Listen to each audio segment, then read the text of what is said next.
It is fair, Madam Speaker, that the telecommunications sector is undergoing rapid transformation worldwide. Advances in satellite-based broadband technology, particularly low Earth orbit satellite networks, are reshaping the economics of telecom markets across the globe.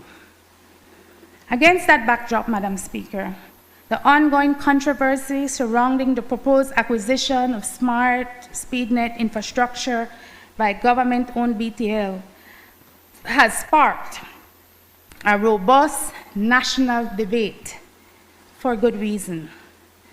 The timing of the proposed acquisition, the implications for competition, the cost and quality of service, and public confidence, the lack of fairness for former employees, and transparency in the process. Caught blue-handed, with his hand deep down in the cookie jar, Madam Speaker, these public concerns are amplified by the fact that SpeedNet and Smart is linked both to the Prime Minister's family and the Waterloo Trust. The proposed acquisition has been grossly mishandled by the executive chairman of BTL. I don't know what he's still doing there, and it is time for him to be replaced. Despite public protests, the cries of concern, Belizeans, as pressures from virtually every sector of society, including the BCCI, civil society, the labor unions, and the opposition, continue to go largely ignored. The transaction can potentially jeopardize social security contribution from workers.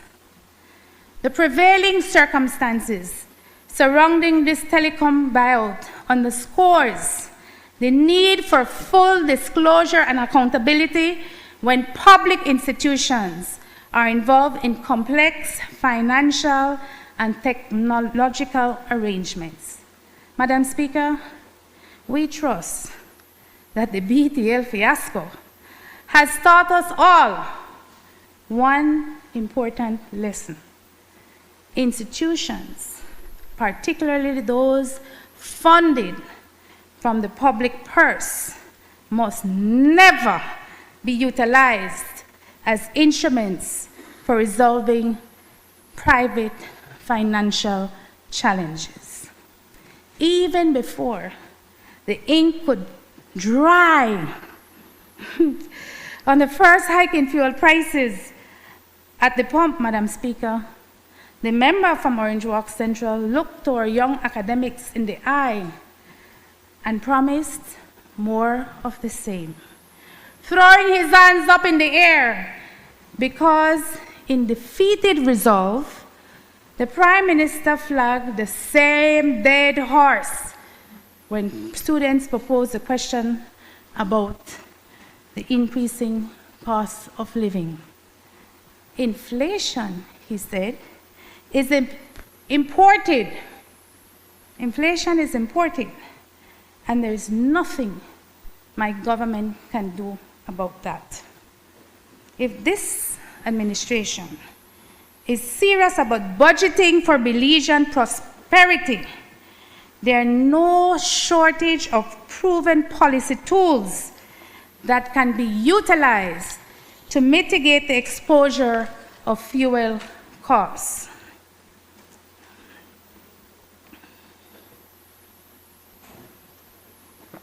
Madam Speaker, this leads me to a quick, I promise, overview of what are not considered national priorities in the upcoming financial period.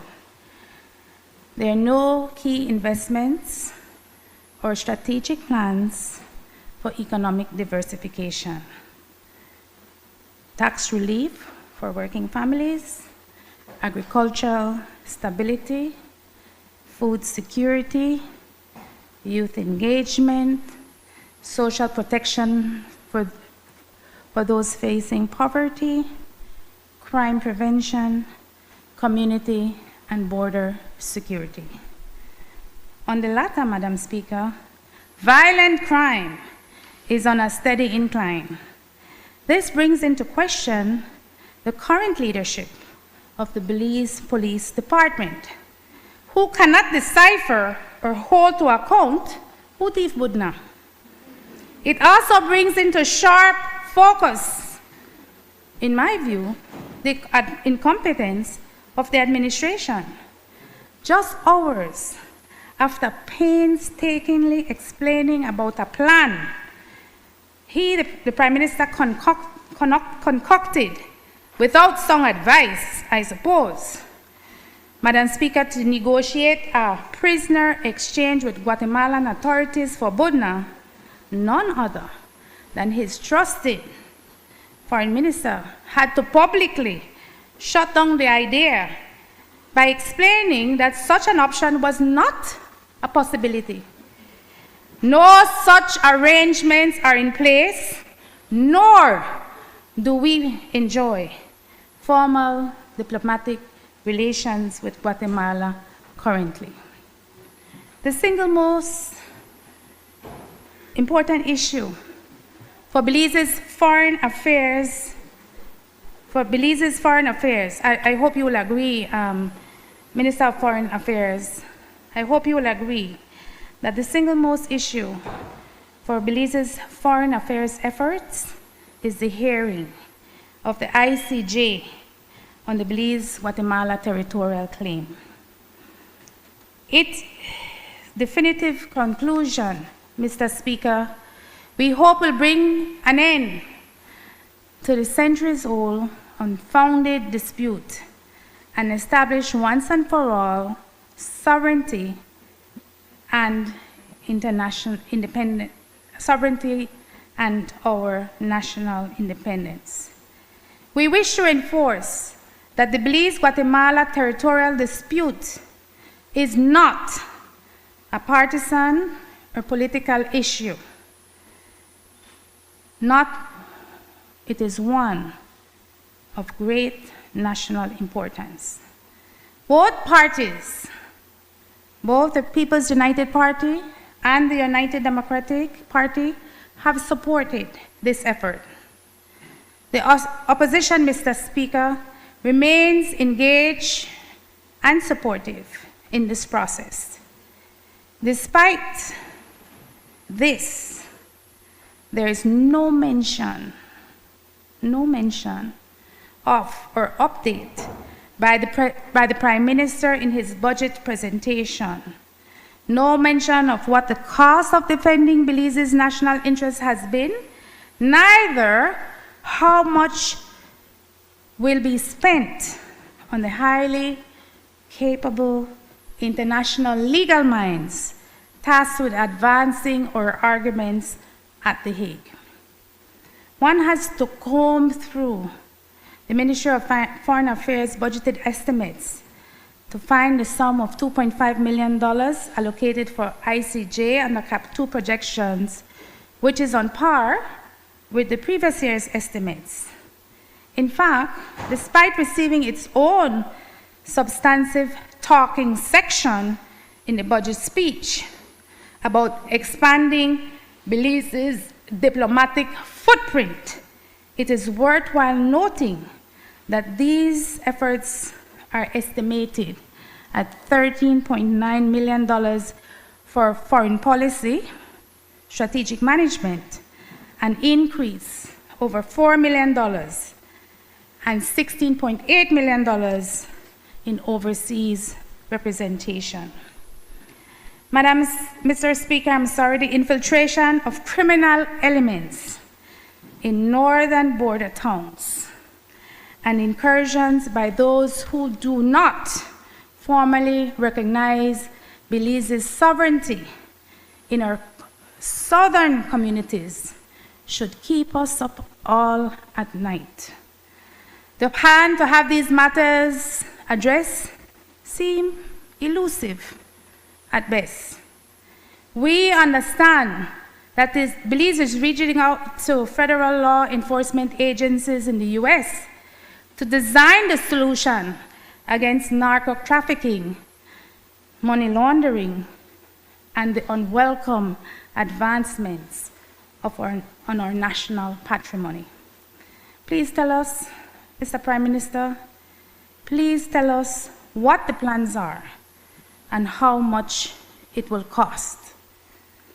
Alongside this, the public sector is expanding with an addition of more than 600 new employees, who we can only assume, without any other justification, that they are political appointees. We call on the Ministry of Public Service to provide the necessary information for these new hires. My friends, the future outlook for Belize is not a rosy picture. Large capital programs funded through external sources provide no immediate relief to the working class. Madam Speaker, Mr. Speaker, we once again state the obvious. Belize cannot borrow its way to prosperity. Achieving economic transformation needs more than large-scale government infrastructure spending. It needs clear strategy, defined policies, and substantial investment to generate genuine growth, not a get-rich scheme that seeks to provide a retirement plan for a chosen few. We need to ensure we balance the scales between infrastructure and meaningful investments in our human structure. The budget estimates as presented, Mr. Speaker, falls short of addressing the basic social protection for Belizean families. Mr. Speaker, we wish to remind the Prime Minister of his commitment as a leader of the PUP in Plan Belize, and I quote, to respect human rights, something he has a problem with, and fundamental freedoms, to uphold the position of the family in a society of free citizens and free institutions, to preserve the dignity of human rights and equal the inalienable rights for which all members of our human family are endowed by the Creator. End of quote.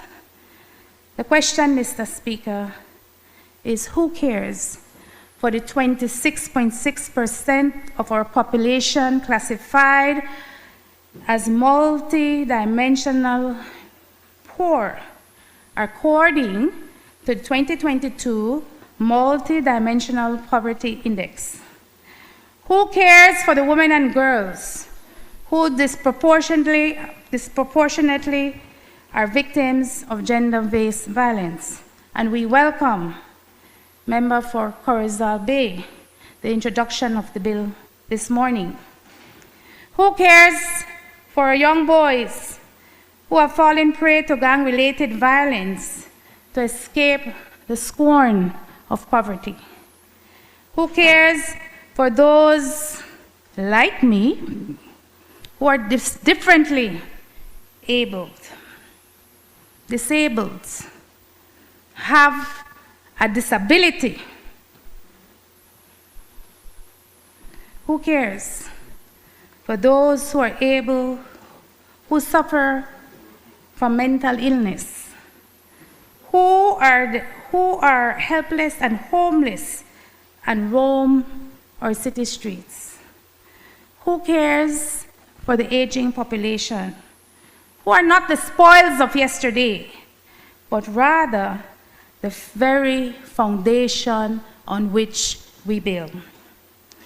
In 2004, Mr. Speaker, the National Gender-Based Violence Plan of Action 2024 to 2030 was approved by Cabinet. At that time, $269,000 was allocated for its implementation. You want to go slower? You need me to go slower? Fast forward 2 years later, Mr. Speaker, and the current allocation stands at $308,000, despite the glaring gaps in service and the absence of a comprehensive referral pathway for victims. The Domestic Violence Amendment Bill and the proposed new bill needs to be widely socialized. Last October, Mr. Speaker, 5 women were violently killed by their intimate partners within a span of just 18 days. These tragic deaths sparked national outrage, the very reason socialization matters. I pause, and I invite you to pause with me to remember all victims, both of domestic abuse and gun-related violence that disproportionately affect our young men. Our communities, Mr. Speaker, and our homes are bleeding out, literally and figuratively. Zero tolerance to all forms of violence must mean zero tolerance, and we must provide the necessary support infrastructure for victims who are either trying to find their way out of life-threatening situations or a pathway to a new way of living.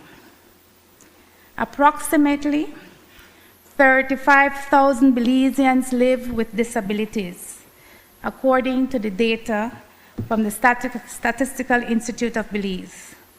The current budget, Mr. Speaker, allocates a one-time sum of $400,000, which is a total sum of $11 per person annually, to the Secretariat, and this sum is provided to the Secretariat for Persons with Disabilities. This is sufficient for staffing, implementing programs, or raising awareness, I think we need some in this House, in the current economic reality. It is important to note that disability is not a uniform experience, a one-size-fits approach, as I know you know, Member for Corozal Bay, does not fit all. Mr. Speaker,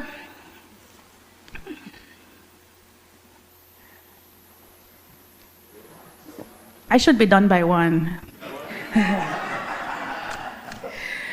Who is counting? Who is counting? You know the count. You know the count.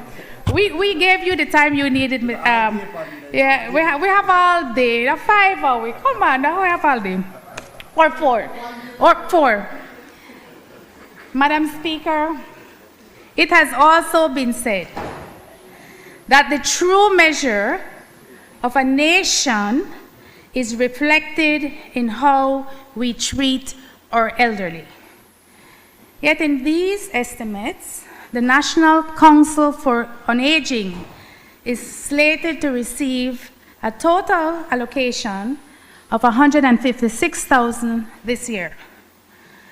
The Council has long championed the introduction of universal pension. Currently, fewer than 1,000 Belizeans receive a non-contributory pension. Gender disparities are stark.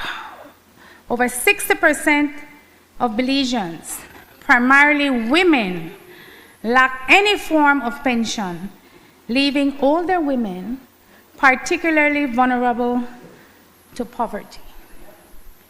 Madam Speaker, these instances illustrate areas in which social safety net programs for vulnerable populations are not being adequately delivered.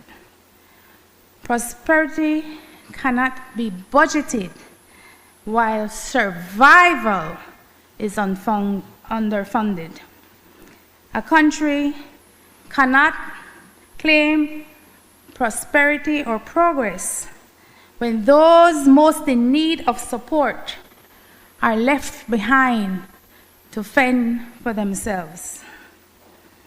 How does this administration speak of protecting women when gender-based violence plans is funded at levels that cannot even sustain training, awareness, or basic service delivery? How does the administration claim inclusion when the National Commission for Persons with Disabilities receive a one-time allocation with no future commitment? How does this administration speak of dignity for seniors when fewer than 1,000 out of 420,000 people receive a pension, leaving the majority, especially women, exposed to poverty in their final years? National development, Madam Speaker, is not measured by how much we build. It is measured by how many lives we uplift. We see highways being paved, but the pathways out of poverty remain blocked.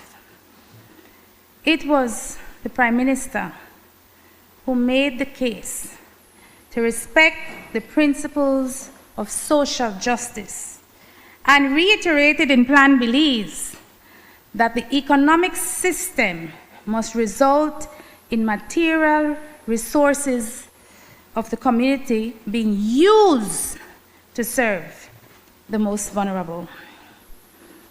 Madam Speaker, on this side of the House,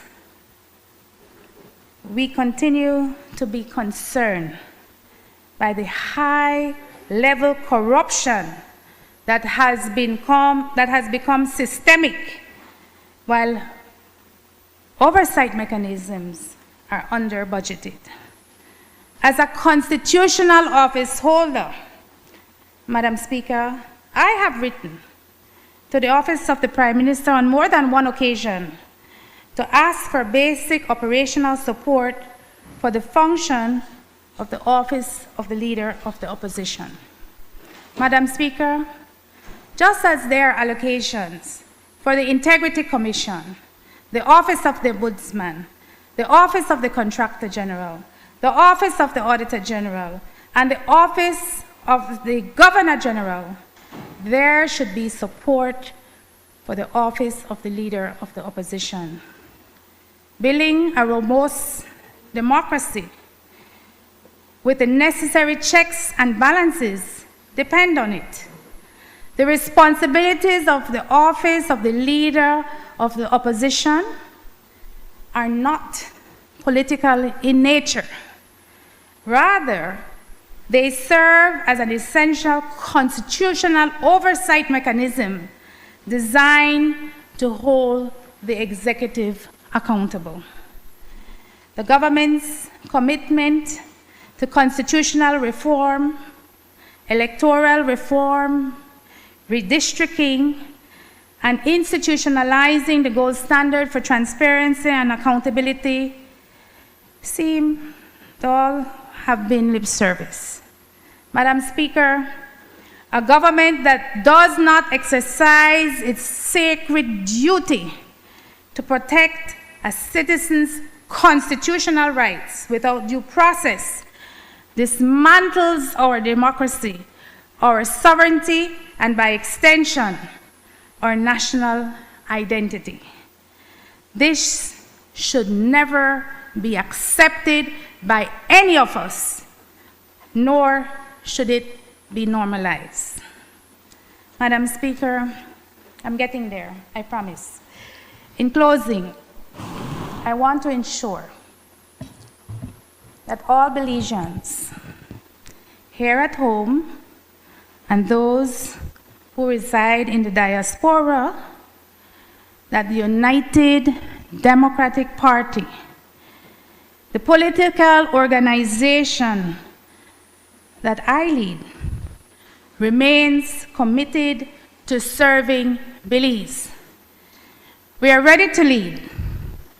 We are prepared to take charge of the governance of our beloved Belize. We are open to an inclusive approach in crafting the policies and remedies we seek to propel Belize's socio-economic growth forward and to create a higher quality of life for our citizens. We will avoid making empty promises that severely undermines trust. We will govern with integrity, accountability, transparency, humility, something I don't believe this administration knows very much about, and sincere concern for those who continue to struggle to make ends meet. The aloof, often callous arrogance that we are experiencing within the national discourse by this administration will not be countenanced. We will maintain a zero-tolerance policy for those who seek to pilfer from the public purse or abuse their authority. Madam Speaker, unconstrained power and unrestrained greed amongst elected leaders will not be tolerated.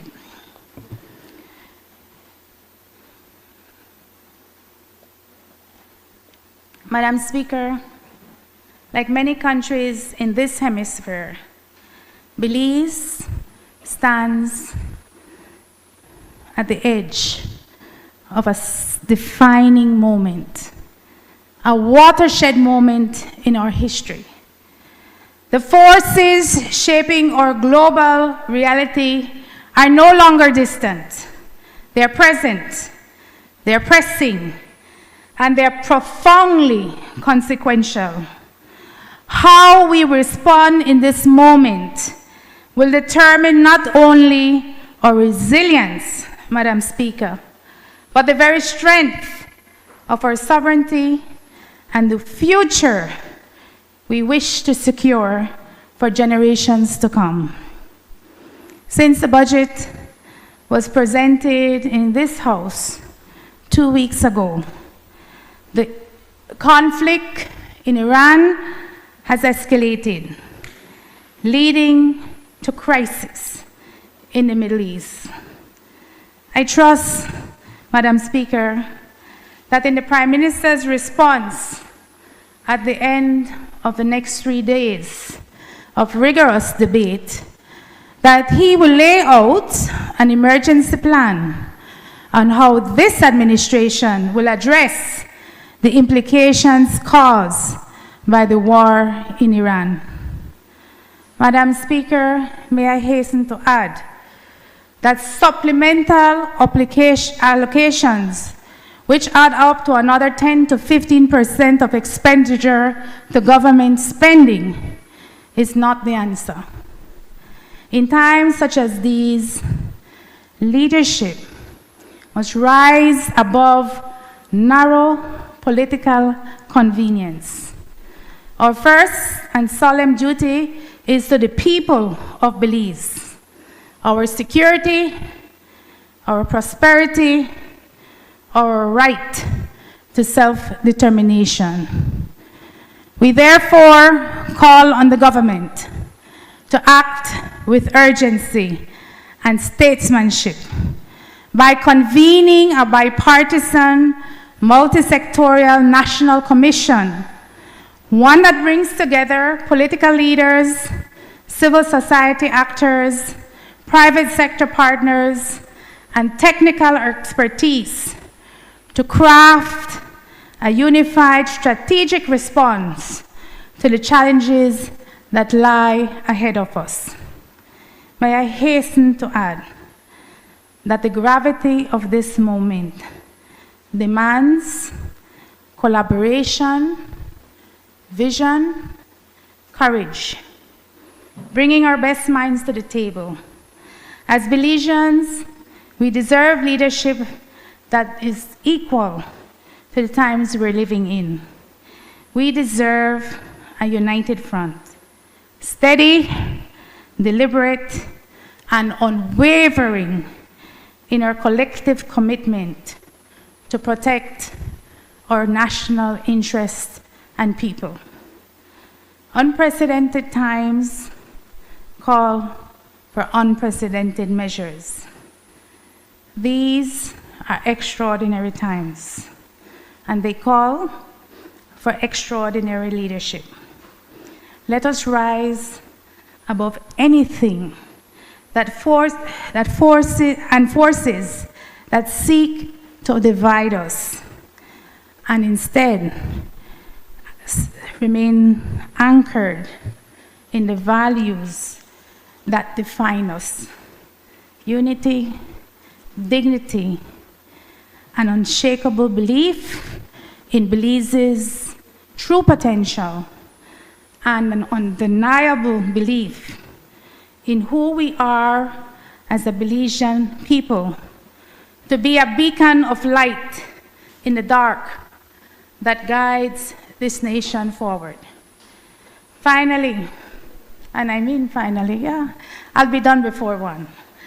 Madam Speaker, as Women Month draws to a close, I take time to salute the women and girls of Belize who are called, each in their own way, to this sacred work of nation building. I pay special tribute to the women who paved the way before us, trailblazers like Madam Gwendolyn Lizaraga, Dr. Jane Usher, Miss Sylvia Flores, Miss Elizabeth Zabani, and my dear friend and mentor, Mrs. Faith Babb, and the countless women who have been the backbone of our political movements. Women who stand in the gap. Women who have prayed.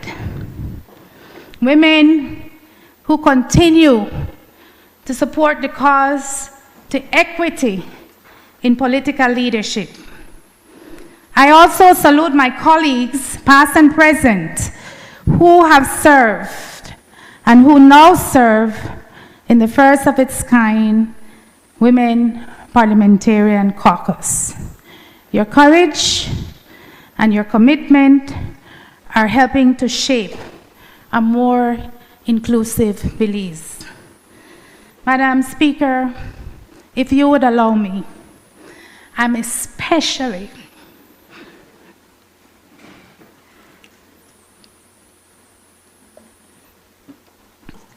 grateful for the example of my mother, Mrs. Andrea Tegal,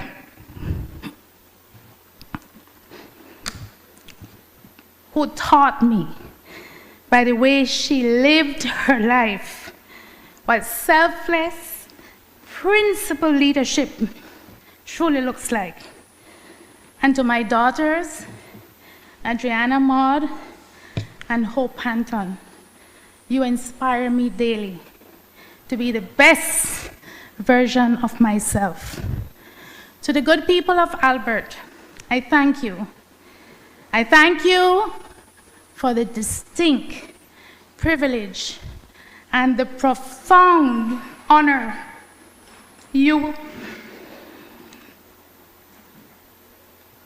have given me to be your voice in this honorable house, the people's house. I am humbled by your trust, strengthened by your confidence, and deeply grateful for this opportunity to serve Belize. Madam Speaker, honorable members, and my esteemed colleagues, I thank you. I thank you for your patience, and I thank you for listening.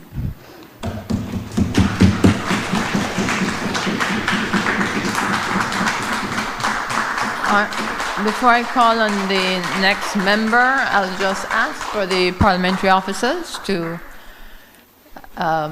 get the chairs back and remove the podium. A couple minutes, not a break, just a few minutes.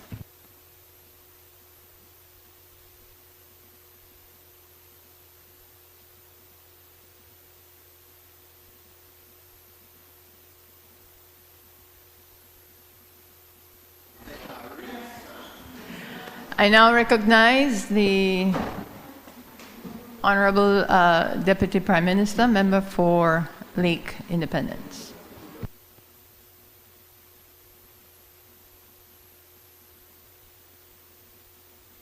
Thank you very much, Madam Speaker.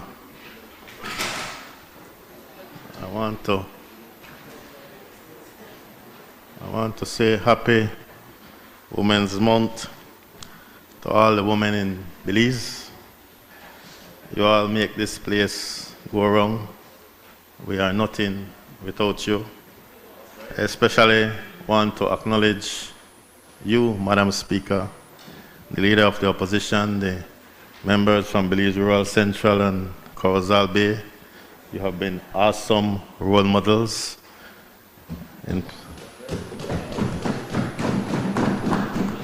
You've been around as long as me, you know, doll. Madam Clerk, the first female clerk in all this land. Congratulations. You've been stellar so far. I hope you keep it that way. I also want to thank the member for Corozal Bay for being so kind to us and not try to have us wear any kind of purple wire bearer today. Instead, Laurenton came with the purple ribbon for women are all royalty. I liked my orange wire bearer, I must say, you know, because orange is my favorite color. But if the me want me to wear it, we are quite fine. But we have to admit that you dodged. You dodged. That it wasn't such a good look.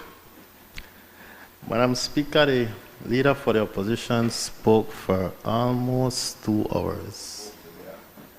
And she spoke about just everything under the sun.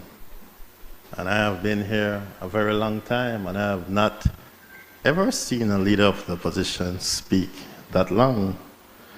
And in listing all her role models today, she failed to mention one man, and that is the former Honorable, the other departed, Melvin Holtz, because he is a champion of long speeches.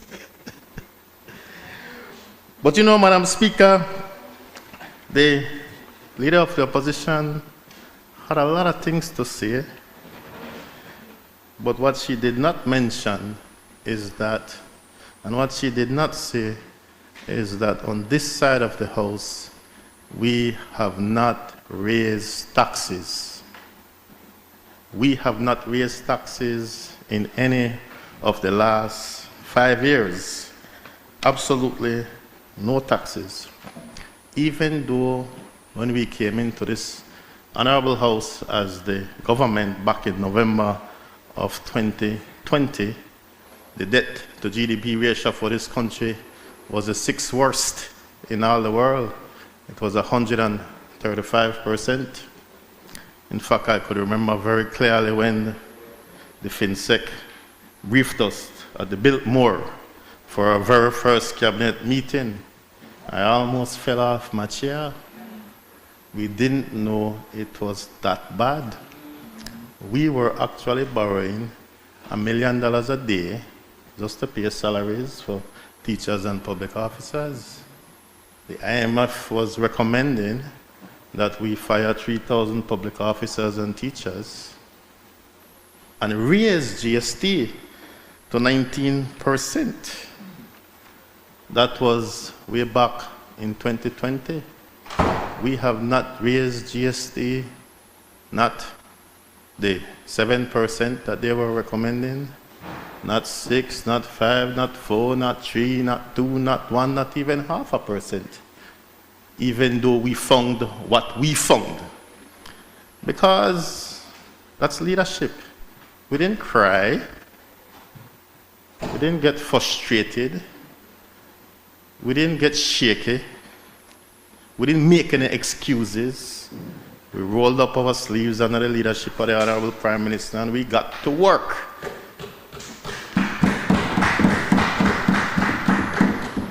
And we've been working for the last 5+ years.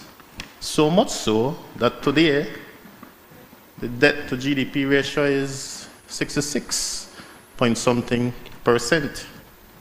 We have had 20 or more straight quarters of growth in this country. We have shrunk our debt, even though our economy is much larger than what we inherited.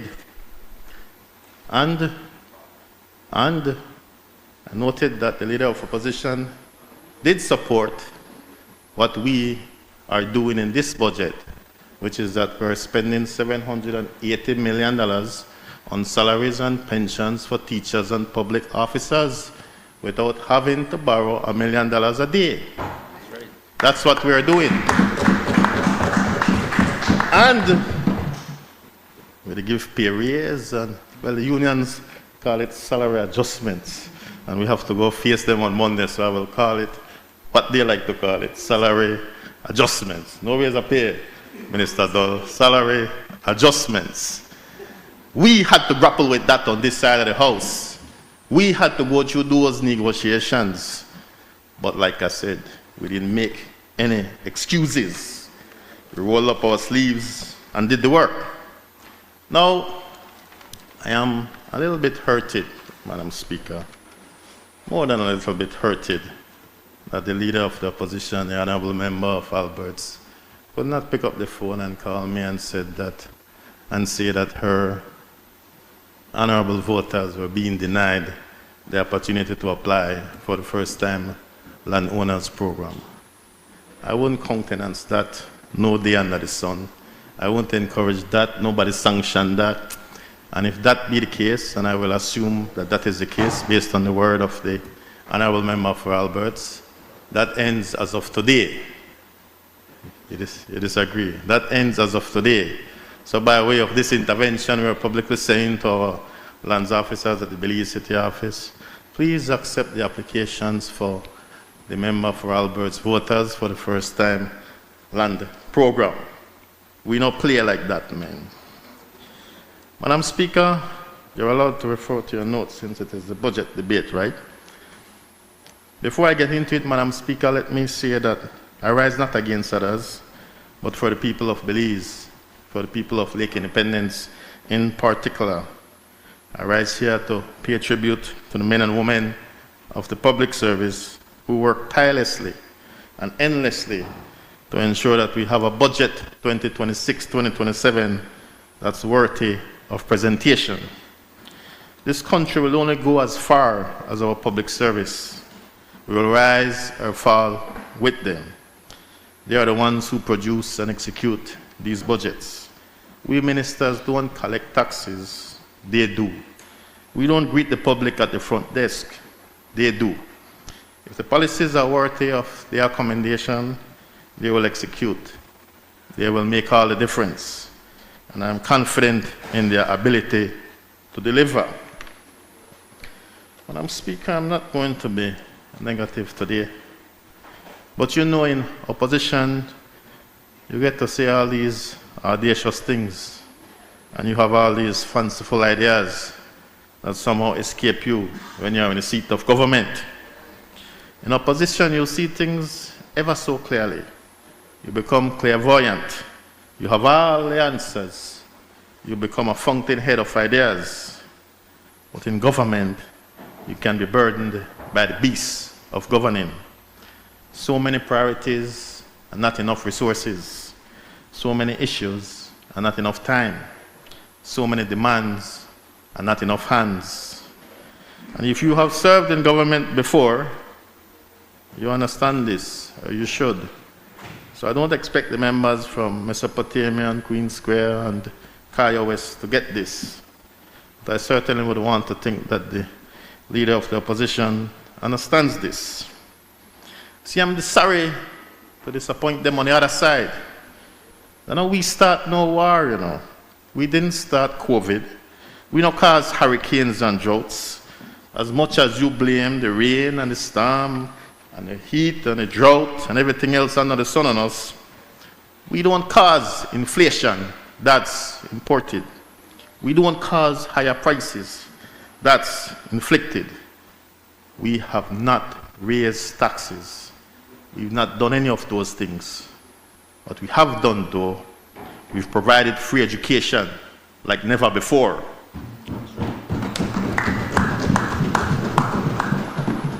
I know I'm hungry, you know, but you know, have to help me, all right, because I'm hungry too. We have extended NHI all over this country like never before. That better. We've been building cement houses like never before. We have created jobs like never before. We never got no honeymoon period, not the first term or this the second term. From day one, we had to deal with a supersized headache. Our honeymoon in 2020 was a once-in-a-100-year pandemic. But no one day we make excuses. When you offer yourself to people, excuses no matter. You can't make excuses. If we who have the means and the power to struggle against the challenges, then we all have to remember the everyday Belizean man and woman will carry the heaviest load. So all we do on this side that work, all we do that serve, all we do that try, because nothing can work if you don't try something. We who get the trust of the people can't get tired, can't get weary, can't stop work, can't stop try. Stay to try. So we stay upon the job. Some of us get old upon the job. We here to get whiter and grayer. The wrinkles and creases, they get deeper. True, Albert? Some of us lose we here. Some of us have to take it off every day so the white don't show. Some of us they put little thing in the hair so they look black and they really black. Some of us lose the waistline. Some of us can't even walk so good again. We get sick every minute. Touch are gray. Many touches are gray. But we stay upon the job. We stay to work. We stay to try. Have we been perfect? Far from it. Can we do better? Of course we can. Can we do more? Yes, we can. Have we had problems? We've had a lot. Some self-inflicted, some contracted. Will we have more? As sure as night follows day. It's not whether we will have problems, it's when we will.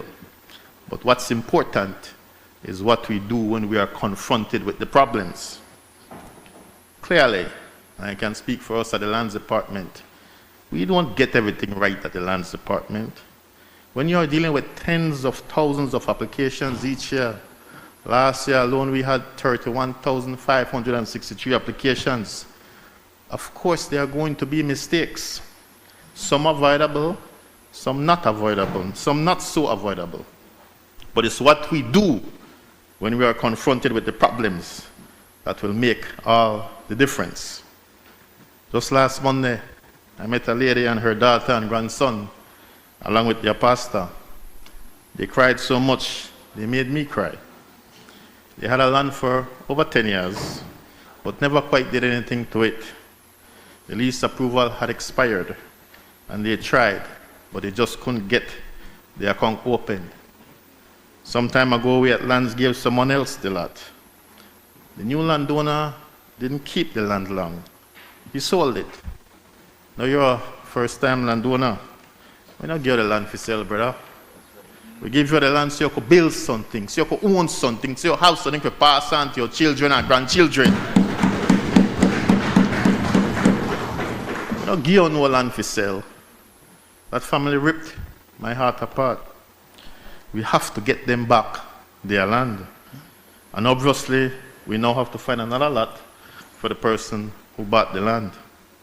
But if we can right this wrong and restore the family to a land they believe they are entitled to, a decent, humble family, by all means, we have to. We must. That's when I enjoy my job the most, Madam Speaker. I don't enjoy seeing people hurt, but I enjoy being able to make people happy. Enjoy seeing the joy in people when you are able to lift them up. That lady held me so tight as she cried, saying, please, please help my family. I'm happy to report that as I'm speaking, the family is signing up to purchase their old lease land. And they will be able to build their mother's house on their land. That's what I believe governance is all about. Trying to be fair and just when faced with a conundrum. Trying to make the right decision in the face of a tragedy. Trying to make sure that everybody wins. Now to the budget, Madam Speaker. 2026, 2027. Somewhere in our constituencies right now, a young lady sits in her living room. In the old days, they used to call it your parlor.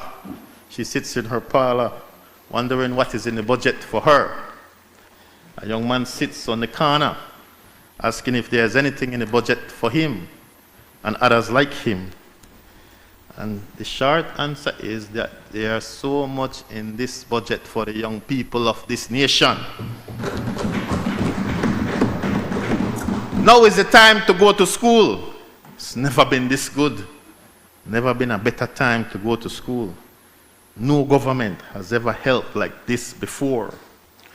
It's free to attend any government high school across this country. You just show up, man. Your school fees don't paid, uniform provided, hot meals served. It gets no better than this. And if you are attending sixth form or university or even primary school, there's something in here for you too. Over $13 million in grants to support deserving students. Over $10 million for the Healthy Start feeding program. Over $7 million for the New Skills for the Future program.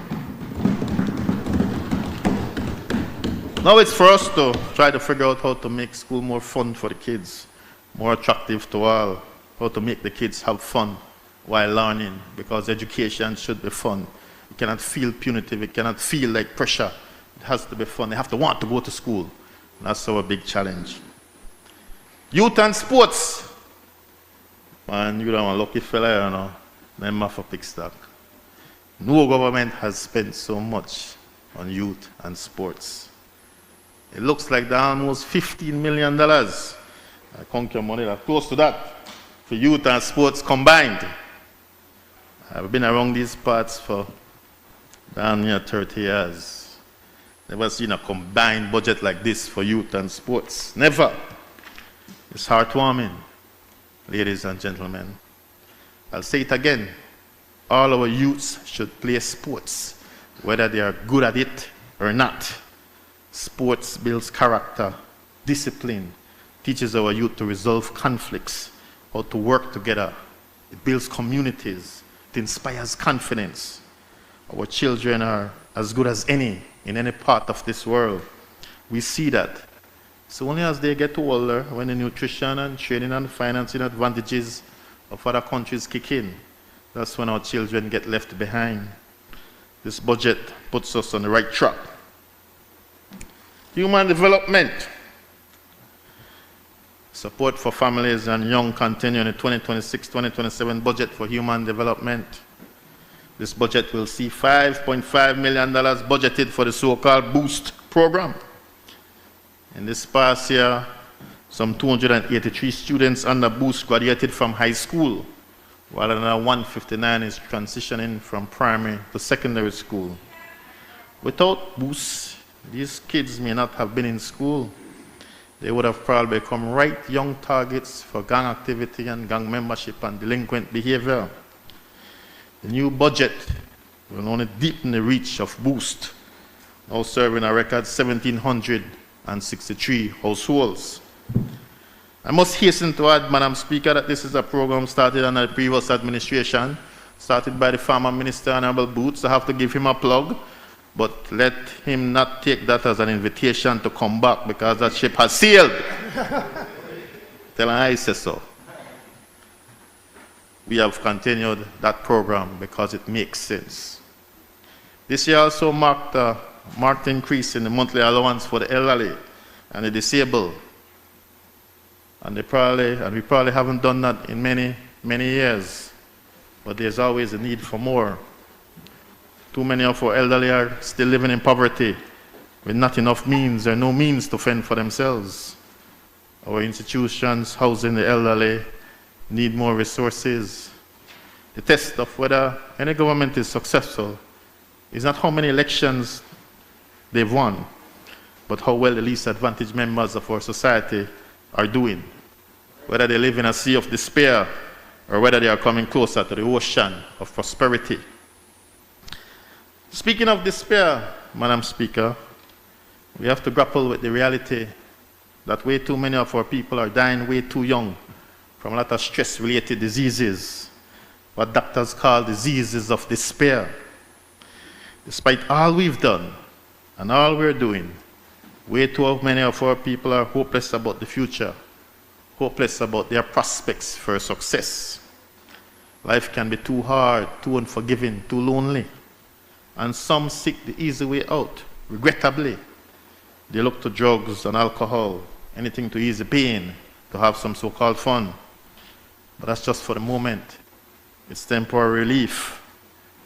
When the alcohol has worn off and the high from the drugs has faded, the problems remain.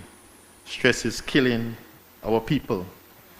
Imagine the daily stress of a single parent on minimum wage, or a single parent with no wage at all, and the growing cost of food, and the high cost of rent for less than adequate shelter, and light bill, and water bill, and internet bill. And then suddenly your child gets sick, and you don't have the money to take them to the doctor. I've seen instances where people take too long to take their loved ones to the hospital for fear of the potential cost, and their loved ones pass away. I've seen that way too many times over my lifetime. In the constituencies we serve, we see an inordinate amount of our people grappling with health issues and the high cost of health care. It's one of the greatest and costliest realities our people face daily. How did we get here? It never used to be like this. That's why we have to spend so much on health. But we have to make sure that we spend it wisely. I mean, Minister of Health, how much is KHMH collecting from patients annually? $2 million? Maybe $2.5 million? Max. Man, why don't we pay that as a government and make KHMH free while we continue to expand NHI and continue to make all our public clinics free and make quality health care truly a right for all Belizeans?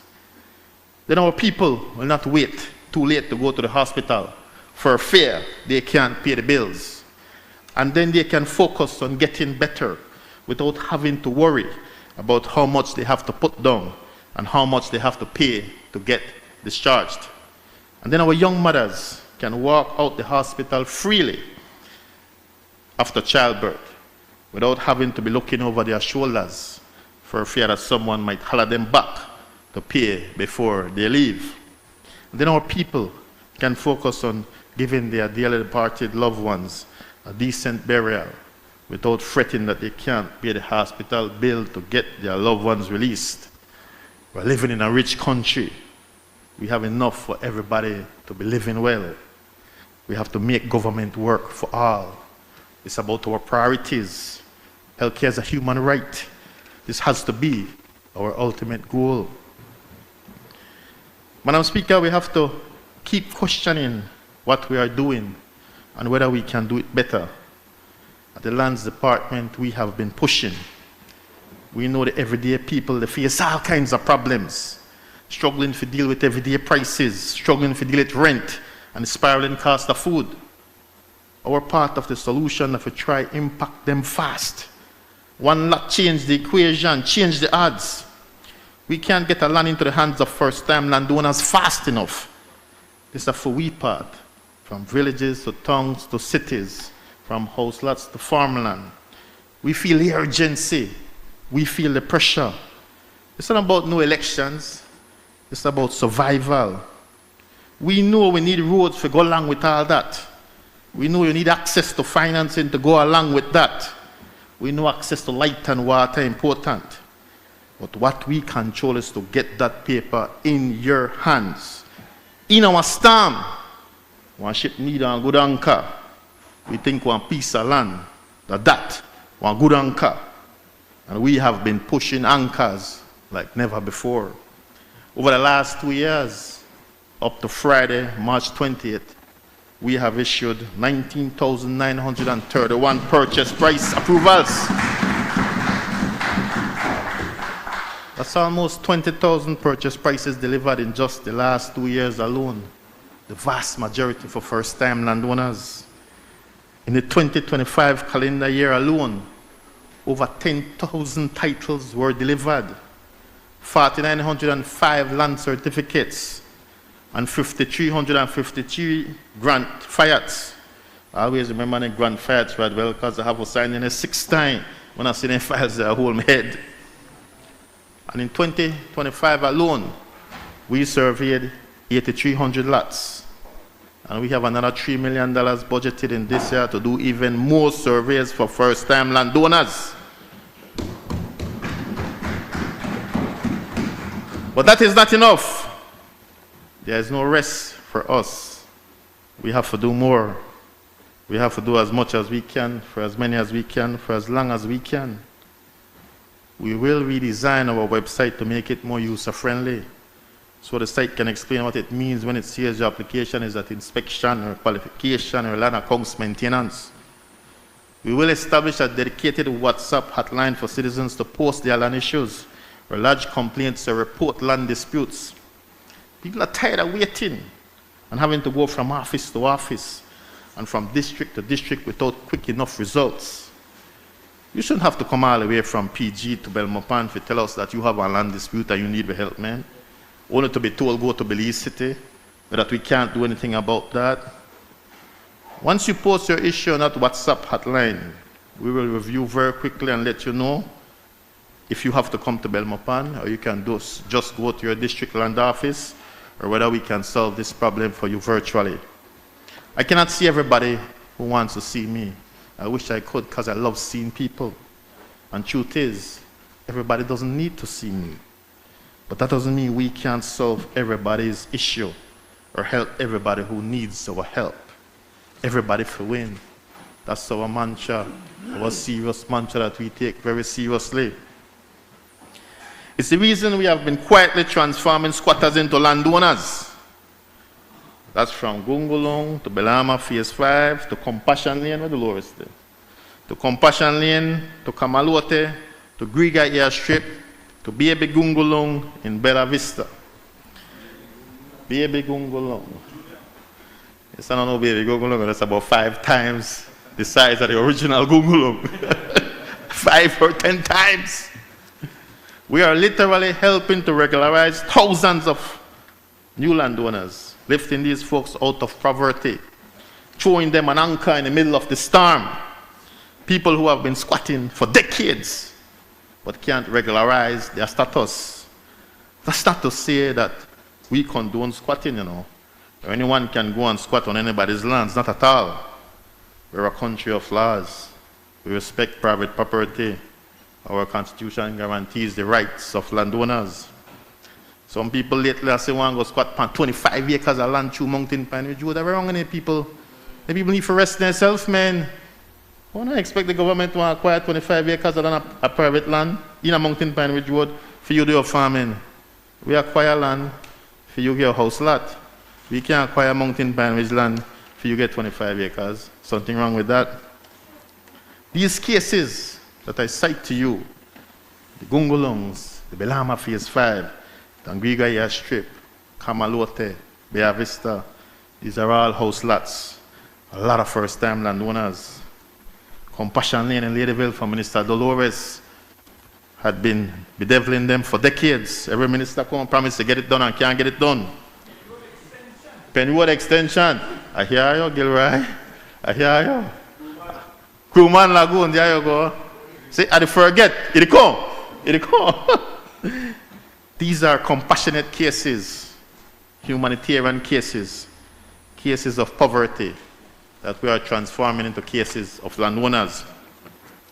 We are creating an ownership society. People don't need to squat no more, man. When they give well land hand over face, just come in and apply and get one. You don't need to squat pan no land no more. 10,000 lots a year with the give a G. How much more you need? So please, stop with the squatting. Please, stop with the squatting. We are transferring wealth to everyday people every single day. It's often overlooked. But in time, people will understand that that piece of paper means everything. All our lives, we have seen a massive transfer of wealth from those who have very little to those who have too much. With our land distribution practices, with the land distribution practices of this government, we are trying to reverse that. We are transferring wealth to those who have very little. Madam Speaker, the work continues. 2026 will be a big year for the Lands Department. We've gotten approval from the Cabinet for the National Land Use Policy, but that is not enough. With the support of the World Bank and their Blue Cities and Beyond project, we will be preparing a National Land Use Plan, moving decisively from policy to action. We've just gotten back from the Attorney General's Ministry their revisions of the draft comprehensive real estate legislation. That draft should be presented to Cabinet shortly for their consideration and guidance and hopefully approval before we do comprehensive consultations among the many stakeholders. We're also advancing a comprehensive digital transformation and modernization plan for land administration and management in Belize. Only you want to say anything on the Prime Minister? This work is already underway. That's true. This work is already underway with the support of the Inter-American Development Bank under the Digital Innovation to Boost Economic Development in Belize initiative. This is about fundamentally rethinking how government delivers services, moving from slow, paper-based, fragmented systems to efficient, transparent, fully digital processes that will serve our people better. It means reducing processing times and strengthening accountability. It means ensuring that citizens, investors, and communities can interact with government in a way that is simpler, faster, and more reliable. Complementing these efforts will be the development of Belize's marine dredging policy, to be spearheaded by the mining unit. This policy will establish a very clear, enforceable national system, defining how dredging is approved, how it is carried out, and how it is monitored. It will ensure that decisions are transparent, coordinated, and anchored in environmental, social, and economic considerations. Madam Speaker, To the beautiful people of Lake Independence, you have held my hands all through the valley of time. You have kept me humble and grounded. You tell me about myself all the time. And I tell you about yourselves some of the times. Not all the time. I dare not do that all the time. You know how that is, Albert. You define love. You set the standard for love. Anything after that, just imitation. There is nothing like Lake High love. No money can buy uno. A lot of people bring money for buy uno. Uno not enough for sale. Uno stand with me when I never got nothing to give uno. Uno not no fair weather lover. Uno not the gold standard of love. It's only right that I continue to do all I can to leave this place a better place than I found it. Where they get there. We don't reach there yet. But I believe where they go correct. But I can't do it alone. I need this grand team. You see this team over here?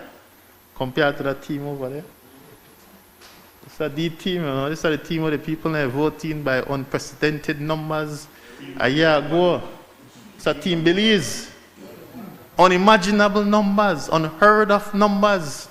I tell people in the old days when Mr. Barra and Mr. Musa was win by 500 votes, it may seem like a big deal. And nowadays, man, they win by the average margin of victory for this party at 1,900 votes, you know. 4 times as much as Mr. Barra and Mr. Musa, who went on to become Prime Minister, used to be winning. Some man win by 2,000, 3,000, 4,000. But that are problems. That are problems. Precisely. It's crazy numbers. So we have a crazy responsibility.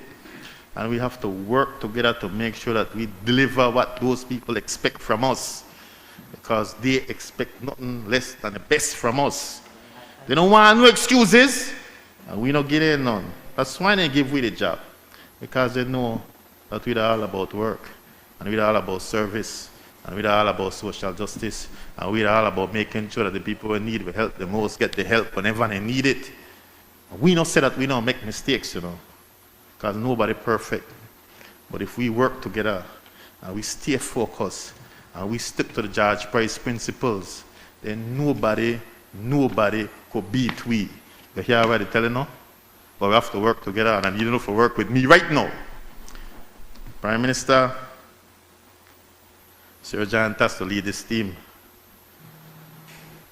You've been with me every step of the journey. If I enter this business, you can campaign for me 30 years ago when I'm very skinny. I don't know nothing about politics. You say something in your leave boy, you can campaign with me.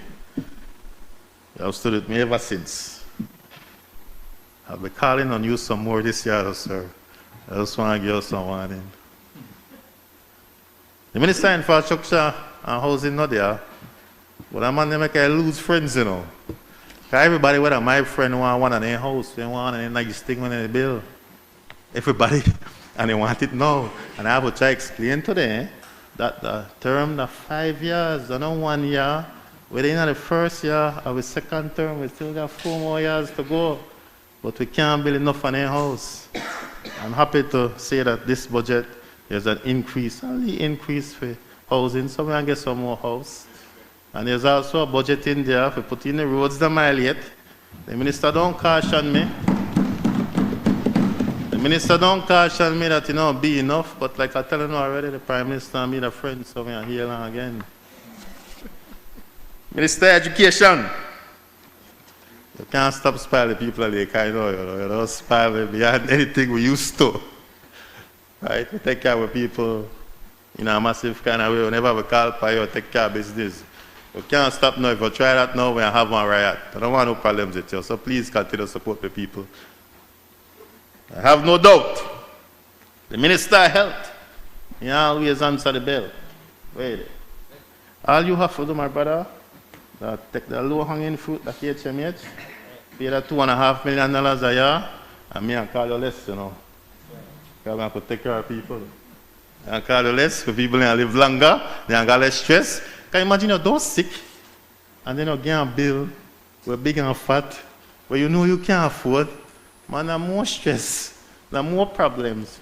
And sometimes people have to go to the loan sharks, go to the money lenders, and go borrow any money. It make it worse, there's more stress. That's just to kill people every single day. Heart problems, high blood pressure, diabetes, alone stress-related diseases. We could do better than we've been doing, man. The Minister of Police, continue to push for law and order, my brother. I go to the police station on Lake Boulevard, no, sir? Depends on you, no? The Minister of the Public Service, him not there. He's supposed to come later. But I'm a brother that I want to do the same thing like you. I want to go put the fire station right across the way from the police station, right on Lake Boulevard. That's in the middle of the action now, you know. You dig? We live long enough for Lake Boulevard and Lake become Albert Street. That everybody want to go now, right? Who would I think it?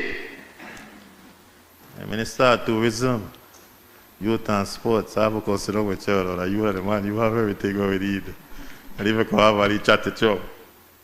Again, Madam Speaker, this budget will be good for us in Lake. The other ministers will not call, no feel like another come for you know. Because we know that I have enough time to turn right well and need some of the agriculture goodies. We get one greenhouse in the last 6 years. We must get a couple more.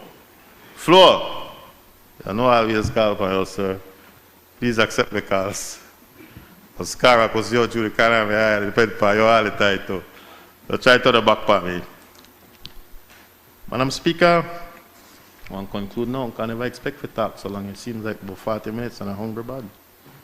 So I want to end up on this note. I'm not going to tell you that we're in some golden age or something, because we're not. We're living in very serious times. Our second term has begun with a radical change in the region's geopolitics.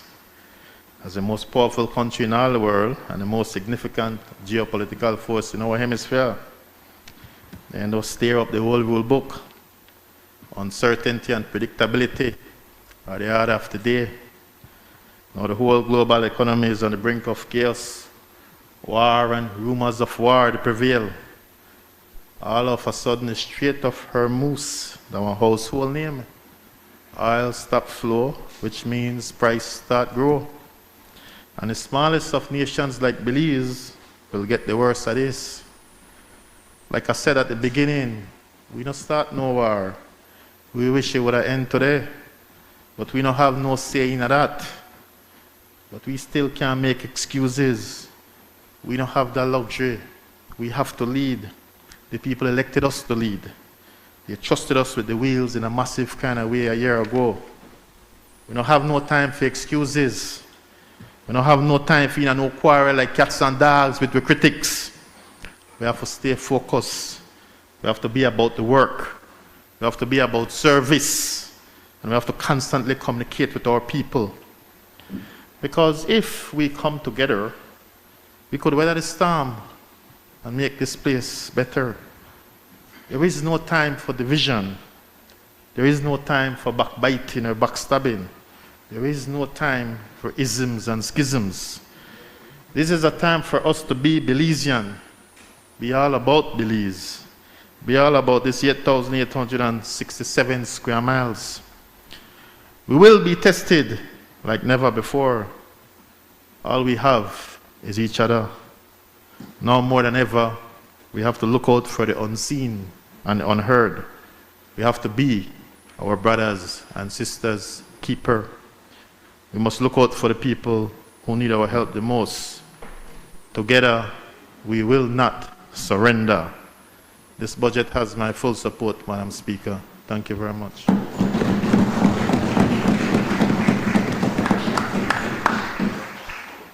I recognize the honourable member for Freetown.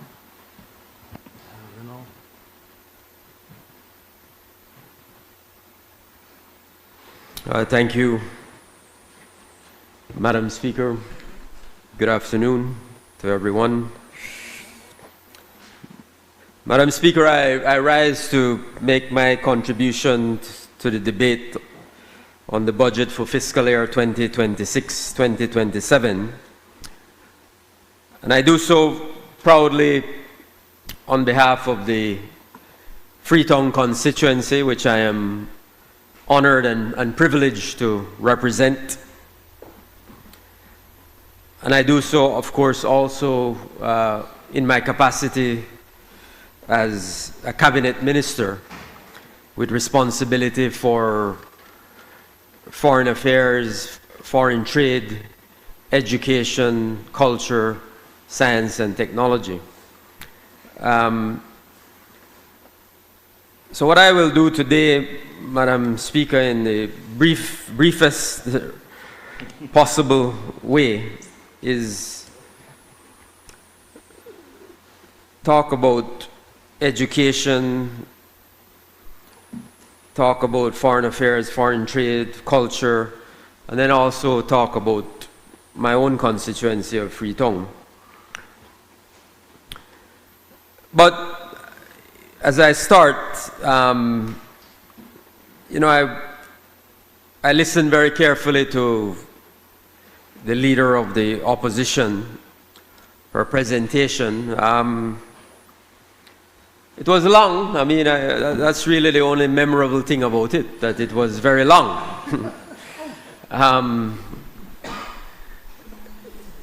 It was, in my respectful view, a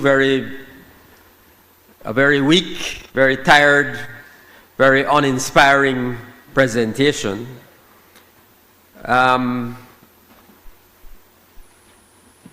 It's difficult to understand how you could talk 2 hours without saying anything. But that's what we experience here today. It's a classic case, as you listen to the honorable leader of the opposition. Really a classic case, and I'm very disappointed for that reason, that it's a classic case of seeing the glass half empty. That's very easy to do, right? That's why I say it's a tired, uninspiring presentation. It's always easy to see the glass half empty. And that's what the presentation really was about. It was about trying to seize on any opportunity where we're facing any challenges in the country. And of course, we live in a developing country where there are many challenges that we face on a daily basis.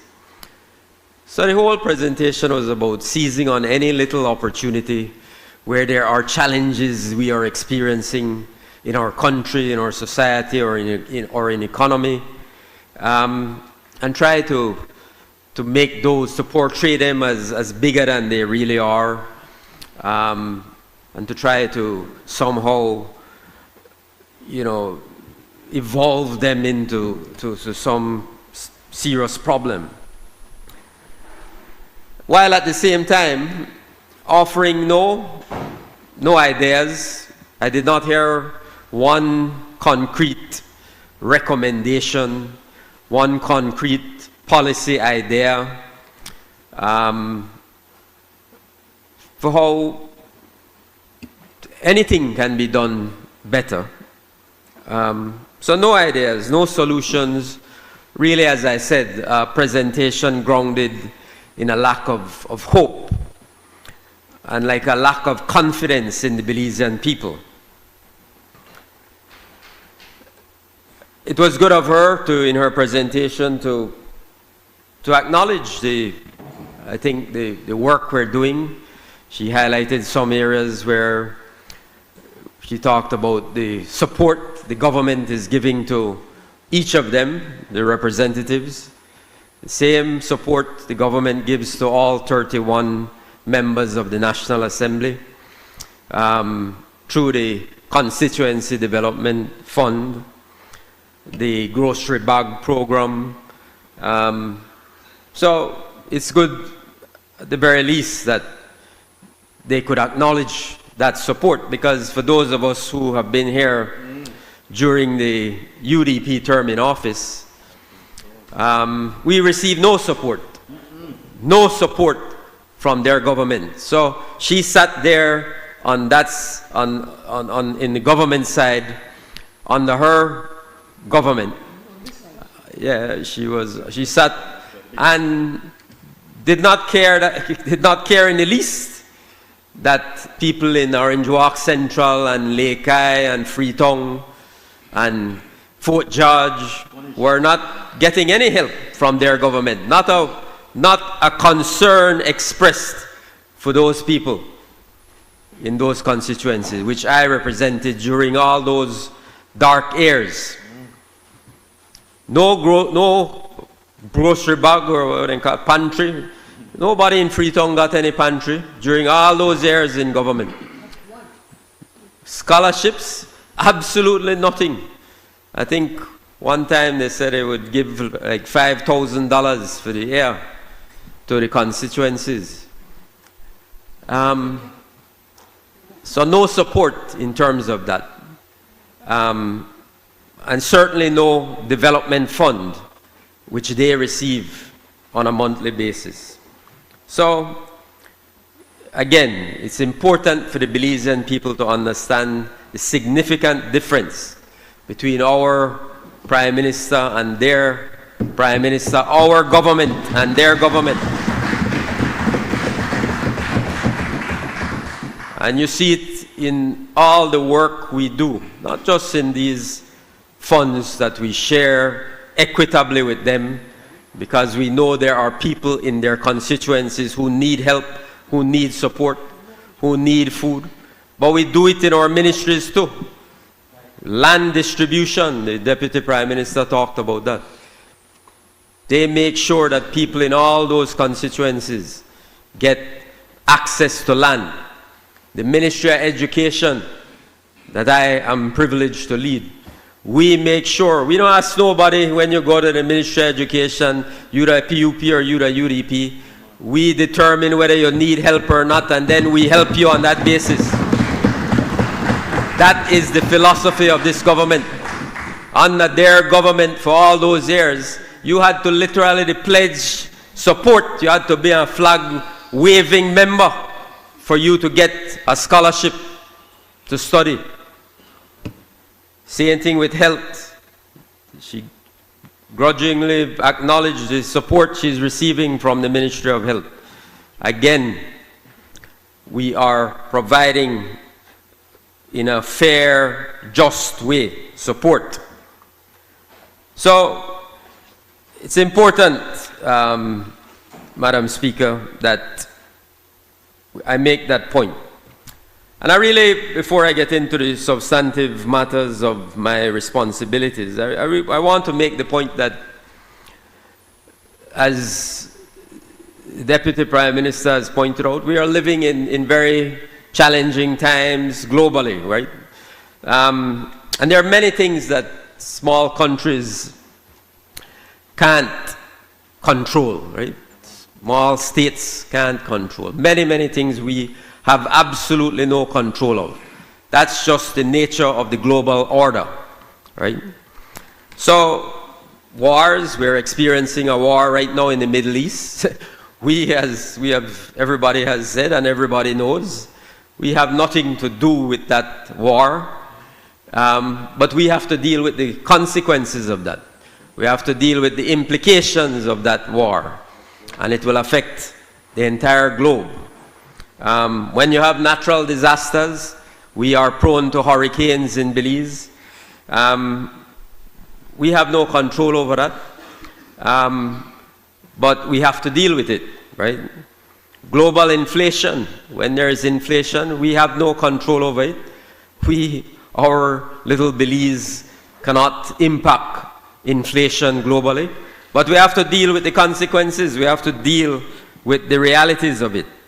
And we see those realities in our stores, on the counter, in the shops, in the prices of goods, in the prices, in the cost of, all the things that, the components that go into producing anything.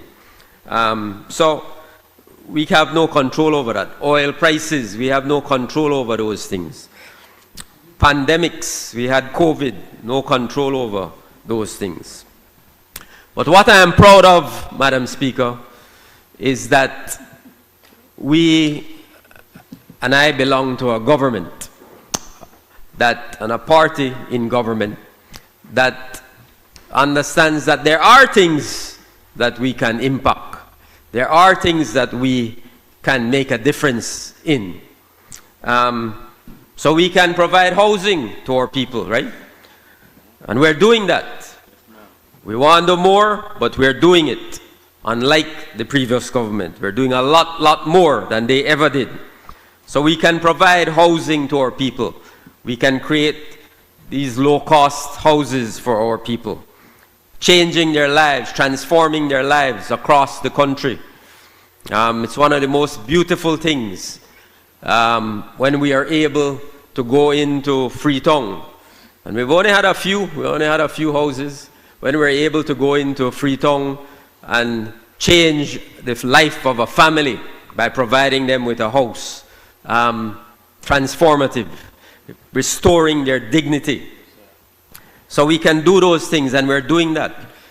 When we have control over providing greater access to land. We're doing that through the Deputy Prime Minister and his team at the Ministry of Natural Resources. So we can do something about making sure that our Belizeans, especially our first-time landowners, or young Belizeans, or young couples, young families, that they have access to land. We're doing that. We can make sure that we are providing quality, affordable education to our people. We're doing that. We can make sure we're providing healthy meals to our students when they go to school. We are doing that. We can make sure that our students and teachers, wherever they are in this country, can be transported to school. That's a big deal. We are doing that, and I'll tell you more about that when I talk about education. We can try to create an economy where there are more job opportunities for our people. And we are doing that in very creative ways, very strategic ways, building an economy that's resilient, building an economy that works for the people of Belize. A lot more to do, but we are doing that, creating that economy. We can provide better health care for our people. We're doing that. NHI is a transformative program, a visionary program, NHI. And we are expanding that program. It's rolling out to Cayo now. That will be the last area of the country. We will have universal coverage for NHI when it rolls out to Cayo. So very important program. I know how strongly and how passionately the Prime Minister feels about the NHI program. He has taken that program under his own office to make sure that we deliver on that program for the people of this country. So we have control over those things. We can increase the minimum wage. We did that already. We did it from $3.30 to $5. And then we're moving it now to $6. That's coming up. That will be the next move in terms of the minimum wage. So we understand that with the changing circumstances that we need to put more money into the pockets of our people. We are paying our public officers and teachers and security officers. We are paying them better. We have an 8.5 increase over 2 years, right? This year we're doing the final 4%. This year that's an 8.5 increase over 2 years. That's a value of over $60 million that we are investing in our teachers, public officers, security officers. Those are deliberate choices of this government, things we control, that we are doing to improve the lives of our people.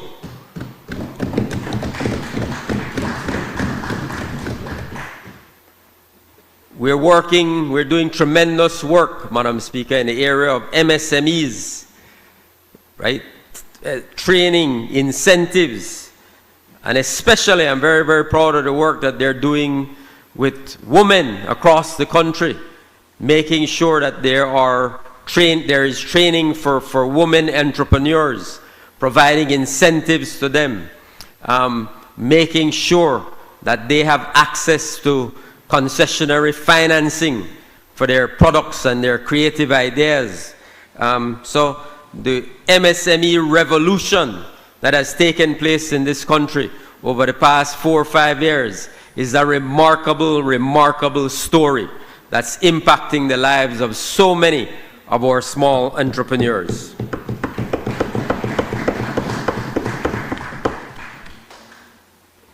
With technology, again, we're doing tremendous work in our education system with access to technology and making sure that we have a wonderful program. I'll talk about it a little more later, Connect Ed, where we're making sure that all of our schools have access to high-speed, reliable Wi-Fi. Tremendous program, Connect Ed. So we're investing. Those are things that we can do. Those are things we have control over. We're making those decisions in the interests of the Belizean people. We are providing tremendous support to our farmers across the country. Tremendous support. Resources, again, training, access to new markets. We're working with them to develop, diversify the crops that they're producing. So tremendous work in agriculture as well. And all of that, Madam Speaker, means that households have more income and people's lives are improved and are better. So that's a great, great, great story that is told as a part of this entire budget for fiscal year 2026-2027. Now, in terms of, let me focus a little more now on education. We have a fantastic plan for education. When we came into office, we had our 2020-2025 education agenda, making education work for Belize, and that has been a remarkable success, remarkable success. And now this budget marks the beginning of a new phase where we're going to focus on the 2026-2030 plan for education, or new making education work for Belize, phase 2, if you like, plan. And that really is about transforming. We've done the transformation work. How can we now make sure that we have the greatest impact with that transformative work that we have laid, that foundation that we have laid for transformation, for change in our education system? How can we then translate that into meaningful impact in the lives of our people? So that's the whole focus. And we have our Belize Education Sector Plan 2026 to 2030. And again, there the focus is on how do we maximize efficiency, how do we enhance, always looking for enhancement of accountability, how do we improve budget performance. I say it all the time, the government of Belize, the people of Belize are investing around $300 million in education every year. We have to make sure that we get value for that money that's being invested in education. So we have a great responsibility at the Ministry of Education to do that. And of course, it's always about greater access, greater quality of education, greater equity in the education system, and greater relevance of the education system, right? I make this point all the time to our team at the Ministry of Education. And we all share this vision that education, is not some luxury good, right? So it's not something floating up there, education. It has to be about national development.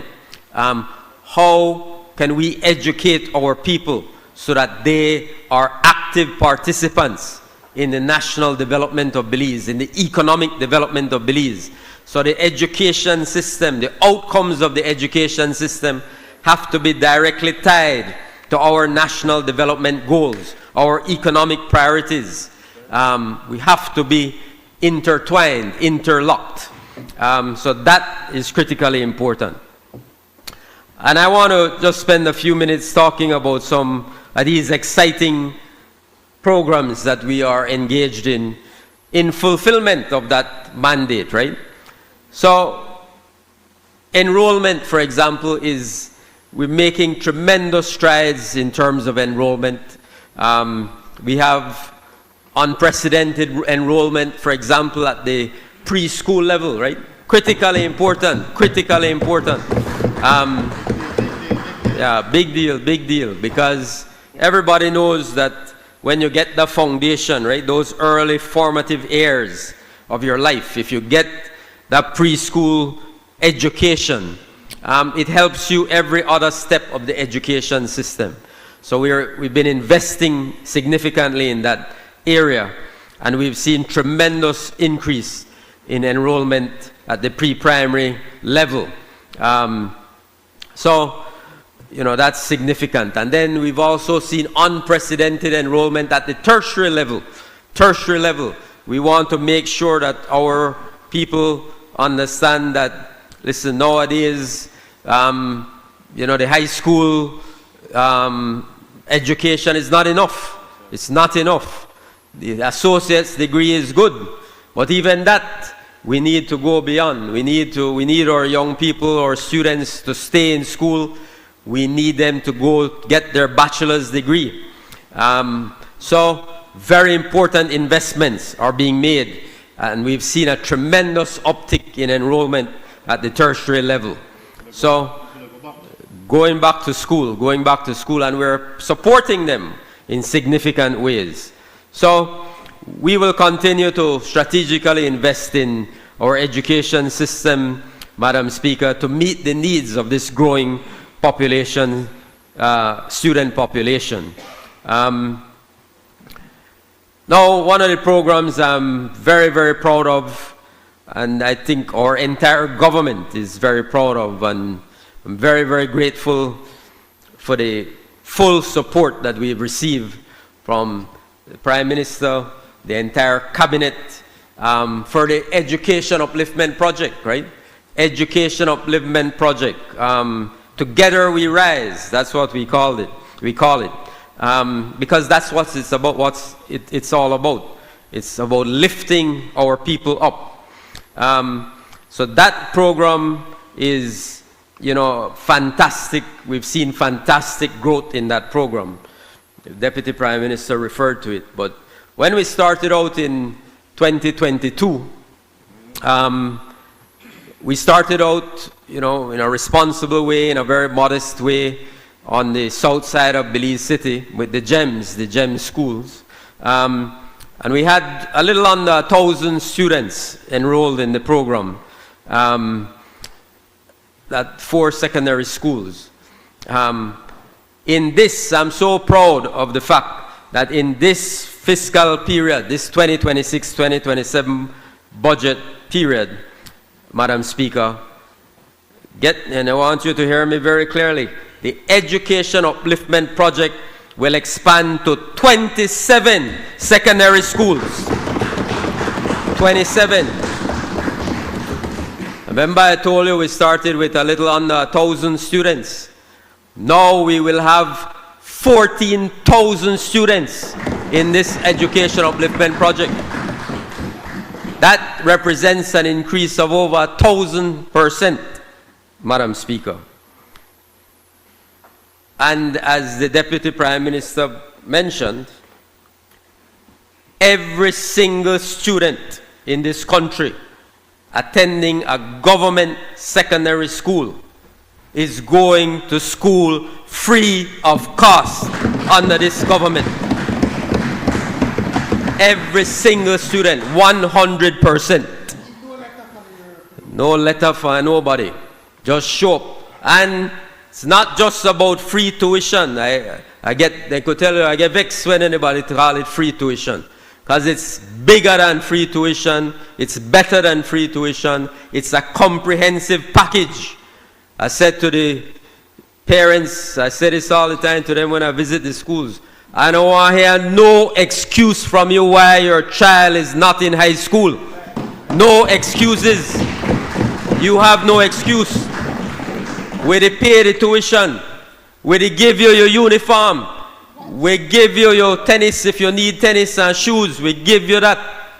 If your child, you don't have the money to feed your child, when they go to school, they get a healthy meal at school.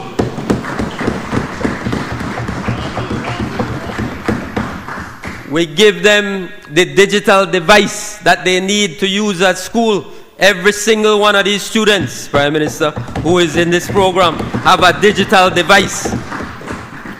We told you about the Connect. The school have the Wi-Fi. Everybody has Wi-Fi at the school. We are providing transportation, as I said earlier. So you can't say, oh, I live too far. I live in this rural community, so I can't send my child to Georgetown Tech or whatever. No excuses. We are providing the transportation as well so that your child can get to school. So that's the spirit of this program, Madam Speaker. Tremendous, tremendous program. Improving the lives of our people in a direct way. I talked about the Connect Ed program. Let me share with you just a few numbers. Under this budget, Madam Speaker, internet access, remember we've been doing this 5 years, will be expanded across 283 schools from preschool to tertiary institutions, benefiting over 78,000 students and more than 4,500 teachers. When we connect, we don't leave out the teachers, We make sure the teachers get their devices. We make sure they have reliable internet access. Not only there at school, but they have packages where they take home. So you go home for do your work at home as a teacher. You have access to internet as well, Wi-Fi. These are important programs. So we're investing in those things. And internet access is really just the foundation, Madam Speaker. We have innovative digital programs, such as the 501 Academy website, that has key features. Access 501. We even recently launched an AI chatbot, 501 Historian. So demonstrating again our ministry's commitment to transformative education. I talked about the Healthy Start feeding program, expanding that under this budget. We're expanding that program. So now we'll reach over 15,850 students across 56 primary and 22 secondary schools.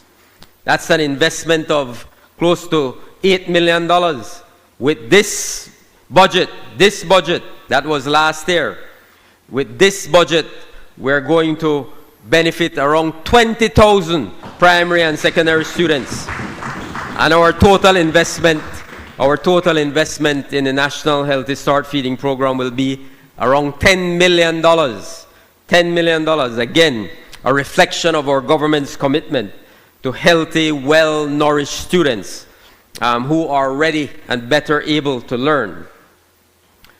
So, that's, again, Madam Speaker, a very, very important initiative.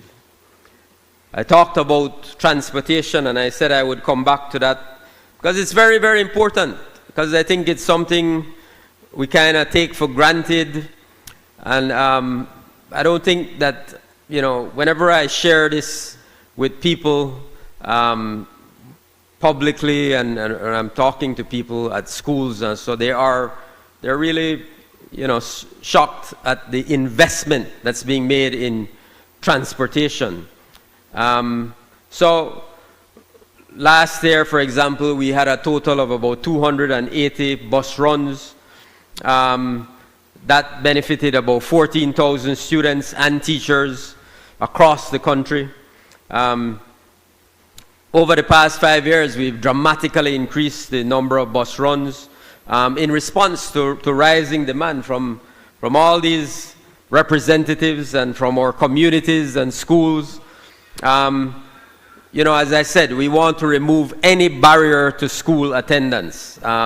So in this budget, we will further enhance existing routes and expand school transportation with an additional, we're adding in this budget, we're reflecting 15 new bus runs, 15 additional bus runs. And that costs the government about $1 million per month. So we're spending, close to $12 million on transportation, just getting our students to school and teachers to school in some communities. Again, another significant and important investment. Then I want to mention, of course, our investments in STEAM education and technical vocational education and training. Two very important priorities for the Ministry of Education. In 2023, we pioneered the establishment of the ITSAT STEAM Academy, the first public STEAM high school in Belize, and in fact in the entire region. And I'm very, in 2025, last year, we met the cost of all the teachers and staff as well as operational costs. Well, I'm happy to report that in this year's budget, 2026-2027, the ITSAT Academy will come under the Education Upliftment Project. So we have 300 students there attending the ITSAT Academy. And those 300 students at the STEAM Academy will benefit from the Education Upliftment Project. A very, very important development. And critically important as well, Madam Speaker. We're working with our development partners as we always do.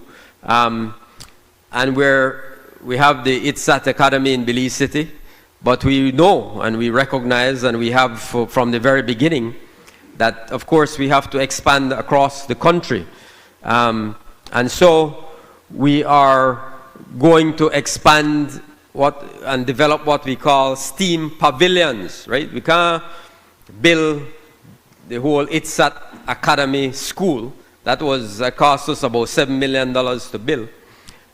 We can't build that everywhere, but we're building the STEAM pavilions in every district town. And that will cost, those will be beautiful and as well, but that will cost us, that will be an investment of about $18 million. So it will be an average about a $3 million investment in every district town. Again, because we know that it's critically important for us to expand access to, innovative learning across the country.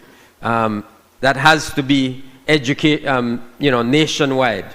So that is very, very important. And then in this budget, we will provide resources as well, Madam Speaker, to operationalize the recently approved National TVET policy. We will activate the National Training Authority. We will revitalize the mandate of the TVET in Belize. The TVET Act, we're revising the Act. So that's in its final stages of development. And so, with these measures and the additional funding of approximately, I think it'll be US about $16 million US, $16.5 million US, secured under the MCC Compact over the next 5 years, we will see a full transformation of the TVET sector. Very, very important, because that has really been a gap in our economy. Skills training. How do we make sure that we are providing technical vocational education training to equip our people with the skills they need to participate actively in the job economy, in the very, very important. You hear it all the time. We need technicians, right? We need AC technicians. We need better trained electricians. We need refrigeration AC technicians. We need better trained, better skilled mechanics with the new vehicles that we have in our country. And so many, welders, we need welders. So that we recognize. I want the Belizean people to understand that we recognize the critical importance of investing in technical vocational education and training. And we're so very happy that through the MCC Compact and the United States government, that we're getting a significant infusion into the TVET sector over the next 5 years.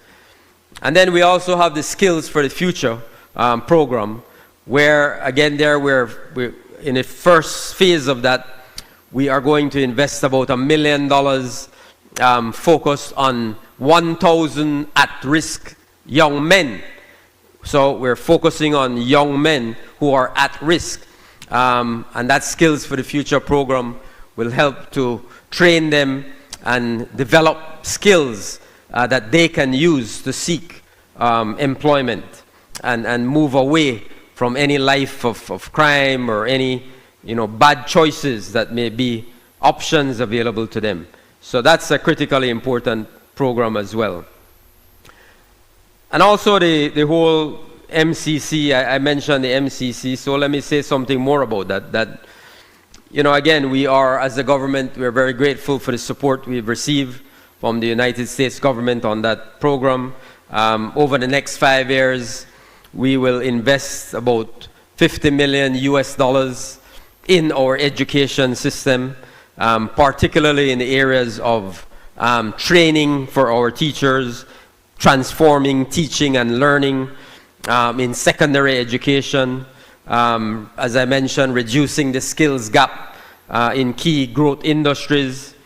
So that is really an exciting program that holds great potential for Belize.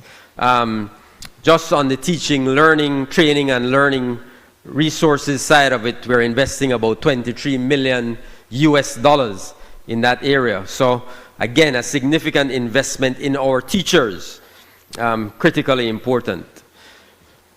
Then the special education, Madam Speaker, that's an important priority for us at the Ministry of Education.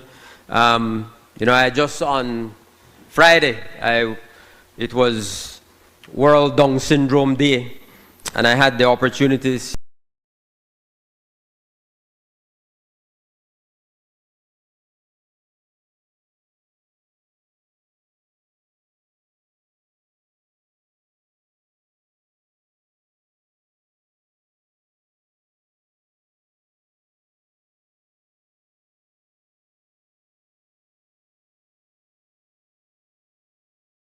you and I and other members of our team. Education, I have to acknowledge the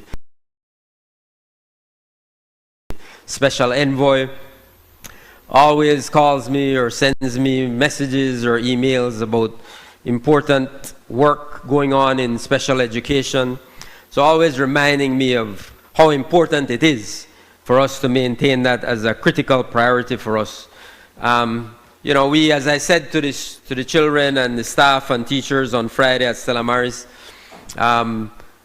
we have to make sure that we give these students, these young students who are vulnerable, they are special, they have, differently abled, that we give them every opportunity to succeed in life.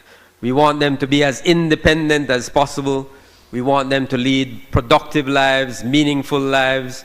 We want them to feel, that they have dignity.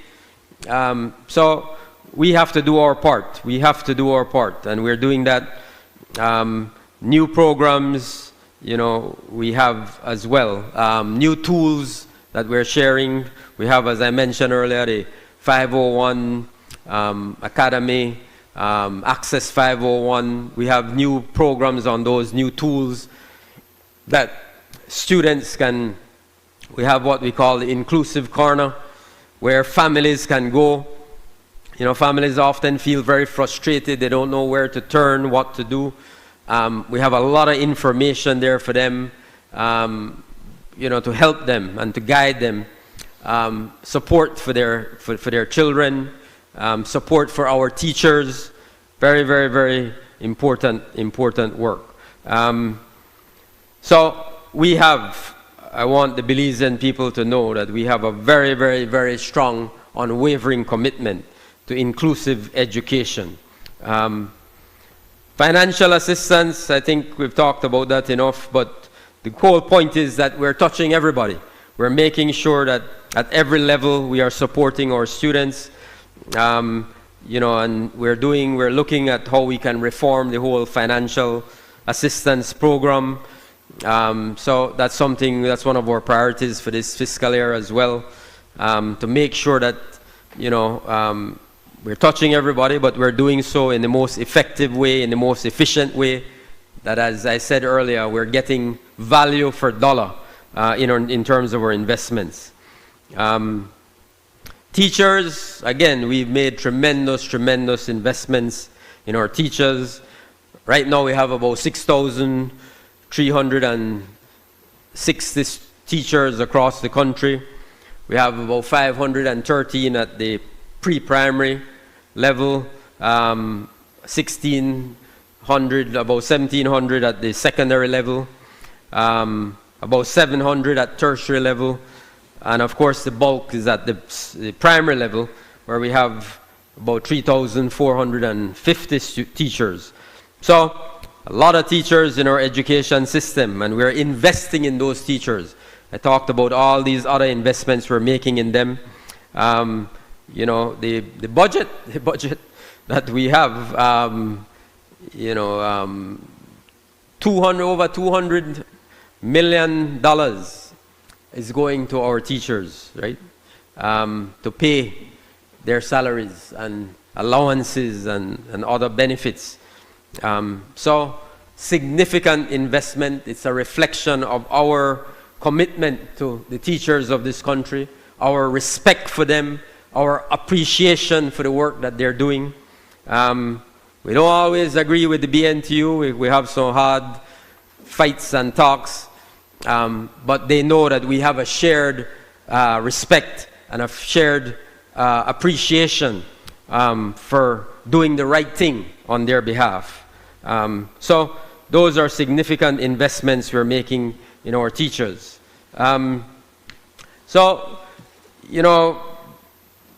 In addition to that, I should mention, just finally on the teachers, the government and Prime Minister and Cabinet approved that, of course, we take on the 100% of the benefits, right? That was a sore issue for 2 decades. That was a bold decision taken by the Prime Minister and the Cabinet, because we understand that was an injustice being done to our teachers. It costs money. So, we will see, again, reflected in the budget, but around $12 million additional dollars going to our teachers to make sure that when they leave the education system, when they retire, that they have their full benefits. Something that they could have never, they tried, and the last government was unwilling to do for them. We got it done, and we are proud of getting it done. So, I could talk, of course, the whole afternoon about education, Mr. Speaker, but let me, I have to turn to other responsibilities. So let me turn quickly to foreign affairs. And CEO will forgive me if I've left out any of the important points. Last year I spoke in terms of foreign affairs, I spoke about the worrying global outlook with which Belize would have to contend in the fiscal year. As we can see, those concerns not only came to fruition, but rather deepened. As we all know, geopolitical tensions and competition have intensified, levying formidable pressures on the multilateral system and on the rules-based order and on international cooperation. Sometimes we feel like these pressures are abstract, right? We think they're far away. But as we know, they have real-life consequences. They affect prices at the gas pump. They affect access to health care. They affect the cost of living. They affect citizen security. They affect the value of remittances from our families abroad. And they affect our ability to protect Belizeans from the impact of climate change. So, the truth is that in this new age of interconnectedness, there is really very little distinction between foreign policy and domestic policy. They're intertwined. So we have an obligation to meet the moment. Our mandate at the Ministry of Foreign Affairs is to protect, promote the interests of Belize. And while that has become more difficult to fulfill, it has become more critical than ever. Now, we live, as I said, in a very chaotic, uncertain world. And during that, as we live through this very difficult period, our foreign policy must continue to reflect our values, right, as a people. It must reflect our experience, our desire for a fulfilled life, our vision for the world. And as Belizeans will appreciate, we have long pursued in Belize a foreign policy that is based on principles. So firm principles. We are committed to the rule of law. We are committed to international law, good governance, the UN Charter. Those are all fundamental principles that underpin our foreign policy. Our foreign policy also has to be strategic, right? It has to advance our interests. Just like how education has to be tied to our national development, so too foreign policy has to be rooted in national interests. What are our interests? So we have relationships, as you all know, with bilateral relationships with friendly countries, but we also have regional partnerships, multilateral relationships as well. And those are very, very important, and we have to continue making sure that we invest in those relationships. The number one foreign policy objective, of course, remains protecting our sovereignty, our territorial integrity. That has to be our number one objective. Sustainable development, development cooperation, citizen national security, climate change, trade, investment, human rights, all of those are at the core of our foreign policy agenda. But we have to evolve, right? You can't remain static. We have fundamental core principles, but we have to evolve, we have to change. So we are focused on building resilience. That includes deepening our Caribbean and Central American integration, widening our partnerships, leveraging our significant experience in climate diplomacy, diversifying our trade and markets, cooperating on hemispheric priorities, positioning Belize to take advantage of the digital and technological future, and of course, resolving Guatemala's claim peacefully and finally at the ICJ. We are expanding our diplomatic footprint. We've established diplomatic relations with a number of countries over the last year, and we're going to continue to do that. We've been working with a number of countries, both at the bilateral level and at the regional level, where we have cooperation agreements and projects. The EU, Portugal, Guatemala, Brazil, India, Colombia, Italy, Japan, Taiwan, we have very, very robust programs. Very proud of the fact that Belize was successfully elected to the Council of International Civil Aviation Organization, ICAO, for the first time ever. And it was a woman candidate from Belize, our former CEO, who won and was able, with the support of our government, to obtain that seat. So we have taken up that seat. We are playing our role in ensuring the view of small states, especially and particularly so of Central America, are accounted for in international civil aviation policy. We've also recently, over the last few months, reopened our permanent mission in Geneva. We did that strategically because of the global environment we're in. It's more important than ever that we have, expanded access to our UN development agencies that are based in Geneva. So that Belize mission in Geneva further reinforces our commitment to multilateralism. And we will continue to engage the world through new overseas posts, through further establishment of diplomatic relations with friendly countries, and by active participation and leadership at the regional and multilateral level. Let me talk very briefly about Belize-Guatemala relations.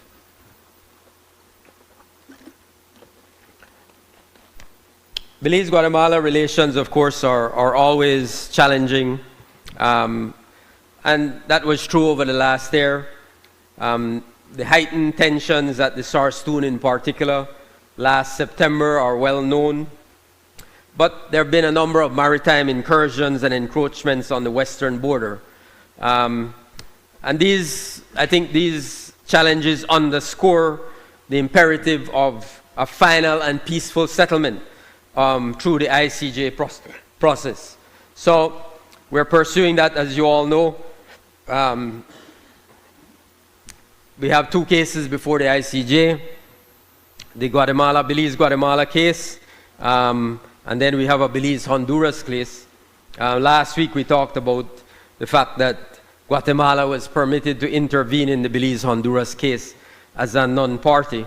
That was, as I said publicly, that was entirely expected. And we believe that that is in the interests of Belize's case moving forward. We want to have a full determination of these issues. We don't want, when we leave the ICJ, that there's still issues unresolved. So that's where we are. At the political level, relations between Belize and Guatemala are friendly and constructive. We have high-level meetings with the objective of addressing the border challenges, building the bilateral relations. Outcomes have been mixed, but it is clear that Guatemala's political leadership wants to maintain a channel for constructive dialogue. So for us at the Foreign Ministry, Guatemala engagement is at the forefront, from the continuous assertion of our legal positions on our borders to having oversight of the legal preparations for the next phase of our case, pressing to build cooperative bilateral relations, to prepare for the post-judgment phase. We have to be ready for that.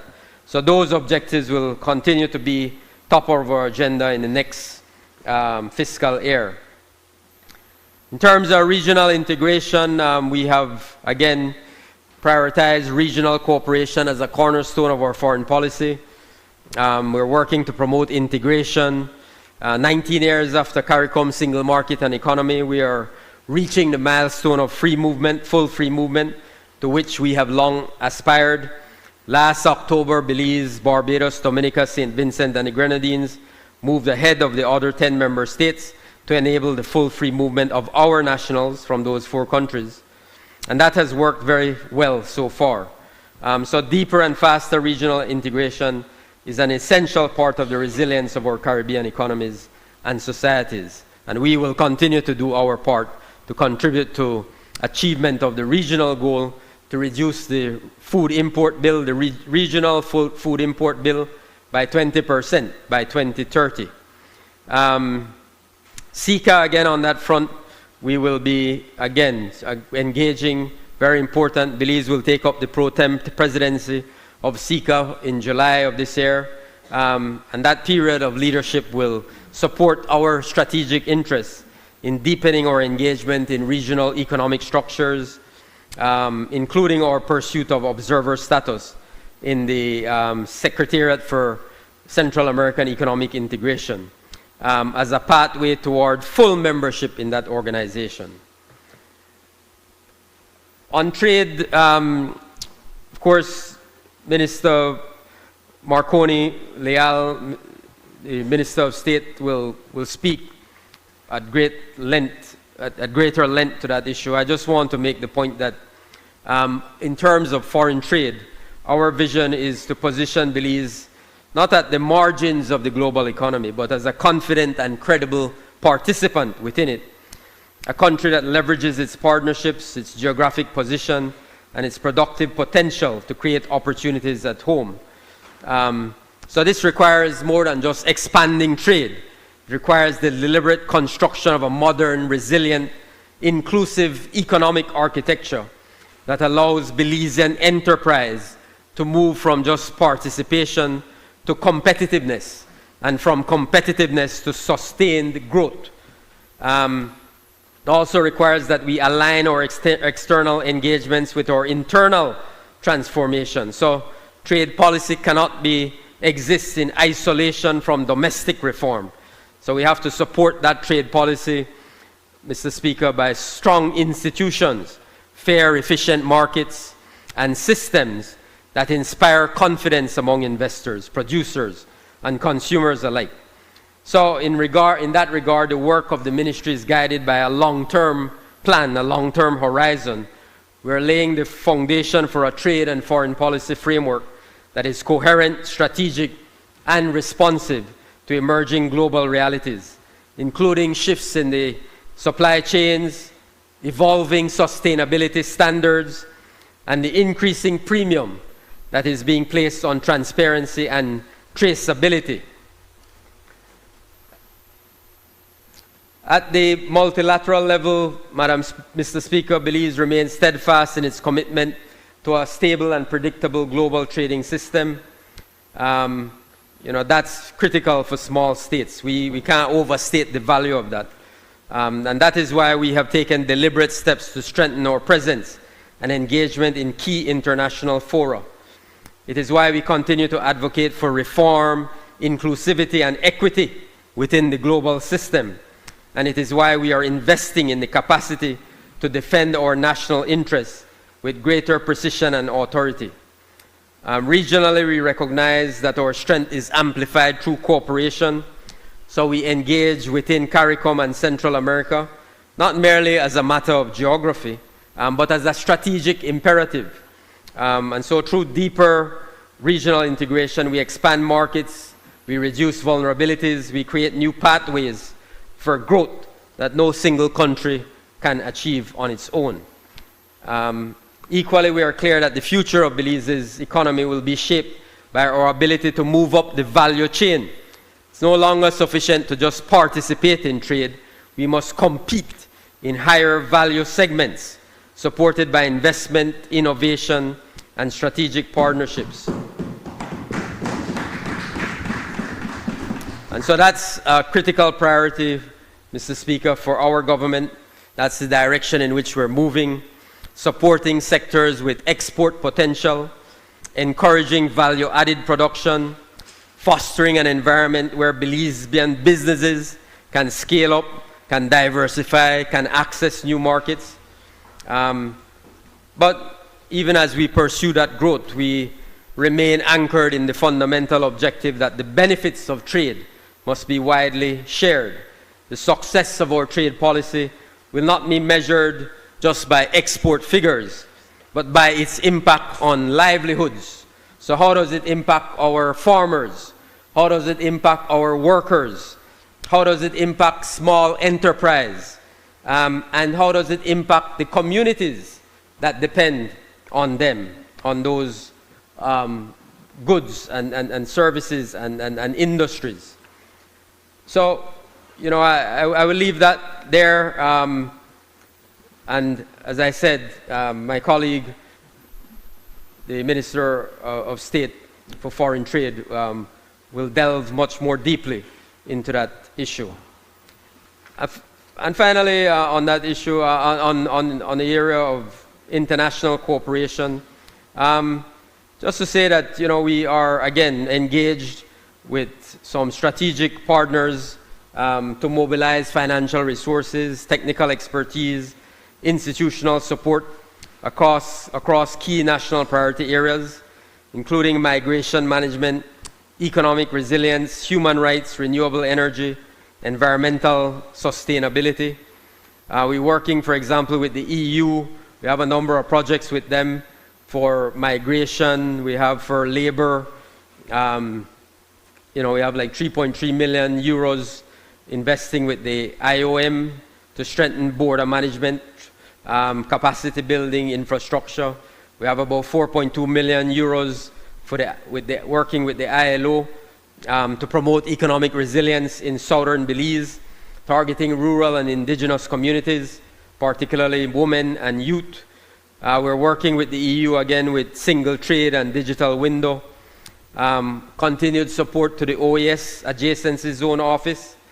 We also have the EU working with us. I think they've approved about 400,000 euros for what we call the National Human Rights Institute, which is what the whole Ombudsman's office will evolve into. So again, critically important, public access to human rights mechanisms. We're working with India on renewable energy cooperation, working with Taiwan on a number of initiatives. One of the new exciting ones is, I'm sure you'll hear a lot about it from the Minister of Transport, the electric mobility initiatives, electric buses, you know, supporting sustainable transportation and infrastructure. So those are some exciting initiatives under foreign affairs and foreign trade in terms of cooperation. In terms of consular services, Mr. Speaker, we are, you know, the consular posts, of course, are the first point of contact for Belizeans in need of migration services or if they need any support or help when they're abroad. The stricter enforcement of U.S. immigration laws required our consular posts to provide adequate support to our diaspora, facilitate issuance of travel documents, self-repatriation and deportation. So we will continue to stand ready to ensure that the process for Belizeans returning home is smooth, dignified and efficient. That our consular offices all understand that that has to be a priority for us to ensure that we're responding to the needs of our citizens who live in these diaspora communities. So on foreign trade and foreign policy, Mr. Speaker, you know, these are critical to our sustainable development.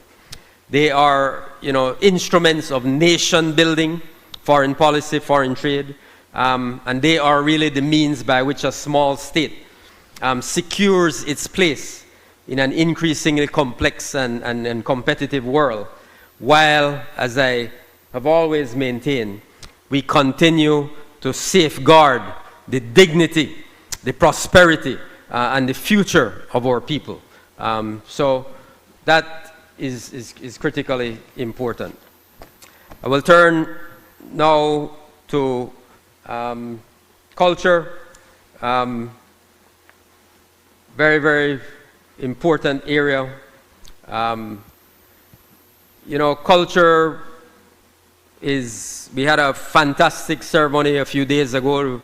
We were privileged and honored to have the Prime Minister with us for the Wild 501 unveiling of that documentary, and with the Fosters, really a tribute to the Fosters, Carol and Richard Foster.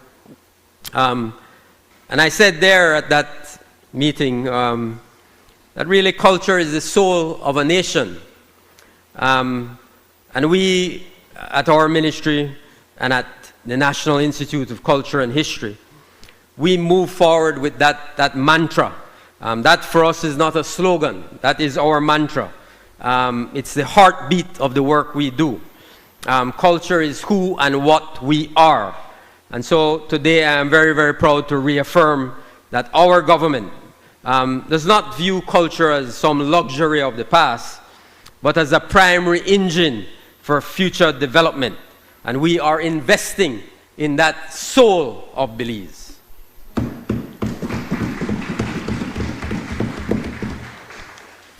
Mr. Speaker, our history is no longer buried in silence.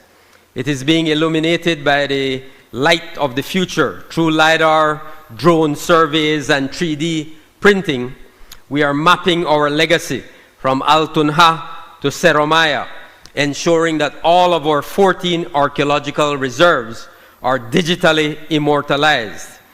We're not just looking at stones, we are caring for the people and the treasures within them. We have brought home over 150 of our ancestors' artifacts from foreign shores, housing them in a modernized, climate-controlled storage. We have breathed new life into Caracol and the Serpon sugar mill through solar electrification. The world's eyes are on Belize. The unearthing of Maya king Tekab Chak's tomb at Caracol. I hope, Director, you will forgive me if I mess up the name. Tekab Chak, his tomb at Caracol. Last year, the unearthing of that Mayan king's tomb is a reminder that Belize remains a titan of Maya scholarship and national pride. Our heritage is also found in our flavors and our struggles. The Belize Food Heritage Project ensures that the secrets of our kitchens are preserved for the next generation. We have honored our political journey with this PUP at 75 exhibit, serving the people, continuing the revolution, teaching our youth that independence was not a gift, but a hard-won journey. And we'll do the same thing for the UDP if they reach 75. We'll do the same thing. Through the Niche Culture Fund, we are putting resources directly into the hands of our creators. So the Culture Fund, very, very important. Putting resources directly into the hands of our creators. We are working with our people in Gales Point and Sartineja to learn how traditional knowledge is our best shield against climate disasters. From the personal letters of the father of the nation, George Price, to the archives of the 17th century, we are decoding our past to empower an informed, critical thinking citizenry. The National Festival of Arts and the Bliss Center remain the vibrant nurseries of our youth's imagination. By subsidizing over 25 major productions, we have ensured that the stage belongs to everyone, not just a few. We are turning hobbies into industries. On July 10th, 2025, we engaged in a national strategy and roadmap, a blueprint for a creative economy. Just this past January, our Big Tune Music Forum gathered 120 of our musical giants to align our rhythms with the business of the global stage. Meanwhile, our houses of culture expanding their reach, partnering with the BTB to bring that community spirit to new welcome centers in Punta Gorda and Saint Bite. In the year ahead, Mr. Speaker, at the Institute of Archaeology, we will celebrate 20 years of the important Archaeology Symposium. The Institute will continue its stewardship in managing our 14 archaeological parks across Belize. The upcoming year will see a renewed focus on digital archaeology, more research and lectures, an anti-looting campaign, specialized tour guide training, an upgrade in our ticketing system, and the implementation of the occupational health and safety protocols. For the creative arts, we will continue to pursue our policy of investing in our artists and cultural practitioners. We will continue to invest in the Festival of the Arts, cultural industry workshops, creative arts development, summer arts programs, the Belize National Orchestra, and Emancipation Day. Our Belize Music Project stands at an optimistic juncture. Much work has been done in documenting and researching the last 100 years of Belizean music, and a unique box set of music is planned in this coming fiscal year. Also, some 50 new songs by young Belizean beat makers will be released over the coming months for public consumption. I thank the Prime Minister and the Minister of Tourism for their support for that Belize Music project. Important, very, very important project. In the area of social and cultural research, our young team has made great impact, collaborating with communities across Belize.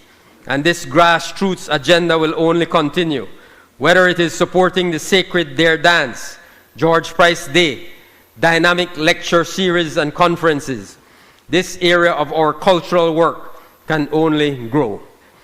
Our Museum of Belize, Museum of Belizean Art and Houses of Culture have long served our communities with programs of an educational, cultural, historical, and artistic vibe. In the coming year, this work will be expanded and enhanced to meet the growing needs of these spaces. Mr. Speaker, in closing, it must be noted that our government has directly invested close to $1 million in creative Belizeans and organizations pursuing cultural projects, and another $2.4 million is planned for programming this year. Of significant note, as I mentioned earlier, was the creation of the Belize National Orchestra last September. Everybody who was there for the opening of that, the launch of that orchestra, will remember that very beautiful night. The orchestra for us is more than just a musical project. It is a cultural initiative designed to establish an orchestral ensemble that truly reflects the rich musical tapestry of Belize. Mr. Speaker, on December 9, 2025 in New Delhi, the world stood still as the Christmas Bram and Sambai of Gales Point, Manatee were inscribed upon the UNESCO representative list of intangible cultural heritage. The echoes of those drums traveled from the shores of the lagoon to the halls of India and back home to the largest Christmas celebration Gales Point has ever seen. This is our commitment at the Ministry of Culture. This is our commitment at the Ministry of Education. This is our commitment at NICH, to keep the drum beating, to keep the stories flowing, and to ensure that the culture of Belize remains our greatest national treasure. Mr. Speaker, finally, with your permission, Mr. Speaker, I want to say a few words about, of course, Free Tongue. As I started out by saying, I stand here because of the people of Free Tongue. So I'm honored and privileged to represent them. I am humbled by the trust and confidence they have placed in me for all these years. And, I don't take that for granted. I do not take that for granted. They are wonderful people that I am privileged to represent.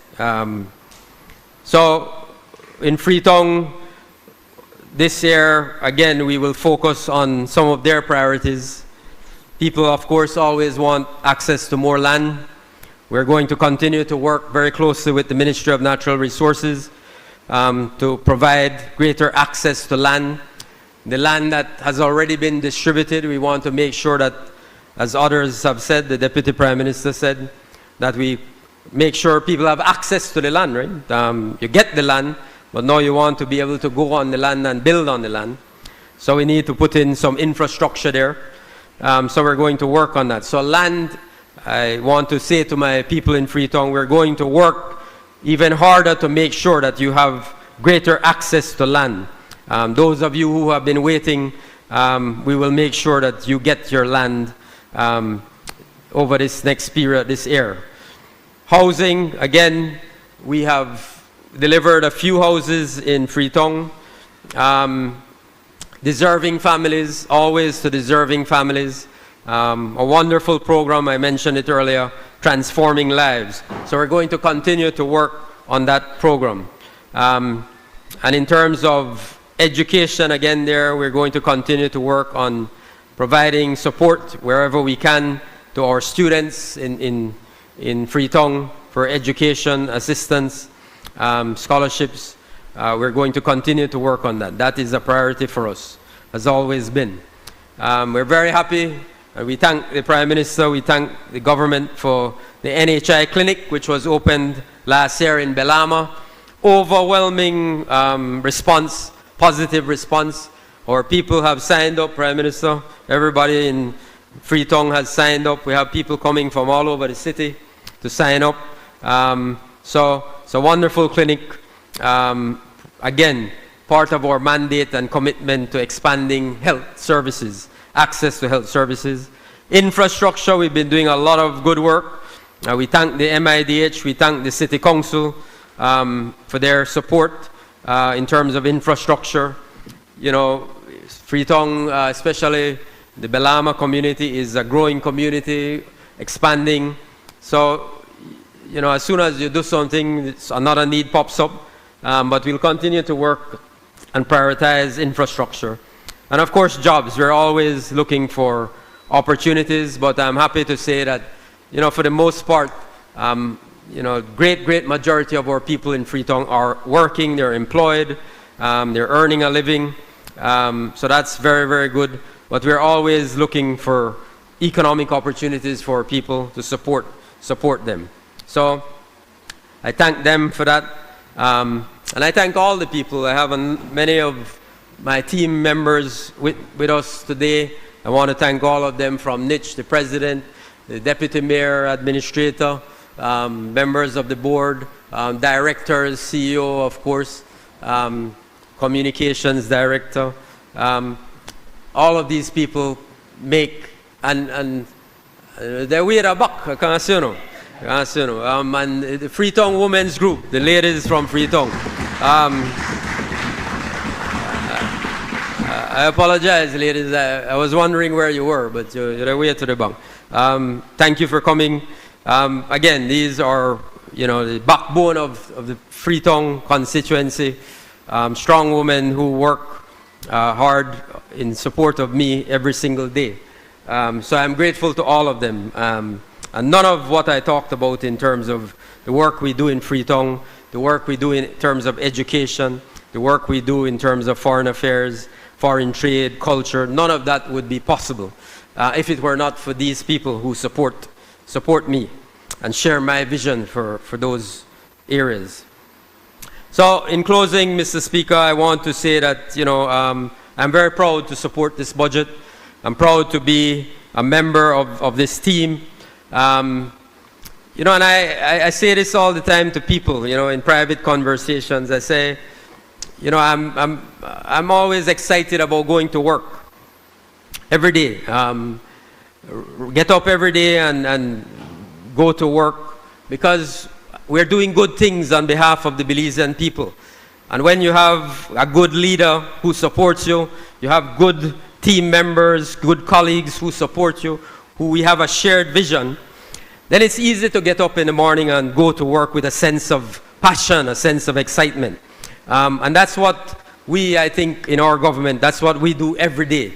We rise each day and go to work on behalf of the Belizean people. We face the challenges before us and those yet to come with a sense of unity, sense of purpose, a sense of strength. We're not afraid of what the future holds. We are prepared for it. And where we're not prepared, we're getting prepared. We understand what lies ahead. So there's a strong sense of unity and strength and purpose in this government. Life is real, as you know, and it can be difficult. But we are a government of hope.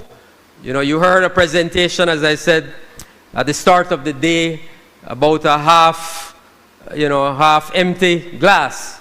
Well, we are a government of a half full glass. We are a government of hope. We are a government of hope and of promise and of future, of the future. So we are a government, a cabinet committed to service to the Belizean people. We are a government of opportunity. And at the end of the day, it's all about love. We are a government of love for the people of this country. So we love the people of Belize who have placed their trust and confidence in us and given us the honor and privilege of leading this beautiful country. As the Deputy Prime Minister mentioned, it was just last year, right? We have, our term goes until 2030. It was just last year that we received a resounding mandate, renewal of our mandate from the Belizean people, a vote of confidence in Plan Belize. Now we are embarking on Plan Belize 2.0, and we ask the people of Belize to continue to have trust and confidence in our plan, our vision for Belize.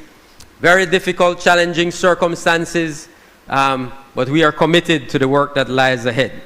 We do not take their trust and confidence for granted.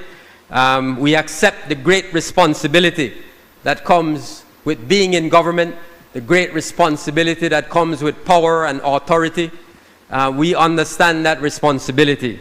And our government, Mr. Speaker, under the leadership of Prime Minister Briceño, has very, very clear priorities grounded in our vision as set out in Plan Belize 2.0. As I said, we have talked about them today, about education, economic growth, health, the NHI, land, access to land, housing, and rural development. So I am very, very proud, Mr. Speaker, to support this budget, and I appeal to the Belizean people to support it as well. I thank you.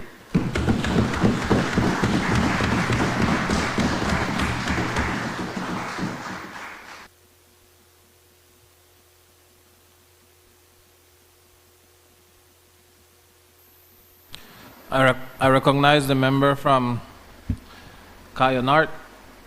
Northeast.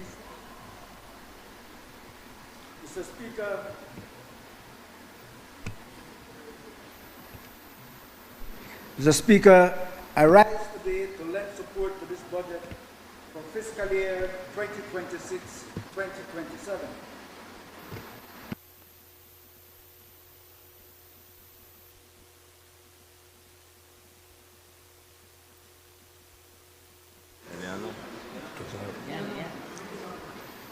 I take this opportunity, Mr. Speaker, to salute my CEO, Ms. Milagro Matos, and everybody who else is in the audience today. But before I go into the heart of my presentation, Mr. Speaker, I just want to mention that in celebrating Women's Month, I want to mention that in my ministry, men are the majority of the employees. However, unfortunately, they are in the lower echelons of the workplace. But women, they take up the majority of the middle and upper administrative staff. In my constituency office also, Mr. Speaker, I have 3 employees and three of them are women. But we received shared Facebook information from a page by Alberto August, a former UDP chairman, who really bashed women in his piece. He was opposed to women being empowered. He lambasted the young women in leadership, which translated to the special sitting of the House and Senate, which was held on March 20. That was indeed shameful. Mr. Speaker, this morning I also heard the leader of the opposition, and I was perplexed because in the beginning I heard her say that it was this administration's fault for us having an increase in the rise of fuel. But later on, she did acknowledge that there was this problem which is geopolitical in nature, and hopefully what she meant was that it wasn't our fault. Really and truly, the current geopolitical ramifications that affect the entire world, especially those affecting the cost of fuel and gases, come from things that we have no authority over. The US Energy this morning said that the ongoing Iran-Middle East situation has forced supply disruptions and initiated a significant risk premium, causing oil and petrol prices to rise. The rapid rise in gasoline, up 35% in the past month, as of March 23, 2026, reflects immediate market anxiety. Mr. Speaker, the theme, budgeting for Belizean prosperity, could not be more appropriate as it speaks of Plan Belize 2.0 and the upcoming medium-term development strategy aimed to improve the quality of life of all Belizeans. $1.9 billion, unprecedented. I am happy because my ministry got almost the entire budget that we budgeted for. The work of my ministry sits at the heart of Belize's future. Its work reaches every district and every Belizean family. Its core lies in protecting the natural resources that sustain our economy, strengthening our communities against the growing impacts of climate change, and ensuring that development across this country remains sustainable and resilient. Protecting our environment is part of that development, and that is exactly what this budget seeks to advance. Today, I report on policy, regulations, and plans, but most important, on delivery, results, and investment, so that every Belizean citizen can hear and know how their monies were spent and how this new budget will improve on those programs that have commenced and start new initiatives for the furtherance of the development of Belize. Mr. Speaker, I begin with solid waste management. The Belize Solid Waste Management Authority continues to play a vital role in protecting public health, maintaining cleaner communities, and safeguarding the environment that supports Belize's tourism industry and the broader economy. Over the past year, more than 62,000 tons, or 136,400,000 pounds of waste were safely managed through 7 operational transfer stations located in Belize City, Borrelboom, San Pedro, Kikakar, Belmopan, San Ignacio, and Dangriga, serving over 54,000 urban households, or approximately 220,000 Belizeans. That is not a minor achievement. Mr. Speaker, it is evidence that Belize is steadily moving toward a more fully functional national waste management system. Through the IDB-supported Solid Waste Management Project 2, the government completed the construction of 6 redesigned transfer station facilities in Belmopan, Dangrega, Placencia Village, Punta Gorda, Orange Walk Town, and Corozal Town. In addition, the regional sanitary landfill was expanded by 2.5 acres, including an additional holding cell, extending its useful life and strengthening Belize's capacity for safe and responsible disposal. Mr. Speaker, I wish to underscore a key point in this budget. The Capital 2 budget has increased by $2 million in fiscal year 2026-2027 to support the full operationalization of the Orange Walk and Corozal transfer stations. That increase is important. It means progress toward a national system in which every district is better served. It means waste services are not concentrated in only a few locations, but extended more fairly and more effectively across the country. At the same time, recognizing effective waste management begins in our communities.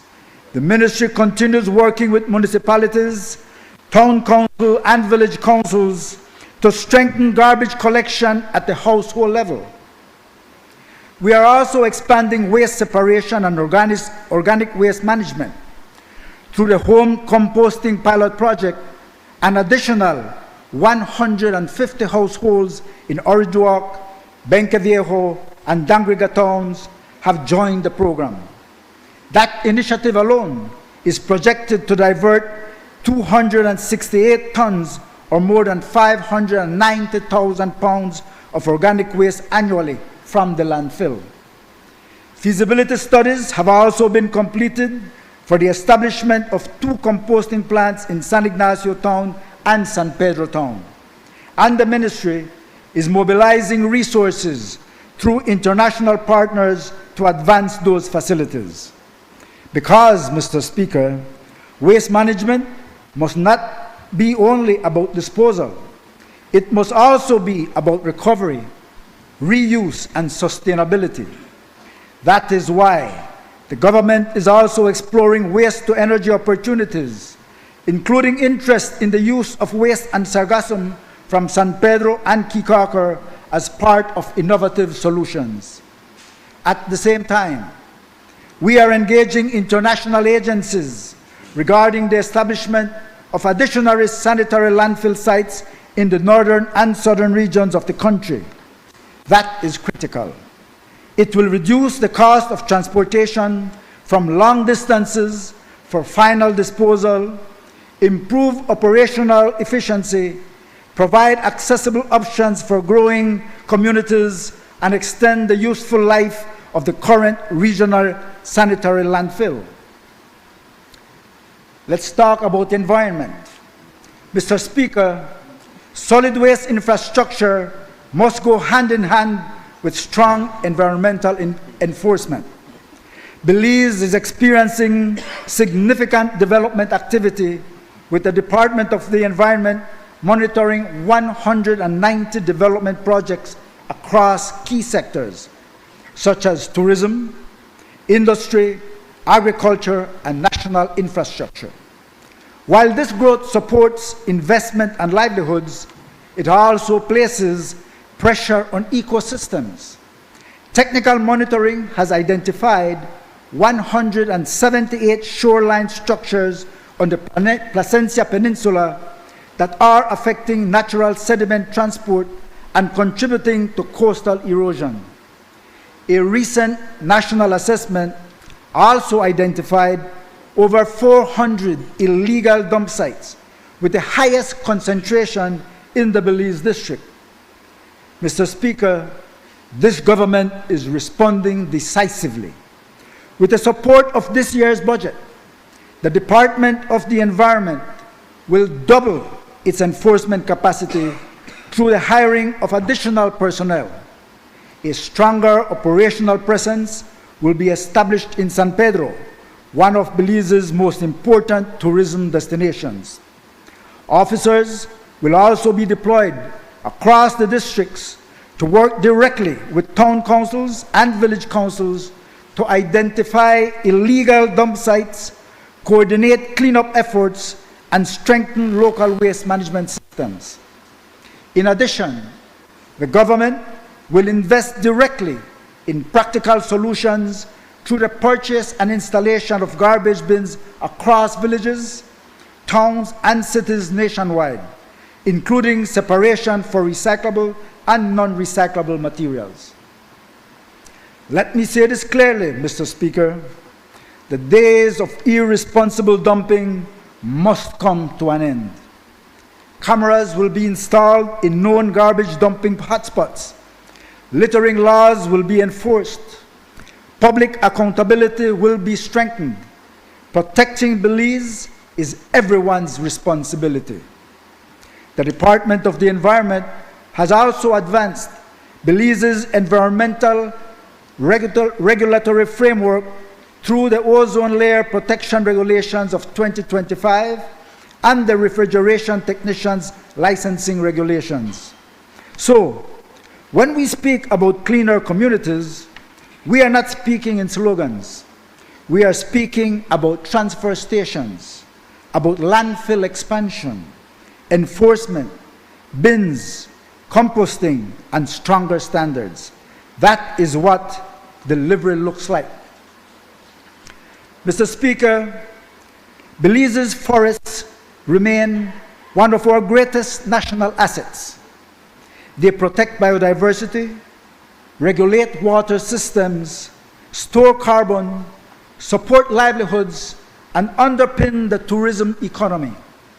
In 2025, Belize joined Mexico and Guatemala in signing the Calakmul Declaration, establishing the Great Maya Forest Biocultural Corridor, which protects approximately 5.7 million hectares of forest across the region, making it the second largest tropical forest reserve in the Americas after the Amazon. Belize contributes nearly 600,000 hectares within this corridor, connecting 11 protected areas in our country, along with protected forests in Guatemala and Mexico. This is significant, not only for conservation, but for national interest. It strengthens regional cooperation against illegal logging, wildlife trafficking, and forest fires. It improves wildlife protection, including the habitat for the jaguar, and it positions Belize to access greater international conservation and climate financing. Just 3 days ago, I signed, along with the ministers of Mexico and Guatemala, a memorandum of understanding that outlines the cooperation and partnership for the work that is before us in protecting the forest, its wildlife, flora and fauna, and the heritage, culture, and stewardship of the communities that live within it. Mr. Speaker, another major initiative is the Greening Belize Initiative, which aims to plant 1 million trees over 10 years. This effort and the private sector all wanting to be engaged in this noble effort. Very soon, an online phone application will be available to the public so that they can send in their information on the trees planted to a repository at the Forest Department. At the same time, the government will continue the 5-year moratorium on yearly logging concessions and tree cutting on national lands and lands without valid leases. The Forest Department has also finalized the draft Wildlife Policy and Action Plan and the National Jaguar Action Plan. These measures will strengthen the legal and policy framework for wildlife protection, particularly as Belize remains part of the largest remaining jaguar habitat in the Americas and still maintains over 60% forest cover. To reinforce those efforts, the government intends to introduce a 2-year moratorium on the hunting of certain wildlife species, giving vulnerable populations the chance to recover and our large cats an available food source in the wild.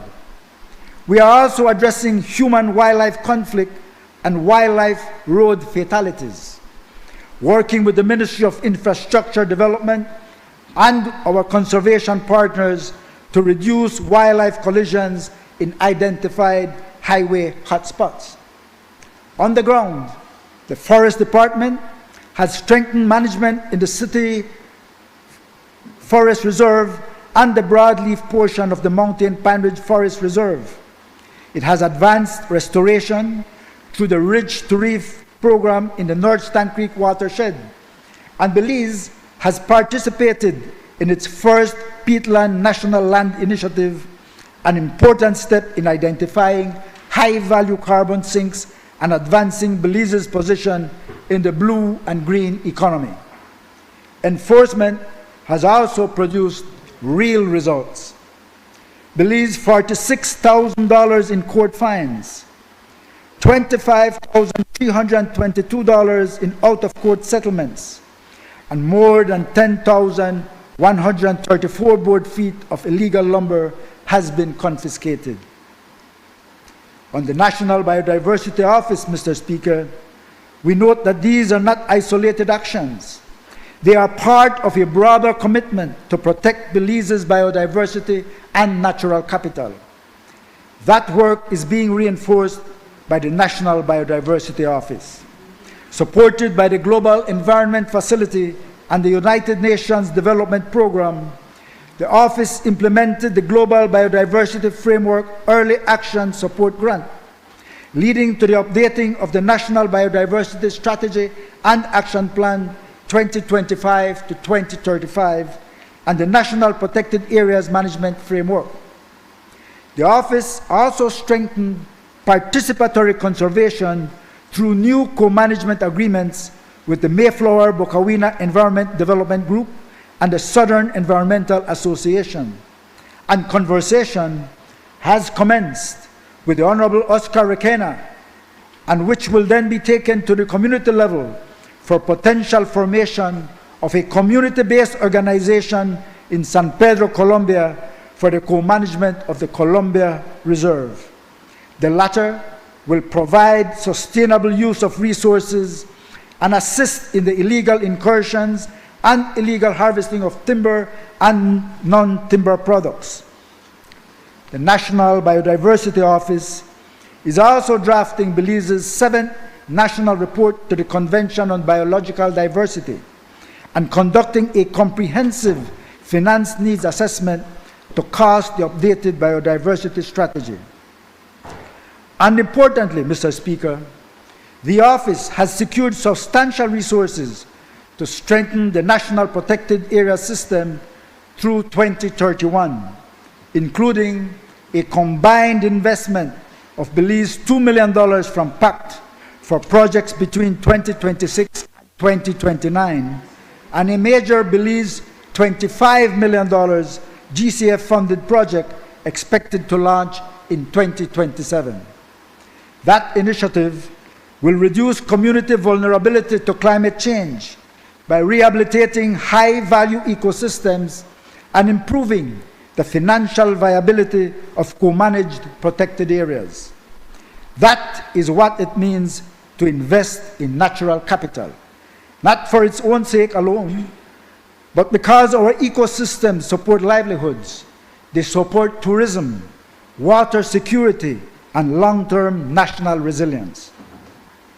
Mr. Speaker, on sustainable development, water security, and community resilience, the sustainable development means that good policy must translate into real improvement in people's lives. Through the Sustainable Development Unit, Belize's development planning is being guided by data, inclusion, and measurable results. The unit led the Climate Landscape Analysis for Children Plus, or CLAC Plus, positioning Belize as the first country globally to expand this framework to include children, persons with disabilities, indigenous communities, and other vulnerable groups.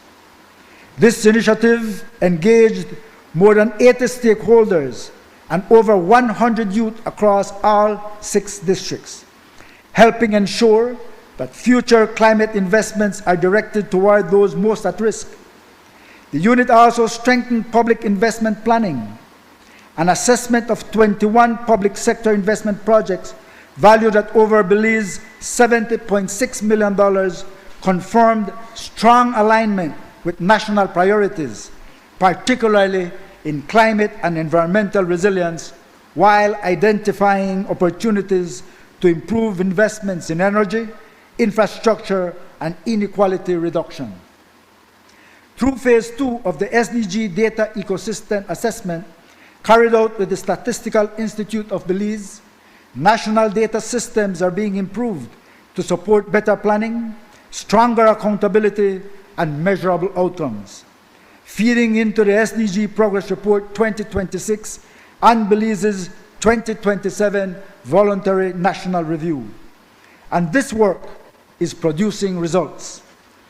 Through partnerships with the European Union and the International Organization for Migration, the government completed a new polyclinic in Docron 1, valued at over Belize $1.06 million, improving healthcare access for that community. A polyclinic that will shortly provide NHI services to the people of all surrounding communities. Plan Belize continues to be expressed in rural communities. Mr. Speaker, water security itself remains fundamental to Belize's development. The National Hydrological Service has been restored to full departmental status, strengthening national capacity for monitoring, forecasting, and drought response. The Integrated Water Resources Management Policy and Strategy now provides a coordinated framework across more than 40 government agencies, utilities, NGOs, and water user groups, supporting sustainable water management for over 420,000 Belizeans, as well as approximately 504,000 overnight visitors and 900,000 cruise tourists recorded in 2025. The National Integrated Water Resources Management legislation, which comes into effect on April 1, 2026, establishes Belize's first comprehensive legal system for water governance. It will provide clarity for between 3,000 and 5,000 major water users, including farmers, utilities, industries, and tourism operators through licensing, water rights, and regulation. Mr. Speaker, we are not only improving policy, we are also delivering on the ground. Scientific monitoring has been strengthened in southern Belize, particularly through sediment transport studies in the Swayze, in the Bladen, and Monkey River watersheds. These studies now support erosion control, watershed management, and flood risk reduction, directly benefiting between 35,000 and 45,000 residents in the Monkey River and Toledo regions. A new real-time monitoring station at the Monkey River Village estuary strengthens early warning capacity for floods, extreme rainfall, and drought, improving protection for more than 8,000 downstream residents. Pipeline investments are also in motion to expand the National Hydrological Monitoring Network, to develop flood and erosion hazard maps, create a national water resources inventory and vulnerability profile, and to strengthen drought risk management, and to continue sediment and water quality monitoring to support ridge-to-reef management. To protect the reef, we must first protect the rivers and the watersheds. Just 4 days ago, we celebrated World Water Day with overwhelming support from various sectors, and I'm happy to report the participation of various primary and high schools with our strong partner in this event, the UNICEF. The direction is clear, Mr. Speaker. Stronger institutions, better data, smarter planning, and real protection for Belizean communities. Mr. Speaker, Belize continues to strengthen its leadership in climate governance while positioning the country to access critical international climate financing. A major milestone this year is the advancement of the Climate Change and Carbon Market Initiatives Bill, Belize's first comprehensive legal framework to regulate carbon markets and strengthen oversight of climate-related investments. The bill has passed 3 readings in this Honorable House and now awaits final consideration in the Senate. Through the National Climate Change Office, Belize this year mobilized over US $1.5 million to strengthen national climate planning capacity, including the Capacity Building Initiative for Transparency project funded by the Global Environment Facility, GEF. The office also advanced Belize's climate finance architecture through the Climate Finance Needs and Tracking methodology. Funded by the Initiative for Climate Action Transparency, ICAT, to strengthen national systems for tracking climate investments and ensuring transparency. To mention that ICAT hub is stationed in Belize.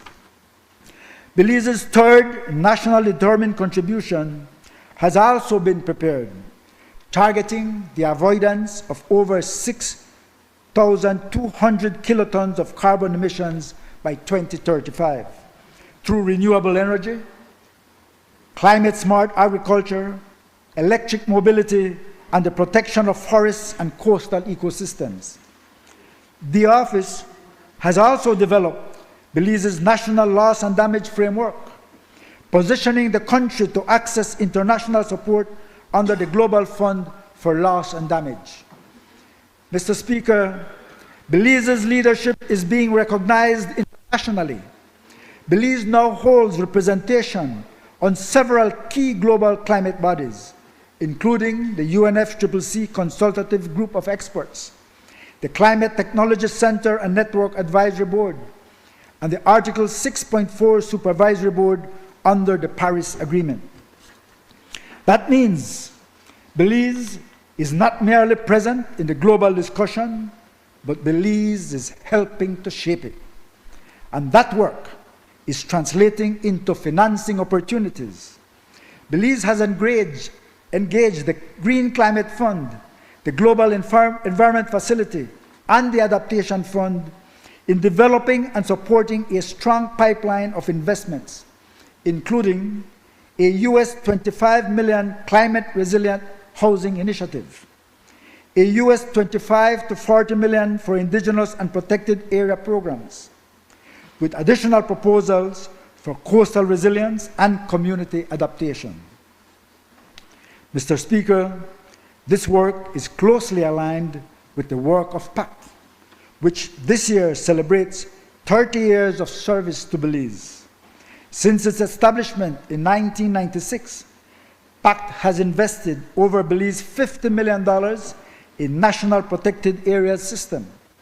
In the last year alone, it directed approximately Belize $12 million into more than 20 protected areas, while disbursing more than $1 million through secondary and extraordinary funding windows. PACT is also investing in people. Through the Youth Academic Support Grant, 31 Belizean students received assistance for tertiary education in environmental and natural resource fields. Outreach initiatives engaged over 500 students and more than 10 national institutions. The Trust has also launched a Belize $1 million grant facility under the Canadian-funded CORE program to support gender-responsive, locally led climate and nature-based enterprise initiatives. Strategic partnerships have also advanced, including collaboration with the Association of Protected Areas Management Organization, the Belize Fund for a Sustainable Future, and the successful hosting of the inaugural EcoLens Summit. Mr. Speaker, I also want to highlight a joint initiative between PACT and the Belize Tourism Board. The Belize $2 million Tourism Enhancement for Protected Areas program, which strengthens conservation while enhancing Belize's tourism project. PACT has also maintained accreditation with the Green Climate Fund, secured reaccreditation with the Adaptation Fund, and is now recognized as an eligible entity for the Loss and Damage Fund. Through those efforts, PACT has mobilized approximately Belize $30 million with over $100 million in the pipeline. Communities such as Sarteneja, Ladyville, Hattieville, and Belmopan are already benefiting through the enhanced direct access program. Upcoming investments include coastal resilience and shoreline stabilization in Dangriga, and a Belize $10 million water security initiative benefiting Otosha, Dolores, Boom Creek, and Copper Bank. Mr. Speaker, what all of this shows is simple. Belize is not waiting on climate change. Belize is organizing, it is legislating, it's financing and delivering. And that delivery is also visible through the ministry's Policy Planning and Projects Unit. Over the past fiscal year, the ministry mobilized and delivered over Belize $7 million in direct investments across climate resilience, restoration, and community empowerment projects. A flagship achievement is the US $1.6 million flood warning capacity improvement project for the Belize River Basin, implemented with the Republic of China, Taiwan. That project now provides up to 3 hours of advanced flood warning, directly benefiting over 100,000 residents in San Ignacio, Belmopan, Belize City, Santa Familia, St. Paul's Bank, and Rancho Dolores. It also trained more than 50 community members as rapid response emergency teams and strengthened national systems through improved hydrological monitoring and the use of drones.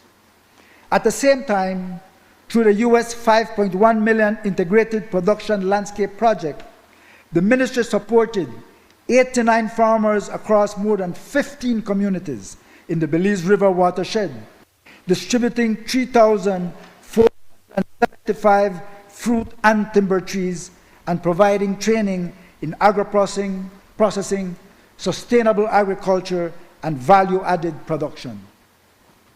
Importantly, more than 50% of participants were women and nearly half were young people. Mr. Speaker, that is what inclusive development looks like. Through the Greening Belize initiative, supported by Belize $900,000 in grant financing, communities are leading restoration efforts across the country. The Greening Belize app now allows every Belizean to participate directly in planting and monitoring trees as we look forward to the national goal of the 1 million trees. Public outreach under these programs has already reached over 2,300 Belizeans, including 1,200 children, 500 youth, and 600 adults, while community nurseries have produced and distributed more than 2,000 seedlings. These are not abstract concepts. These are real investments in real communities producing real results. Mr. Speaker, the achievements I have outlined today are the result of hard work, of commitment, and of service. Across the Department of the Environment, the Forest Department, the Sustainable Development Unit, the National Climate Change Office, the National Biodiversity Office, the National Hydrological Service, the Belize Solid Waste Management Authority, and the Protected Areas Conservation Trust, there are over 250 public officers working diligently to deliver results for the people of Belize. These are the men and women who protect our forests, monitor our waters, improve our environmental standards, prepare our communities, and help move this country forward in a sustainable and resilient way. Our ministry is also proud to reflect balanced and inclusive leadership, where women and men work side by side at every level of decision-making and implementation. That is not an accidental, but deliberate, inclusive leadership which strengthens national results. Mr. Speaker, this budget is about cleaner communities. It is about stronger protection for our natural resources. It is about better environmental enforcement, greater climate resilience, stronger water security, real investments reaching Belizean families, farmers, and communities across every district. It is about building a country where development is not short-term or limited to today, but sustainable and secured for tomorrow. The environment is not separate from Belize's future. It is Belize's future. If we protect our forests, rivers, reef, watersheds, and communities today, we secure jobs, livelihoods, public health, and opportunity for generations to come.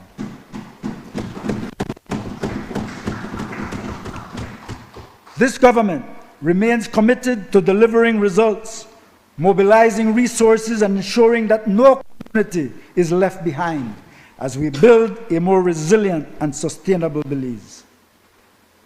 Mr. Speaker, now please allow me to greet my people of the beautiful constituency of Cayo Northeast, the people of Moratown, Santa Familia, Billy White, Docron 1, 2, and 3, Los Tambos, and Esperanza Village.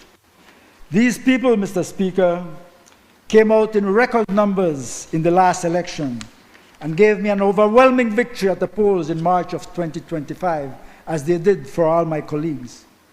You see, Mr. Speaker, Cayo Northeast has an area representative like no other before.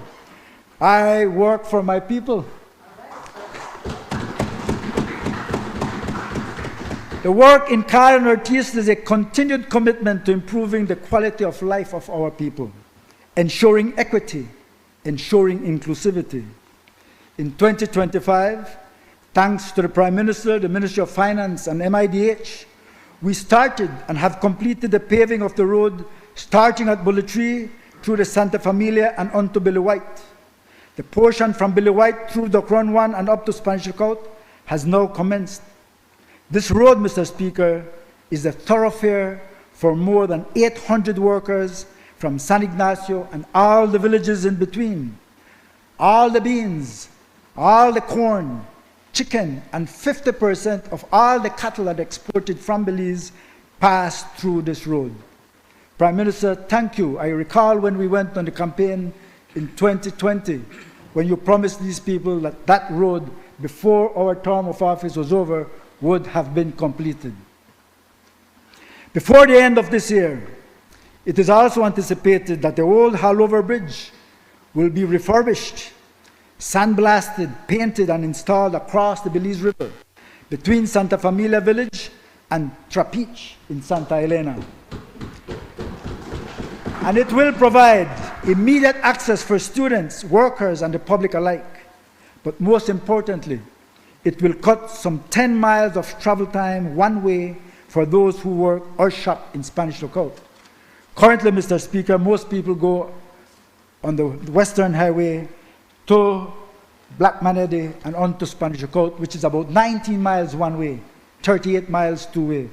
This new bridge will provide access for 20 miles two-way, so saving over 20 miles. Already, Mr. Speaker, the residents of these communities are experiencing the benefits of their properties, which have increased in value.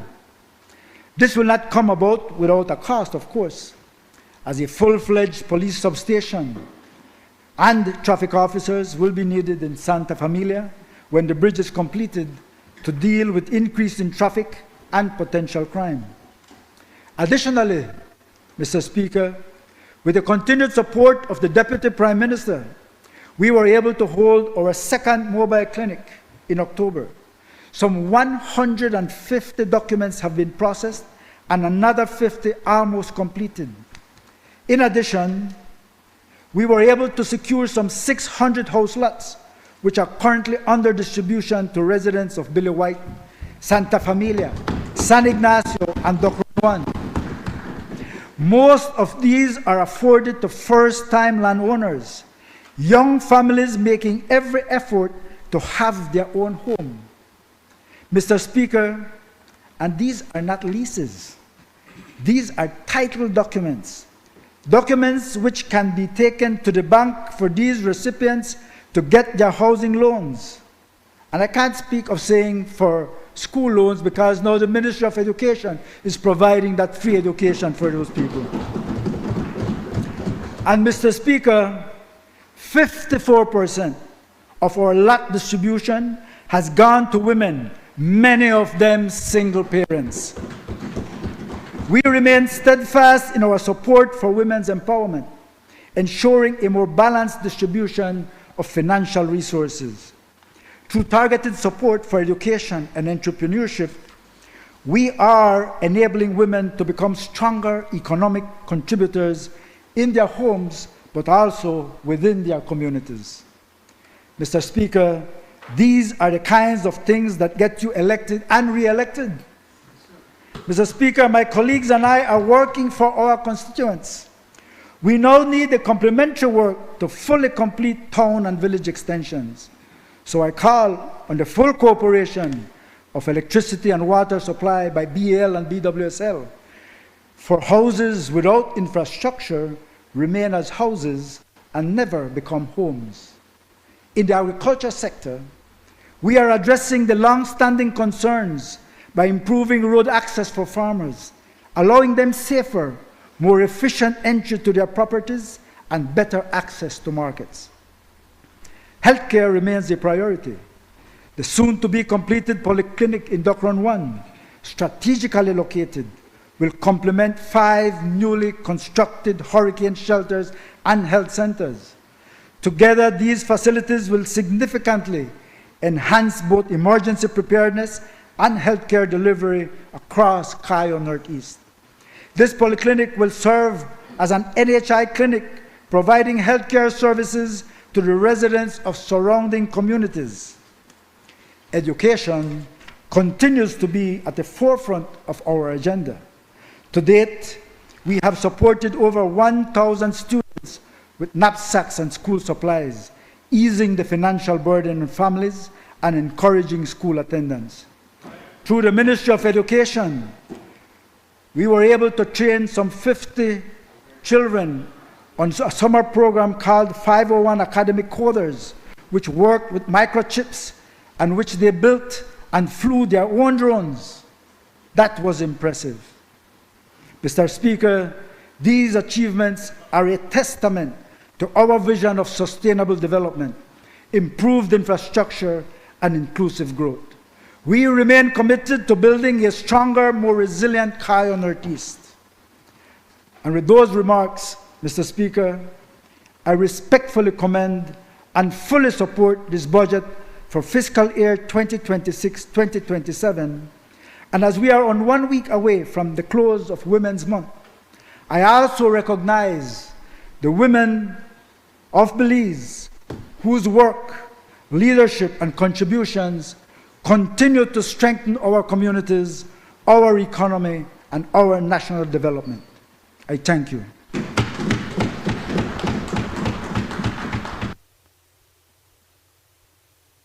I recognize the member from Belize Rural Central. Pleasant good afternoon, Mr. Speaker.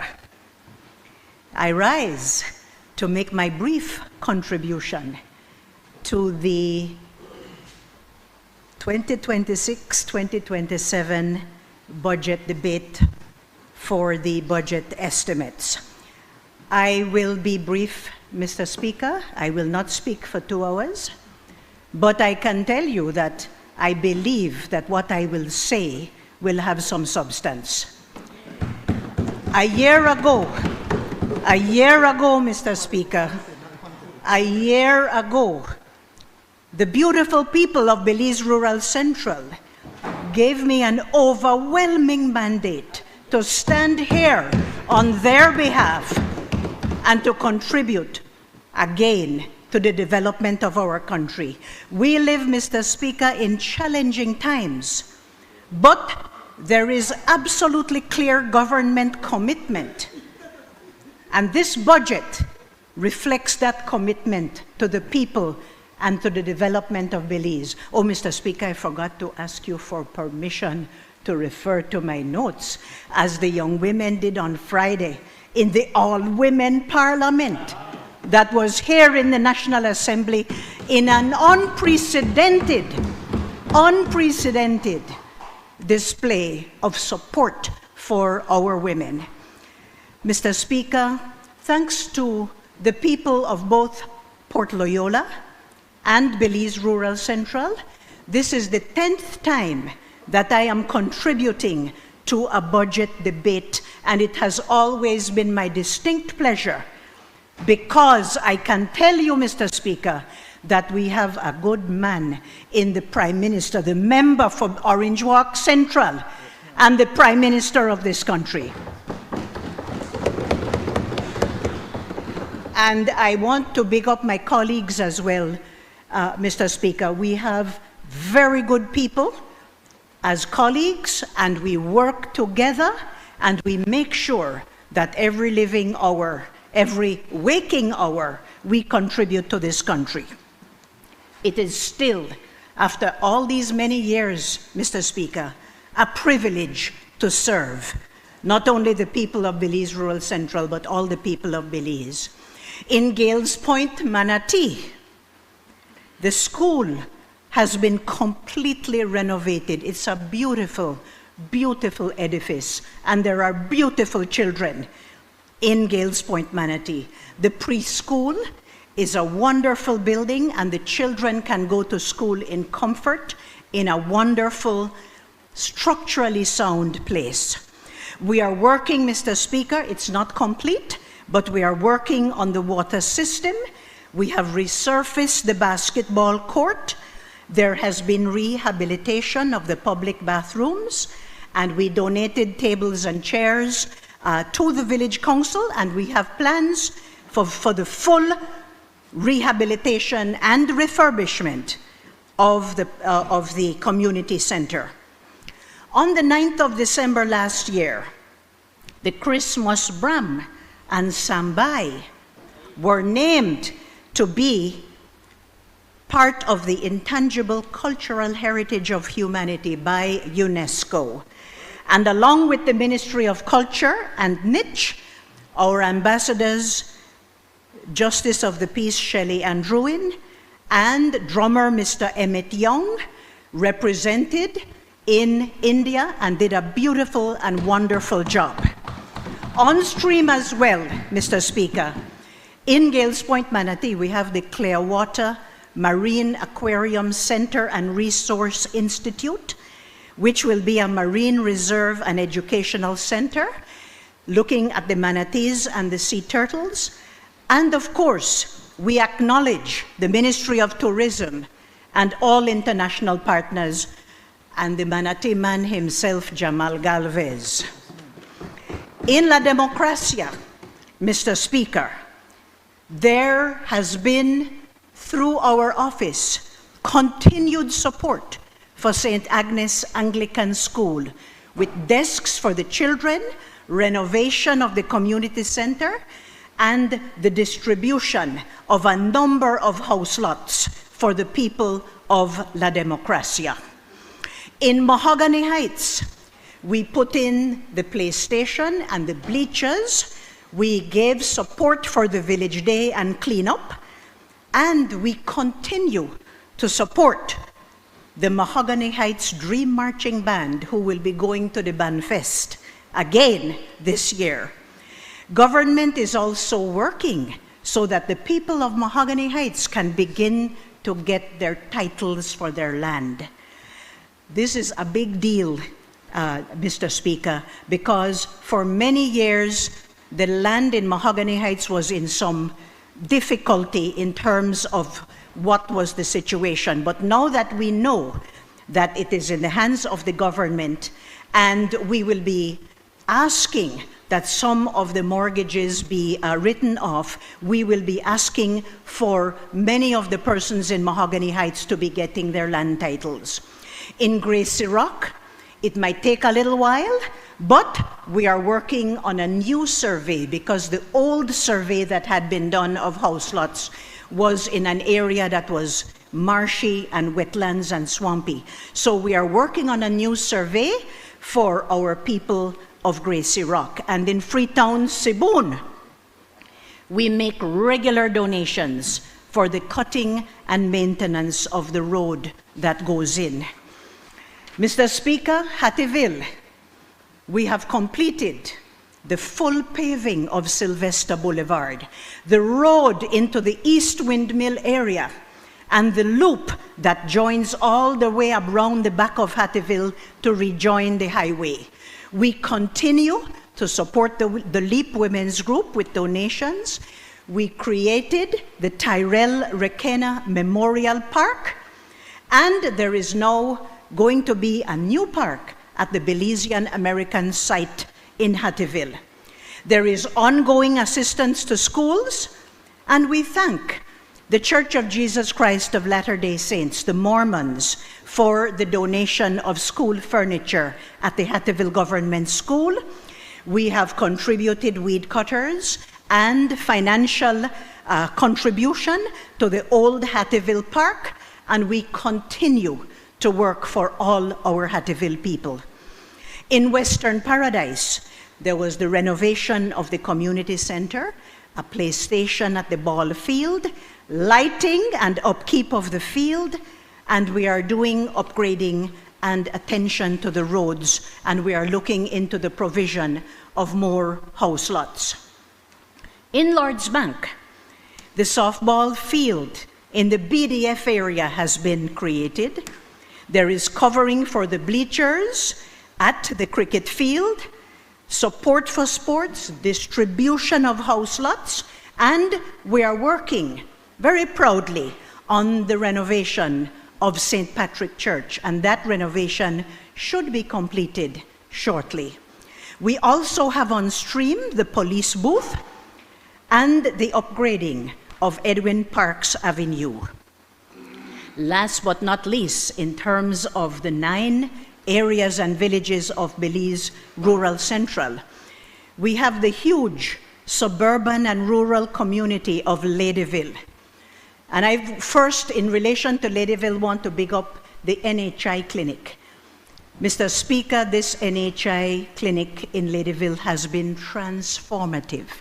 Hundreds of people have accessed primary health care at the NHI clinic in Ladyville. Literally hundreds of people. And it is something that is great for the community of Ladyville. We have paved Mirage Road, that's a full mile of paving. We have distributed, as Deputy Prime Minister said, the land titles for long-time residents of Compassion Lane. Many years, the people were crying out for their titles in Compassion Lane. Who did it? This particular government of John Briceño did the Compassion Lane titles for our people. We also are putting in a new park in what is called the Milpa area.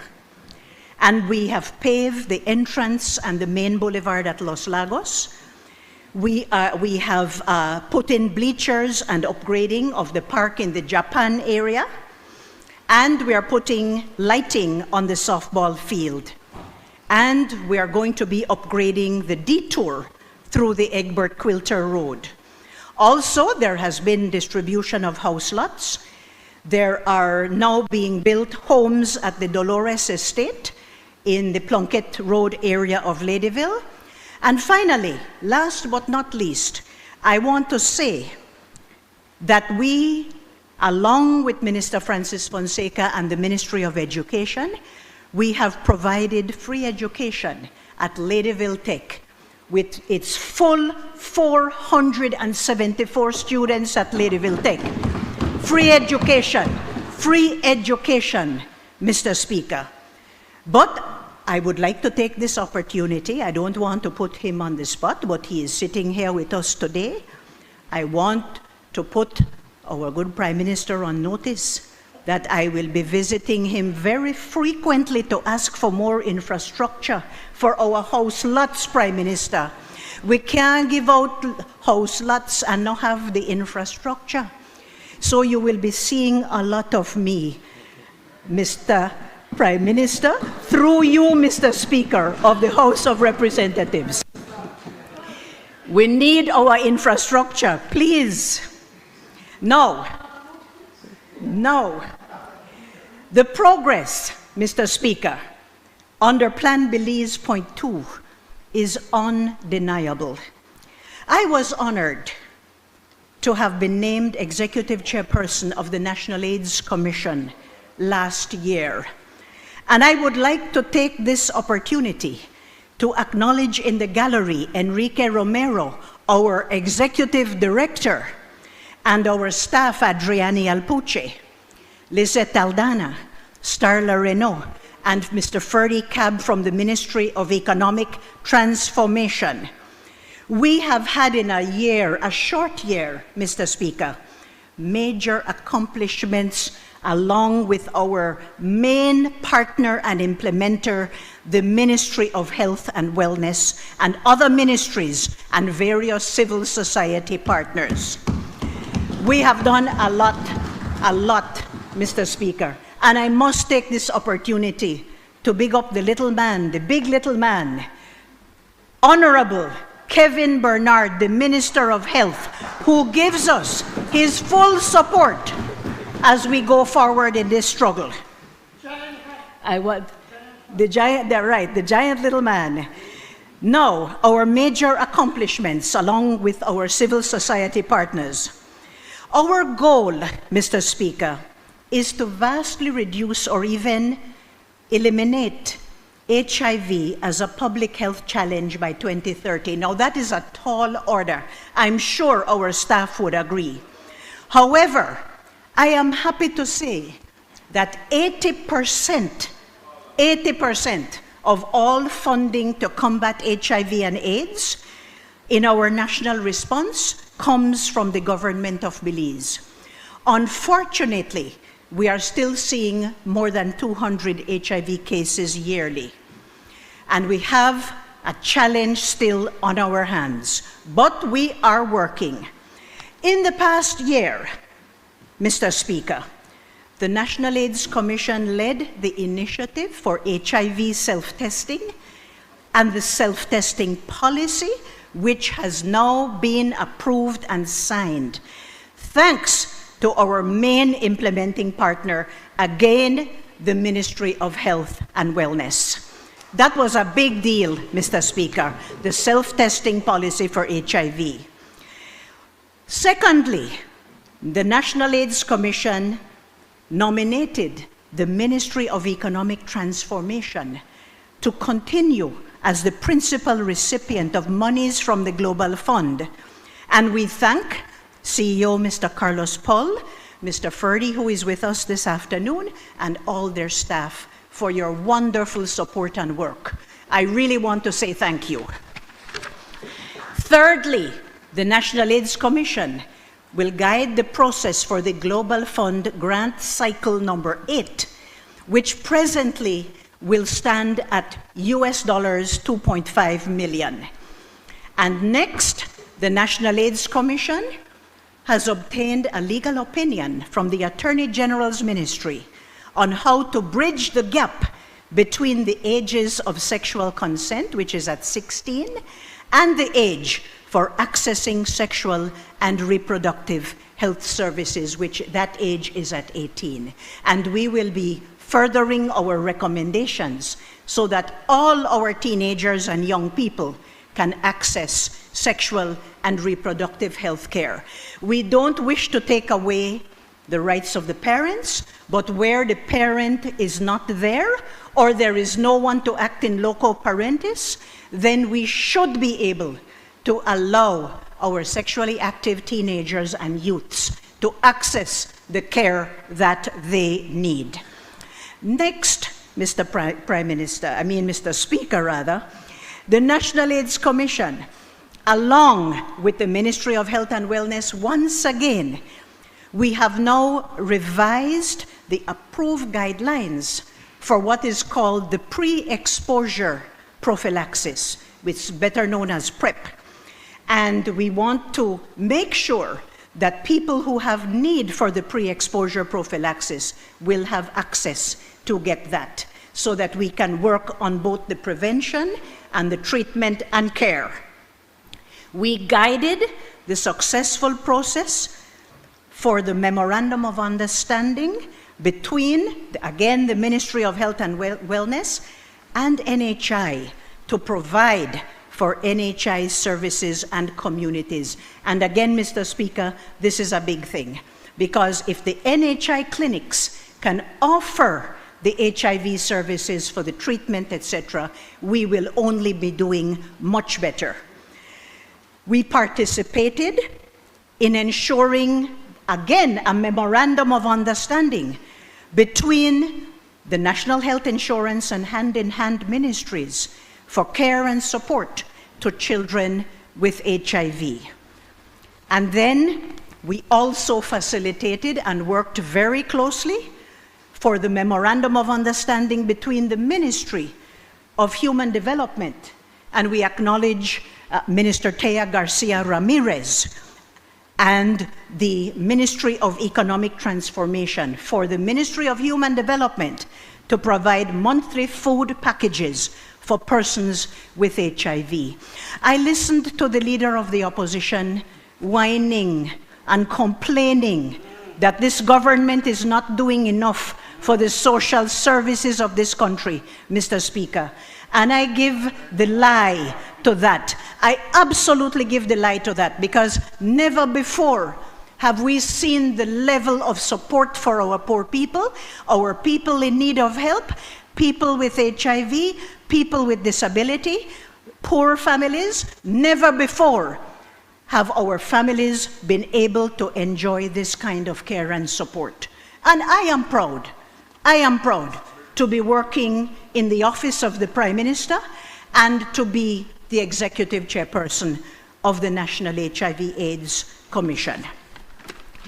Mr. Speaker, there is, well, I'm almost about to say last but not least, there is also an agreement between the National Health Insurance and the civil society organization Go Hove and Belize, and that was with the National AIDS Commission's facilitation for outreach activities to key population groups in fighting HIV and AIDS. And we work closely with our partners, Go Hove and Belize, the Belize Family Life Association, and others, to ensure close communication with Dr. Joshua Kanul, who is the focal point for the Ministry of Health and Wellness. I also want to take this opportunity, Mr. Speaker, to thank all our board members of the National AIDS Commission. Everyone is contributing to the revitalized efforts that we have seen within the past year. The work is challenging, but we have made significant strides in expanding our communication campaigns to provide key behavior change messages for condom use, pre-exposure prophylaxis, routine HIV testing, adherence to antiretroviral medications, and the slogan of undetectable means untransmissible. Let's take that to heart, people of Belize. And again, I want to acknowledge our wonderful Secretariat staff at the Commission, and again, all our partners.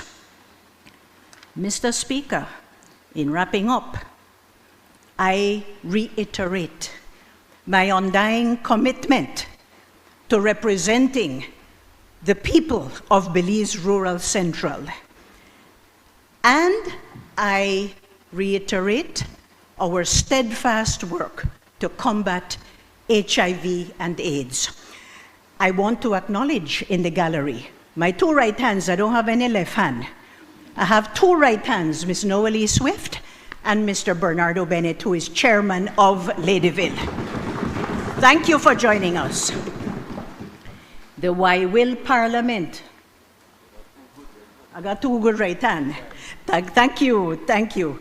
The Why Will Project, the Young Women in Leadership Project, held a very successful parliament on Friday.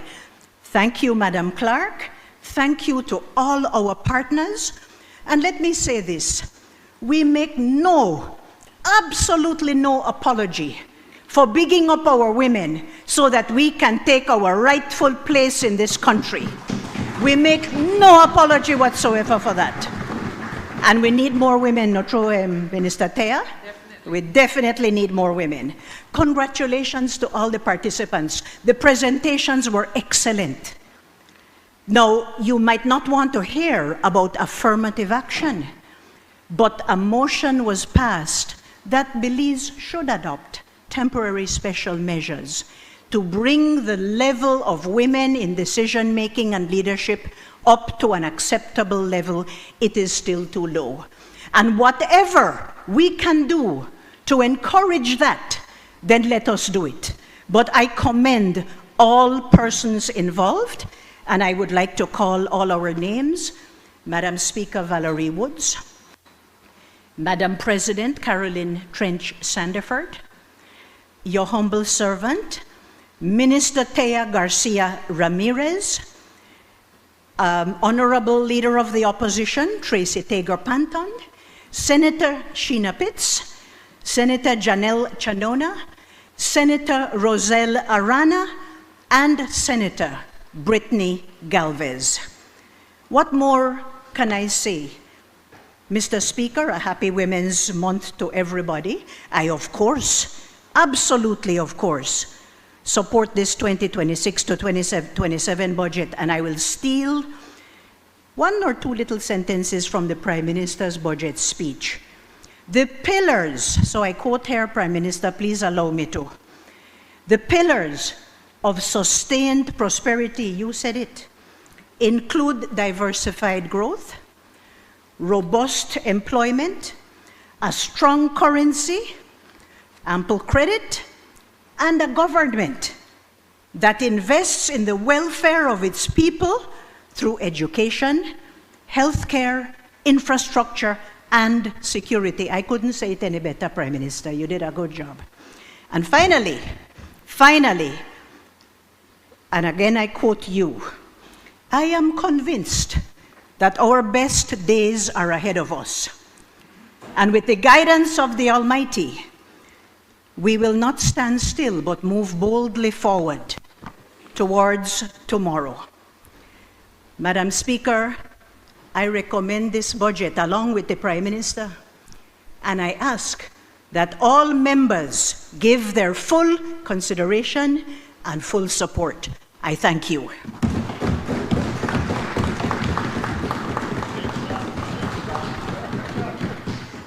I now recognize the member for Belize Rural, Kaya Central.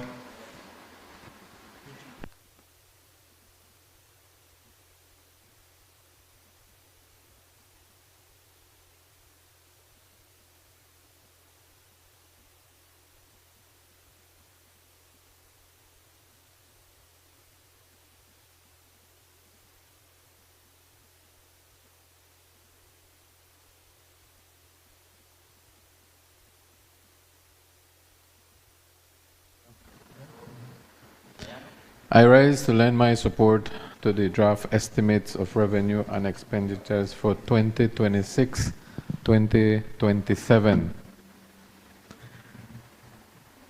Good day, buen dia, Malob King, Titulaka. First of all, I thank God for His continued blessings of health and life, for this great opportunity to be here in this Honorable House of Representatives, Mr. Speaker. Secondly, I wish to send my heartfelt greetings to all the constituents of Cayo Central who continue believing in me to represent them in this Honorable House. Mr. Speaker, as I rise today to make my contribution to the 2026-2027 appropriation bill, please allow me to refer to my notes, as I wish to thank our Prime Minister and Cabinet for your continued support in serving and delivering to the needs of the people of our jewel Belize. Over the last term and currently, the Ministry of Education continues the Rural Education Assistance Program to students from primary to tertiary education. Last year, we were part of the free education program to our high school of Sacred Heart College, even though many of the students from Kyle Central do not attend that school. I want to see that in the very near future, we would have a high school in Santa Elena, or both high schools, to be a part of this program as well. With the support from the Ministry of Education, Mr. Speaker, hundreds of students across Kyle Central have benefited from this program. I know that Plan Belize 2.0 is designed and focused around 5 pillars, with education as one of the biggest priorities. Mr. Speaker, I cannot continue without mentioning the commitment of our government to its human resource, especially the teachers, by addressing their salary adjustments.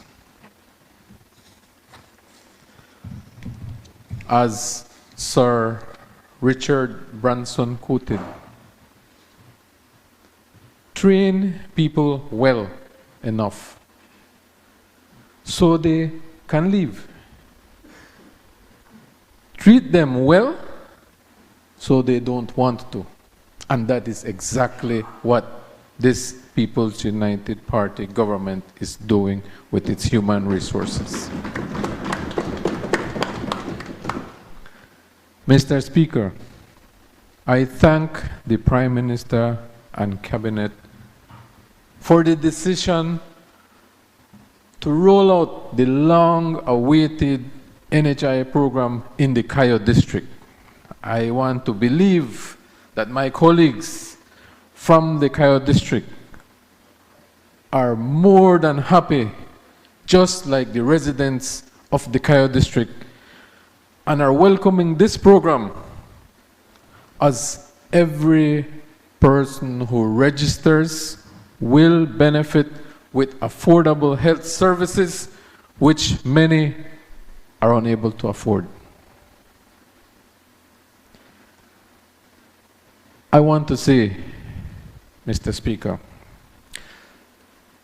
last year, in the first year of the second term, partnering with an NGO, we were able to construct a health post undelivered to the village of La Gracia, one of the most remote villages in our country.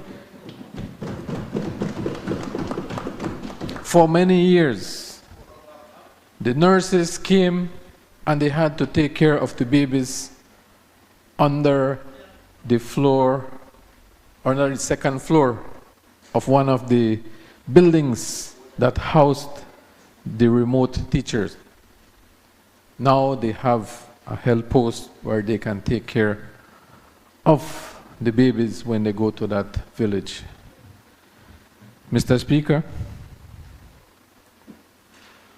this People's United Party government is not taking away land as our predecessors during their tenure. We are giving land to those who rightfully need it and those who deserve it. With support from the Minister of Natural Resources and his ministry, we will soon be subdividing a parcel of land in the Buena Vista village to make available approximately 200 house lots for constituents who are in dire need of a house lot and those who are first-time landowners. As I sat here this morning, someone was saying applications for first-time landowners were being denied. I don't agree with that. We have a lot of applications pending, and I want to believe and I have faith in our government that we will deliver a house lot to every single one of those applications that are waiting a response. So, Mr. Speaker, and I don't see the member for Lekai, but I know that he believes in the need of the people. And together, we will not rest till we have identified and distributed house lots to all those first-time landowners in Santa Elena and the 10 villages who are still awaiting for a house lot.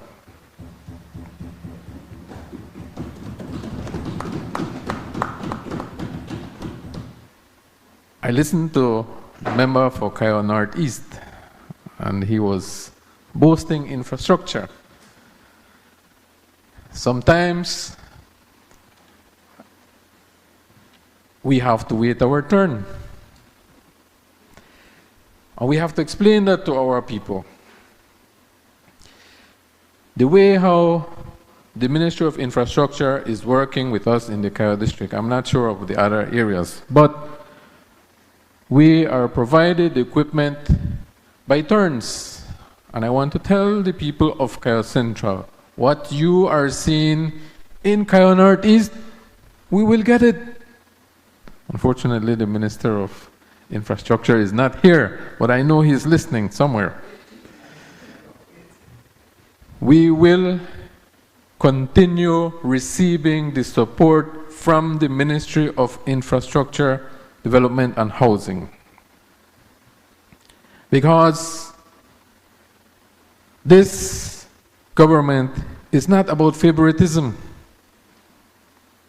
It is all about delivering to the needs of every corner, every town, and every village of our jewel.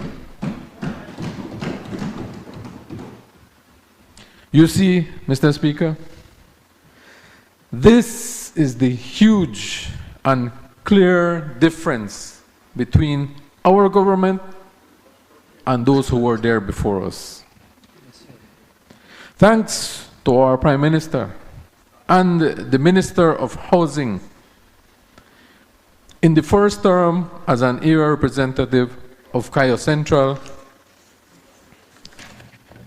we handed over more than 20 starter homes to many deserving single mothers and other deserving recipients. For 13 years, I asked the people when I walk, especially in Santa Elena, show me what he did. He can't see anything.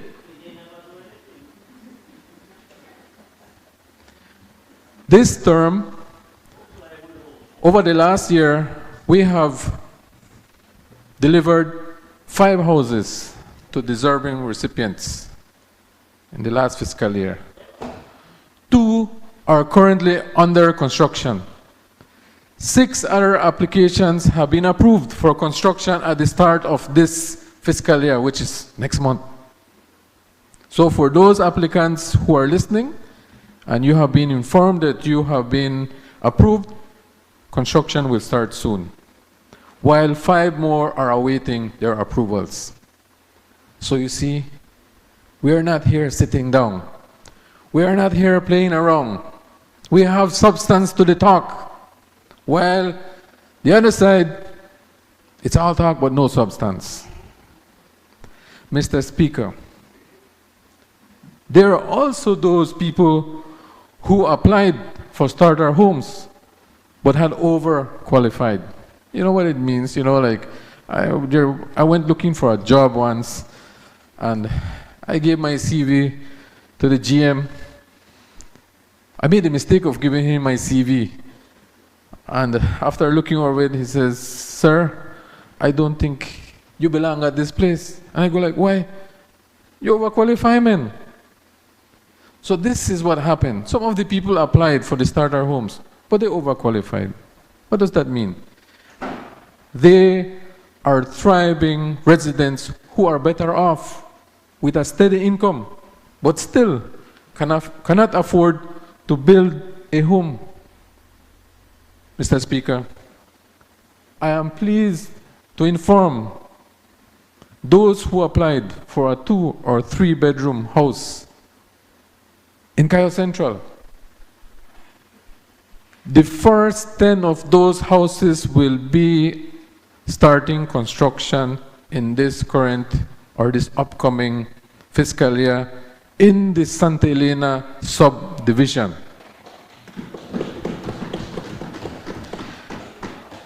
Thanks to the support from the member from Cayo South and his CEO, we have started implementing the street works in that Santa Elena subdivision.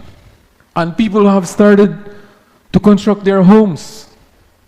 That shows that people were just waiting to get that land document they're building, and we are putting in the streets. We have started implementing the utilities as well, and it doesn't stop there. We have the other subdivisions in Georgeville, and currently, thanks for the support from the Ministry of Natural Resources, we are undergoing and will soon be delivering another set of the 200 house lots in the village of Buena Vista. So, Mr. Speaker, we are delivering to the people of Cayo Central and the country at large. Well, Mr. Speaker, the security of our residents in Cayo Central is another one of the top priorities on my list. And I had that even before I got elected in 2020. So, Mr. Speaker, I had visited the office of the minister responsible for police, and we had acquired the land. For some hiccup with the agency providing the funds, we are now about to start the construction of a state-of-the-art police station in Santa Elena town. Because we want to ensure that the safety of our people in Santa Elena and the 10 villages remains at the top. The project was supported by our former Minister of Police. And I know that our current minister will see it as a priority in bringing it to fruition.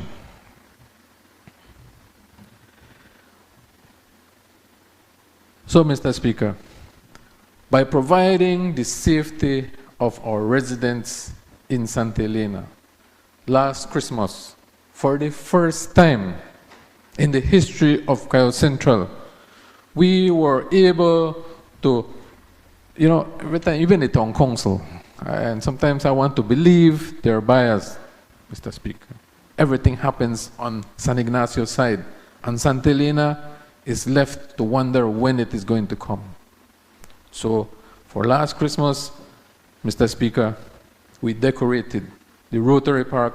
We had our Christmas cheer for the children and the parents. Everybody came there and were able to enjoy a night out with their family. For the first time, you know, the 13 years that my predecessor was there, it never struck him to come out and give the people a night to spend with their family. Mr. Speaker, while we enjoy ourselves with our families, we also want to make sure that we are prepared to provide for our families. The Father of the Nation commissioned us to plant what we eat and eat what we grow.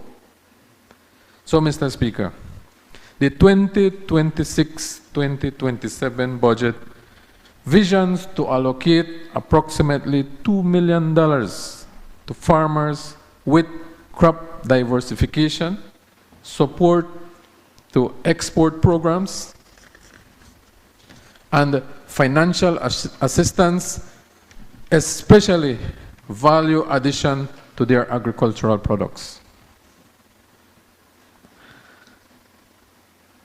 So, Mr. Speaker, over the years, the Ministry of Agriculture is committed not only to the aforementioned programs, but in creating the avenues and opportunities for industries which eventually flourish and make huge contributions to our ever-growing economy.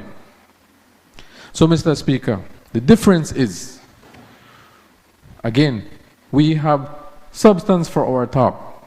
I'm not standing here just because I want to take up some time this afternoon and stretch the hours that we are here. In 2020, when the former Prime Minister and his puppets decided to end the cattle exportation, the intelligent and bright-minded Belizean people decided it was enough, and it was time to give us, the People's United Party, the opportunity to take this country forward into the right direction. The day after the 2020 general elections, our Prime Minister and the Minister of Agriculture opened the borders for the exportation of cattle, which has ever grown over the last 5 years to the point that almost every farmer wants to be a cattle farmer now. The industry has boomed when those before us thought that it was not fit for the exportation when we were going through a crisis, when we were going through a pandemic. The vision that our People's United Party government has is for the continued development and growth of our economy, Mr. Speaker. Also, Mr. Speaker, this People's United Party government has supported our farmers in the production of soybeans, not only to suffice the local demand, but with the capacity to export, contributing with millions of dollars to our economy. All those millions of dollars that were going out as foreign exchange is now staying in the country because our farmers are producing all the soybeans that we need. And also to the extent that we are exporting soybean meal to our neighboring countries. So the ministry is working to support our farmers. We are also, Mr. Speaker, undergoing some research and are hoping to develop some wheat varieties which are climate resilient to this region, and are hoping that when we come to the development of the right variety, we will be able, just like the soybeans, to produce our wheat for the flour that we use in Belize. Some people might say, what this man had for lunch. It's a vision. I remember in 2000, when we started the soybeans industry in Belize, we went right along. And in 2008, it was squashed by the UDP. But thanks to the good people of Belize, you brought us back, and we are here. We have mastered the industry, and we are now exporting soybeans. Us back, and we are here. We have mastered the industry, and we are now exporting soybeans, not importing. And those of you listening, I may not be here, but I sure hope that I will see when we are producing wheat in Belize. The Mennonites have been producing wheat for the last 10 years in small amounts, Mr. Speaker. And that is proof that it can be done in Belize. And the vision is for us to do it on a large scale so that we can suffice our local demand. Mr. Speaker, I know that we are taking care of our human resources of our country. I once again thank the Prime Minister and the Minister of Infrastructure, because I know that 2 new bridges will be constructed to replace dilapidated ones in the villages of San Marcos and Selena. The work has started in Selena, where the bypass has been created, so that the work on the new bridge can be undertaken, Mr. Speaker. As we speak, it has been started. So, again, I say we are not sitting down. We are working to deliver for our people.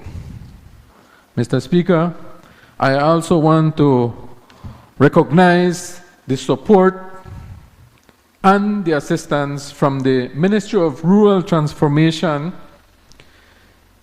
We were able to acquire over $70,000 worth of pipe for water system expansions in 3 of our bigger villages in the Cayo Central. Mr. Speaker, most of these water systems were created over 15 years. So it is time that we work on replacing some of the infrastructure. And thanks to the Ministry of Rural Transformation, we have acquired the pipes, and we have started to implement those pipes in the water systems in the villages of San Antonio, El Progreso, and Santa Teresita. While we are working, as I said on the day of the handover, working along with the minister responsible for rural transformation in getting more piping for improving and expanding the water systems in the other villages of Cayo Central. So, Mr. Speaker,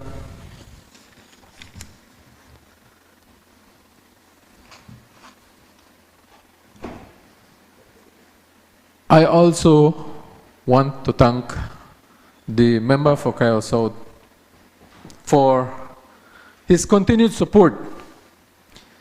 We were able to do some road works in the villages of El Progreso, who they were long awaiting this assistance for the main entrance to the village. Mr. Speaker, I know that there are many things that my colleagues have been delivering. I may not have mentioned every single one, but I want to thank every single one of them for their supports in the different areas that I have come to them in Kyle Central. As a part of Women's Month, I want to recognize, along with my colleagues, all the women leaders of our country.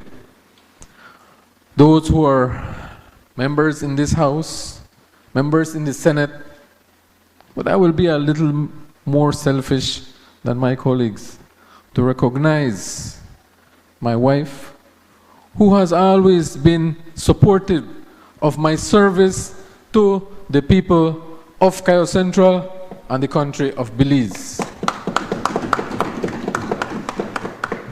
Mr. Speaker, I want to end by saying that on behalf of the constituents of Cayo Central, this 2026-2027 budget has my full support.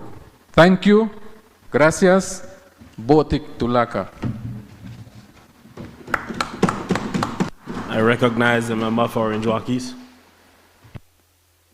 Thank you, Mr. Speaker, and good evening to everybody.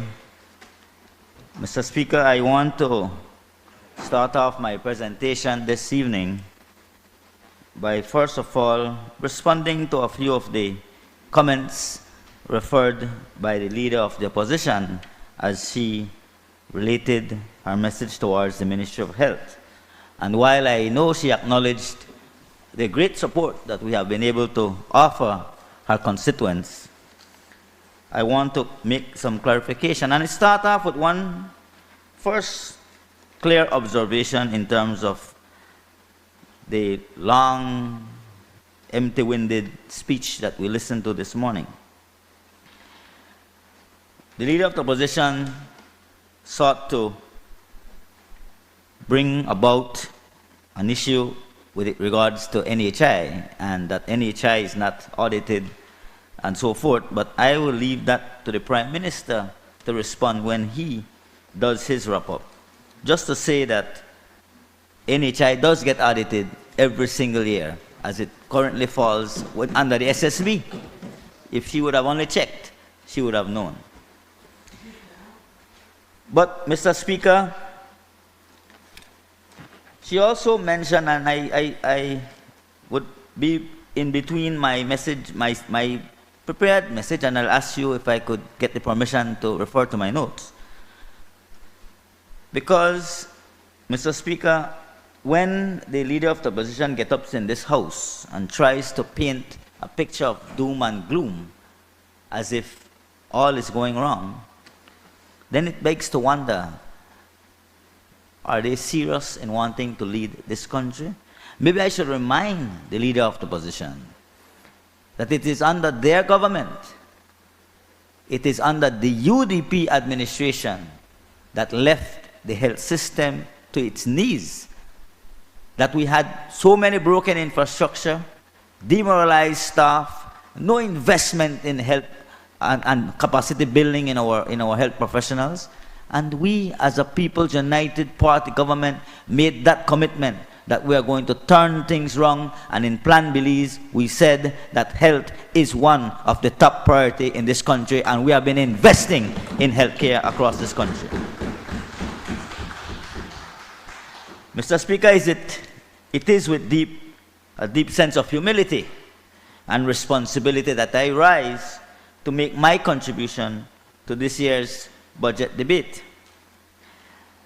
At the onset, let me congratulate our Prime Minister and the budget management team for what is once again a budget that shows growth and a pragmatic and achievable plan for delivering good governance to the people of Belize.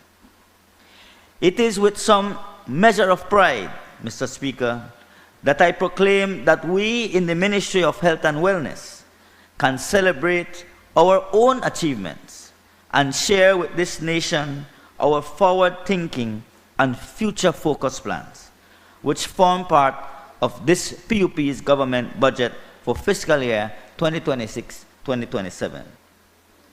For us, there is a simple but profound truth. A nation cannot prosper if its people are not healthy. Regrettably, lifestyle change and, in some instances, unhealthy lifestyles have made some of us less healthy than we should be.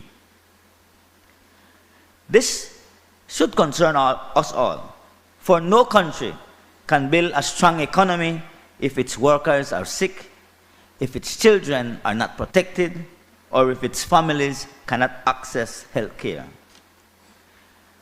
Mr. Speaker, in Plan Belize, we have formed the principle that our health is our wealth.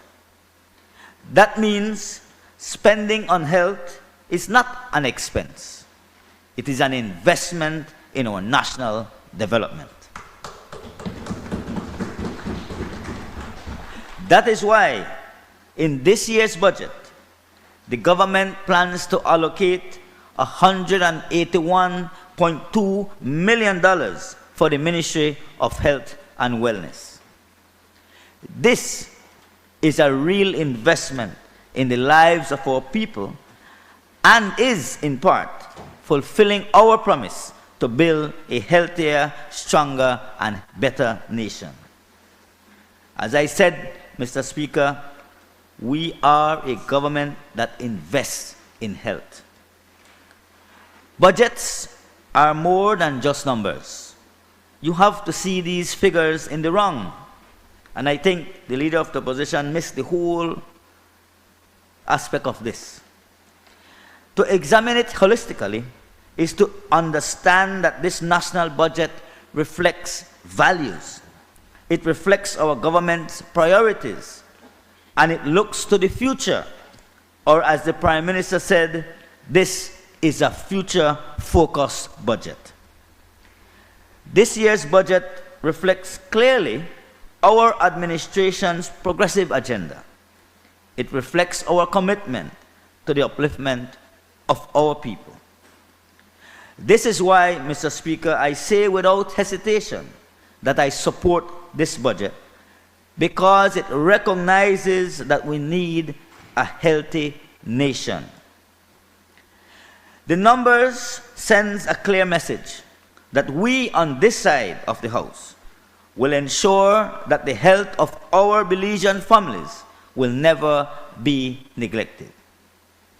This is evident in the allocation for health and wellness, which includes $66.1 million in hospital services, $41.2 million for medicine and for improvement in health technology, $7.9 million for primary care services, $1.47 million for community-based health programs, and $64.5 million for strategic management and administration to ensure the entire health system functions effectively.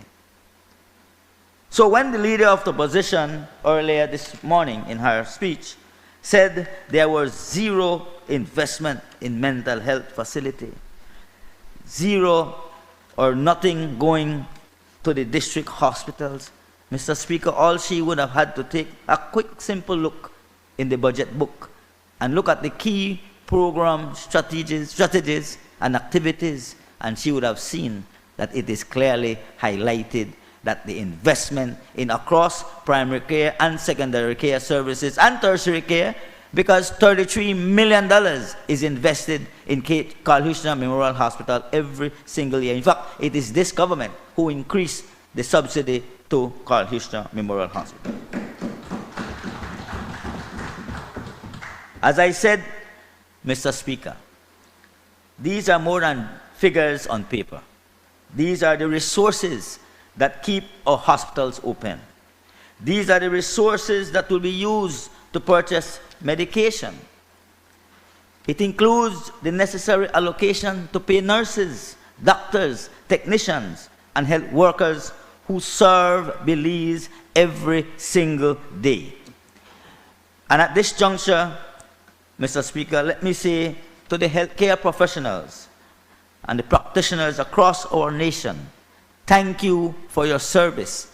Thank you for being there for our beautiful nation, Belize.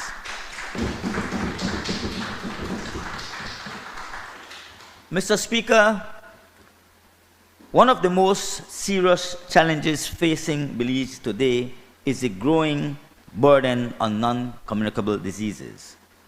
Diseases like diabetes, hypertension, heart disease, and kidney disease. These conditions, Mr. Speaker, are affecting too many Belizean families, and they are placing increasing pressure on our health system.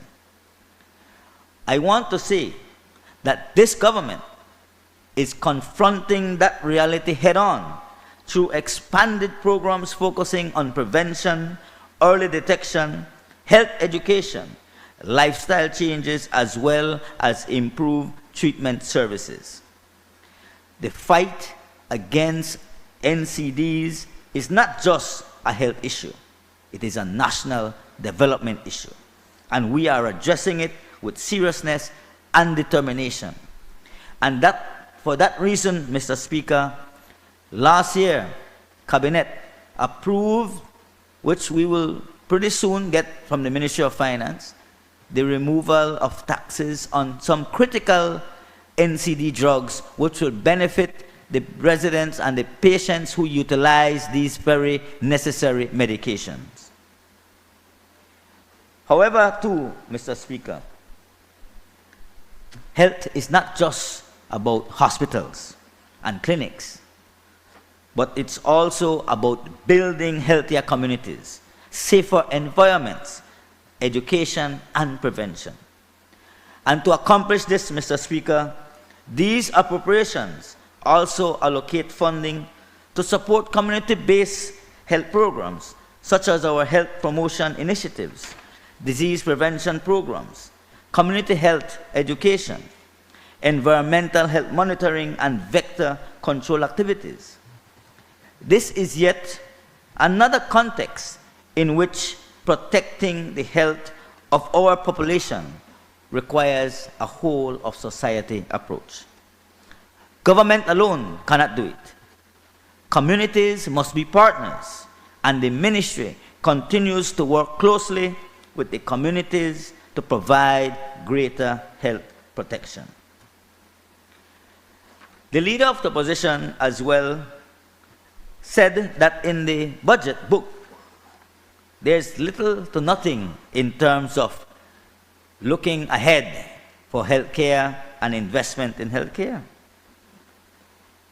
As I have said to many people who speak to me, buildings and equipment alone do not deliver healthcare. People do. Our doctors, nurses, community health workers, and other dedicated professionals are the backbone of Belize's health system. And you may rest assured, and I assure the Belizean people, that this government recognizes their value. Through continued investments in training, recruitment, and workforce development, we are ensuring that Belize's health system continues to benefit from skilled and committed professionals. Mr. Speaker, the men and women who work in our health system deserve recognition and support. And this government stands firmly behind them, all of them. And for context, because I asked my team to quickly send over my additional notes as I was going to cut down in terms of the speech. But because of the leader of the opposition, I had to add a few more lines. So members, bear with me. So for context, Mr. Speaker, let me share with you and everyone else how much this Briceño administration has invested in training for healthcare professionals. In training of nurses alone, government invested more than $1 million a year since we took office in 2020. $6.62 million from 2020 to 2025, Mr. Speaker. In addition to this investment in nurses, last year alone, government spent $310,000 in scholarships, awarding 2 scholarships for bachelor's degree in pharmacology and 2 scholarships for general medicine. And a similar amount was spent in 2024. In both instances, Mr. Speaker, funding was provided through the IADB project. And I want to just segue a bit so that people can understand, going back to 2020 to current date, the number of persons who have benefited in terms of the training for nursing. In 2020, we provided, for a sum of $351,961.50, 15 bachelors in nursing, where we also provided another $120,000 to support in terms of stipend for their monthly support. In 2021 now, 16 bachelors of nursing was provided for a sum of $375,425.60. 31 persons for a value of $162,179.60 got their certificate in practical nursing, and 3 certified in infection control and prevention, which was done in the Chiang Mai Medical Center in Taiwan. In 2022, Mr. Speaker, another 15 bachelors of nursing scholarship was awarded for a value of $351,961.50. And 10 were given practical nursing for a value of $52,316.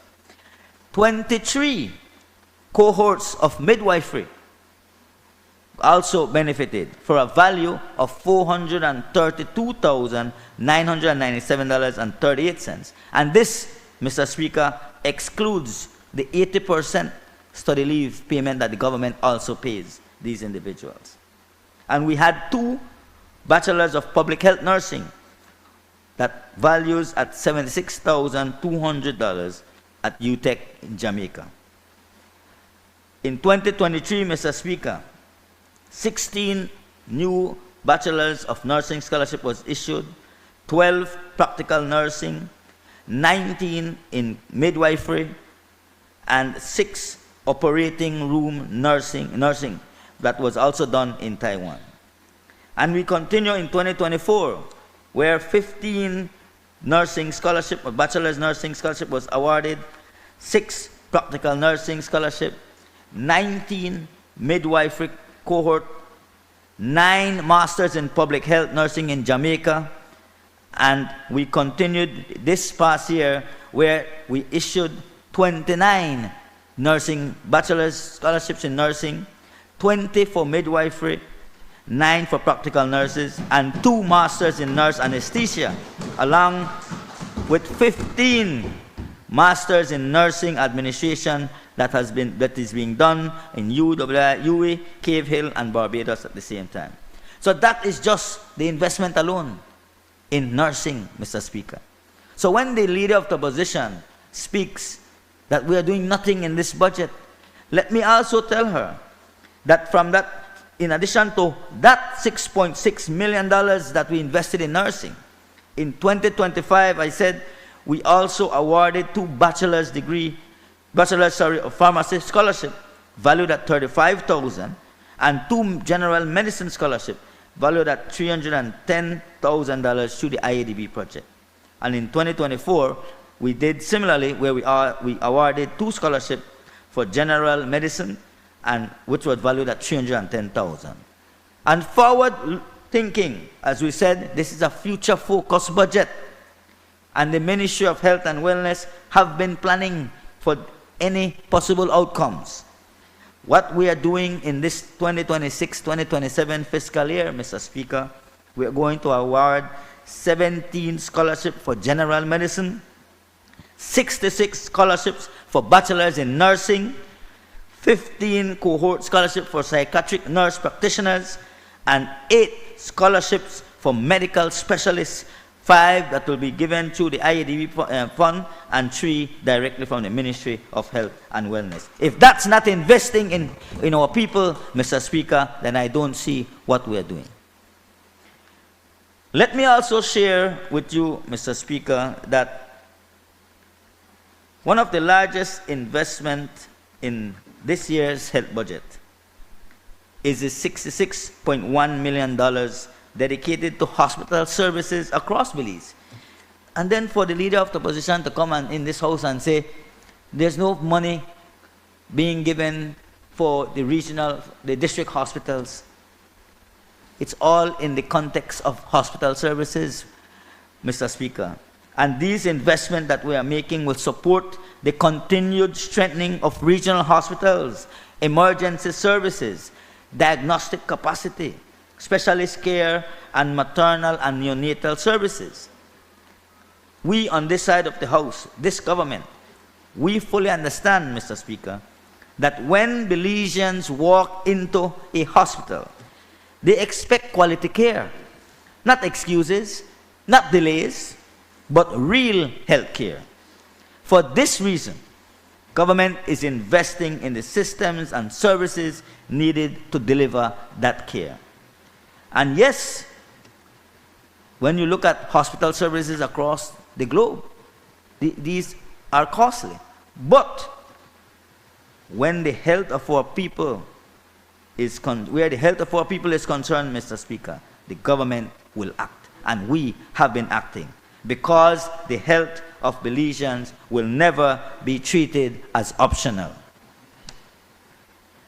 Mr. Speaker, another major component, as I highlighted in my initial beginning, is the $41.2 million dedicated to medicines and medical technology.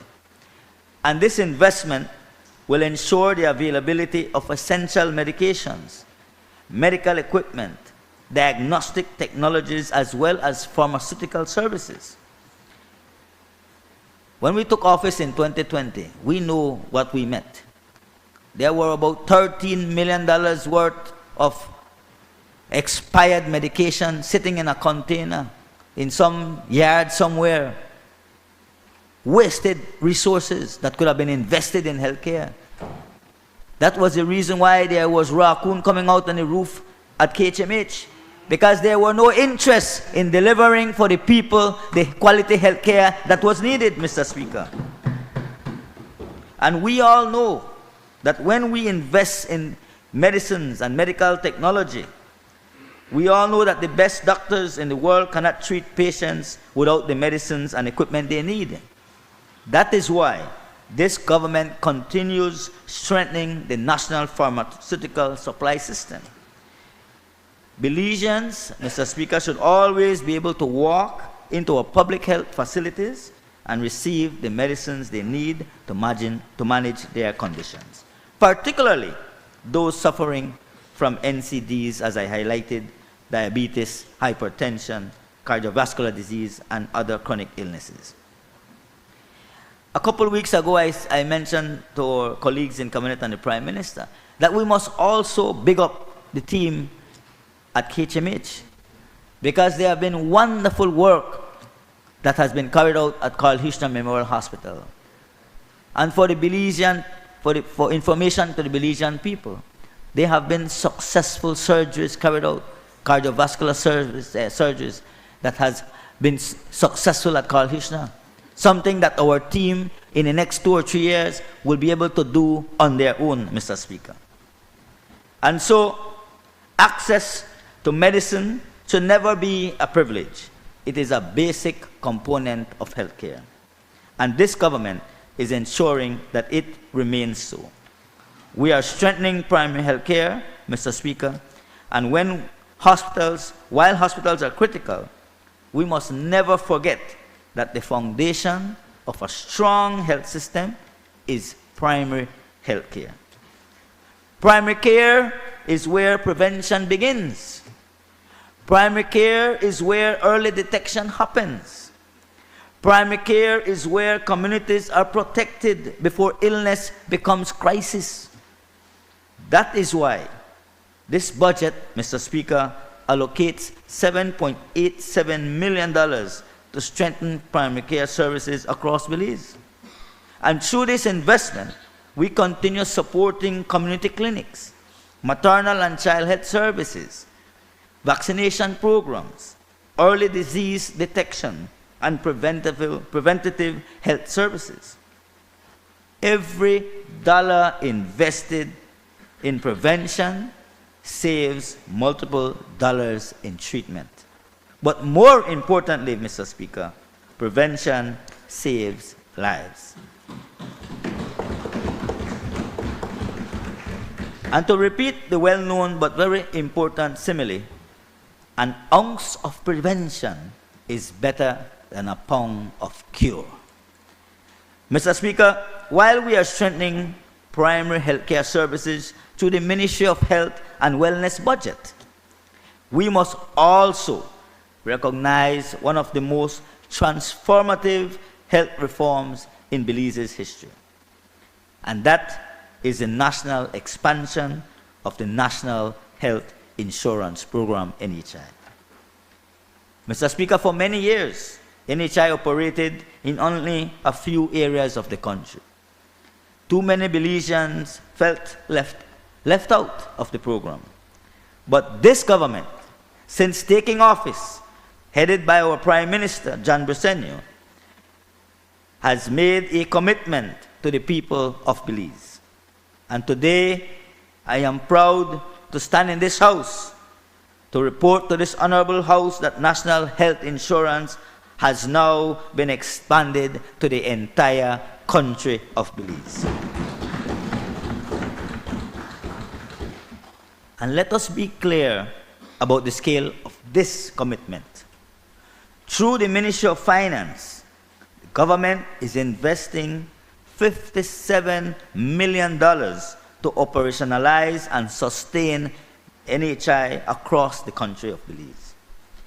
That is a national health reform that is already being implemented. Mr. Speaker, the expansion of NHI means that Belizean families can access essential health services, as we have highlighted all of these before: primary care consultations, diagnostic services, maternal and child health services, treatment of chronic diseases, essential medication and preventative care.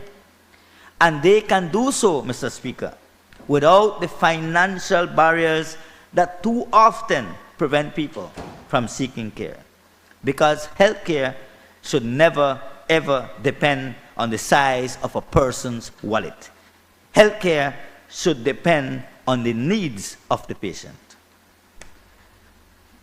Mr. Speaker, when you combine the $181 million investment in the Ministry of Health and Wellness with the $57 million investment in the National Health Insurance, you see that this government is committing well over $238 million towards protecting the health of Belizeans across this country.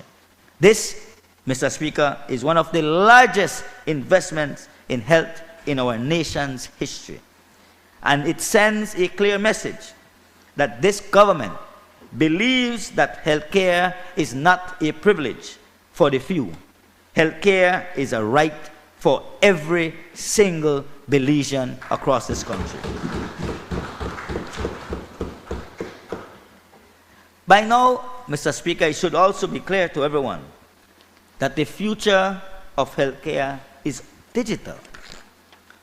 Belize has already taken important steps through our Belize Health Information System. But we are now preparing to move even further than that. The ministry is advancing the development of a national digital health strategy that will modernize our health system information ecosystem. This strategy will expand digital systems to include pharmacy management, laboratory systems, surveillance and disease monitoring, health analytics, and improved patient management systems. A modern digital health system, Mr. Speaker, will allow us to, among other things, improve efficiency, strengthen planning, enhance patient care, and yes, make better policy decisions based on real data. This government, Mr. Speaker, is committed to bringing Belize's health system fully into the digital age under our national digital agenda. So, Mr. Speaker, when we look at all of these things, we are building a resilient system for the future. The last few years have taught the world an important lesson. We all remember the COVID years. Our health system must be resilient. They must be prepared for pandemics, emerging diseases, environmental threats, as well as climate-related health risks. And Belize is no exception. That is why we continue strengthening surveillance systems, emergency preparedness, and our public health response capacity, because protecting the health of Belizeans requires vigilance and preparation. I want to take this moment as well, Mr. Speaker, to note that I have in the gallery here our Director of Hospital Service and Allied Health, Dr. Polanco, who has been a very steadfast leader in the ministry as well. So I also want to acknowledge that he's here. But, Mr. Speaker, when you look at the Ministry of Health and this government, we have set out a clear vision for Belize. This government, as I said, has a clear vision for our Belize's health sector. It is rooted in the belief that every Belizean citizen, regardless of income, geography, or circumstance, has access to quality health care. A Belize where prevention is prioritized, a Belize where communities are empowered to protect their health, a Belize where health systems are modern, resilient, and people-centered.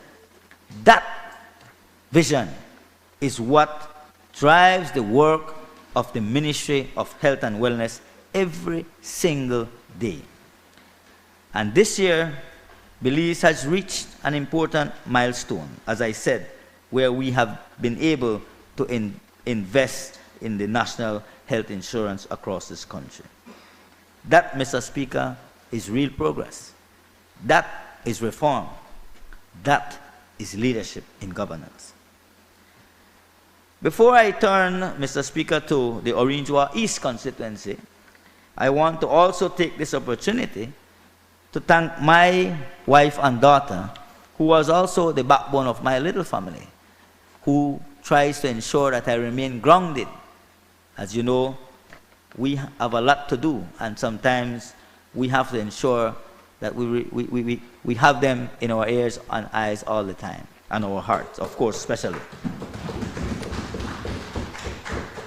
And I want to take this moment as well, Mr. Speaker, all those young people that you see sitting at the front there, who represent some of my key executives for the Orangewa East constituency, to acknowledge them, and let us give them a round of applause. They are the ones who helped me to win every election.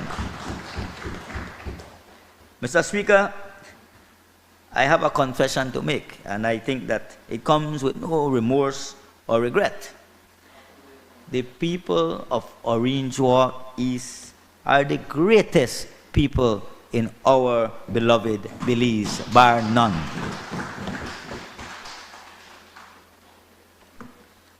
And I know my good friend from Orangewa Central, not in here, but they might tell me something about that.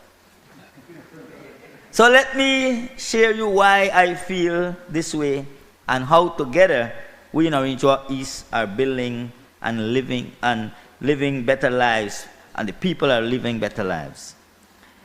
And indeed, it is for me a great honor, Mr. Speaker, to represent the great people of Orangewa East. I understand all too well my responsibility, first and foremost, is to represent their interests in this honorable house. In Orangewa East, we are neither speak nor act in abstractions. We deliver measurable, visible progress every single day. And this progress, Mr. Speaker, can be seen in our streets, it is felt in our communities, and it is experienced in the daily lives of our people. What we have and will continue to achieve is to a large extent done because of the confidence and support of our Prime Minister and our great People's United Party. So let me extend sincere appreciation to the Prime Minister for his steadfast leadership and commitment to national development, which continues to translate into real results for Orange East. All of us in the East have reasons to support this budget, and here is why. In education, we are ensuring sustained support for students at all levels in Orange East, from primary school to tertiary institutions. And I want to thank the Minister of Education and the Ministry of Education for the hundreds and hundreds and hundreds of students who have benefited from the grant program that the ministry provides to be able to make sure that young Belizeans have access to education. So thank you, Minister Fonseca, for assisting us every single time.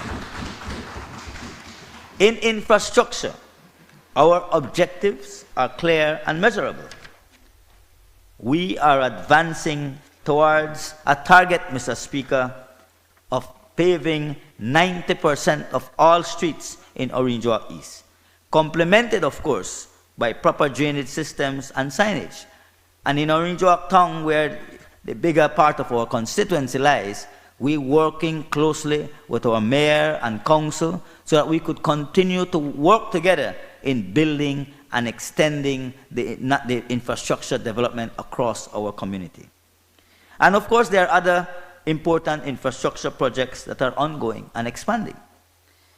And Mr. Speaker, under this term of government, it is my commitment as their air representative to ensure that we see key streets in Carmelita also paved, because we must develop our rural communities. We must, at some point, Mr. Speaker, which will benefit you and me, the paving of that main thoroughfare that runs from the junction of Carmelita into Santa Marta and connecting it with the now paved road in Mascal Village. We will also ensure, Mr. Speaker, that the Pasadita area, which continues to receive its street paving, and just yesterday, the municipality, along with the government, have been putting down second coat paving on some of the roads that we have paved there just recently. Mr. Speaker, as well, in Champagne Ridge, a very small community, I was able to lobby to SMART that they're going to build a new telecommunications tower, which will significantly, of course, improve connectivity. Alongside that will come the development of a digital center to support education and entrepreneurship. And just today, we handed over a brand new riding mower to the Champagne Ridge Government School so that they could continue to be able to provide timely maintenance of their facilities. Mr. Speaker, as well in health, it has been, as you know, every area representative, every one in this side of the House have these challenges, and we need to help our people. And it's always a constant thing. And through our Constituency Development Fund, we are able to provide these social assistance in healthcare, in other educational support, in housing, in basic needs for grocery bag and so forth that we need to provide for people. And so we are continuing that. And we are looking at expanding access at the community level. We are working on a mobile health unit that will serve not just the Champagne Ridge and Palmar area, but will be able to bring services closer to those who need them most and reducing barriers to care. In youth development, Mr. Speaker, and recreation, we are making targeted investments. Sandyfield Park will soon be upgraded with a synthetic football field. The Ramon Cervantes Senior Park will advance into its second phase of work, which will also see expansion and a more improved sporting facility in that area. At the Esports Center, we will construct a dome and install new bleachers. Additionally, Mr. Speaker, the Louisiana Nature Park, which is a very wonderful green park, will undergo a full transformation, keeping the green, keeping the trees, but including a small synthetic football field at the end of that park, enhance the playground and lighting, and of course, the whole purpose is to be able to create a safe and vibrant recreational space for families in the Orinjoa East area. Mr. Speaker, we are also advancing land distribution, and I want to thank the Deputy Prime Minister as well, because this is also a cornerstone of opportunity and social stability. Through coordinated efforts with the Ministry of Natural Resources, we have delivered the first subdivision, prioritizing young people and first-time landowners. Additionally, we have subdivisions that are underway, including the Chanpamich area, Carmelita, where infrastructure development is actively progressing to allow families to begin building their homes. Immediately after the Easter, Mr. Speaker, we already, through the CDF, we already coordinated efforts with the contractor so that they go in and assist us to open up those roads so people can then get access to those lands. That is what we on the people at this side of this government does for our people. We deliver, we don't talk, we take action, and we deliver tangible goods to the people of our constituencies. This is how, Mr. Speaker, we transform aspiration into ownership, and ownership into generational stability for the people of Orinjoa East. We continue as well to support sports development through structured programs in football, basketball, baseball, and other sporting activities.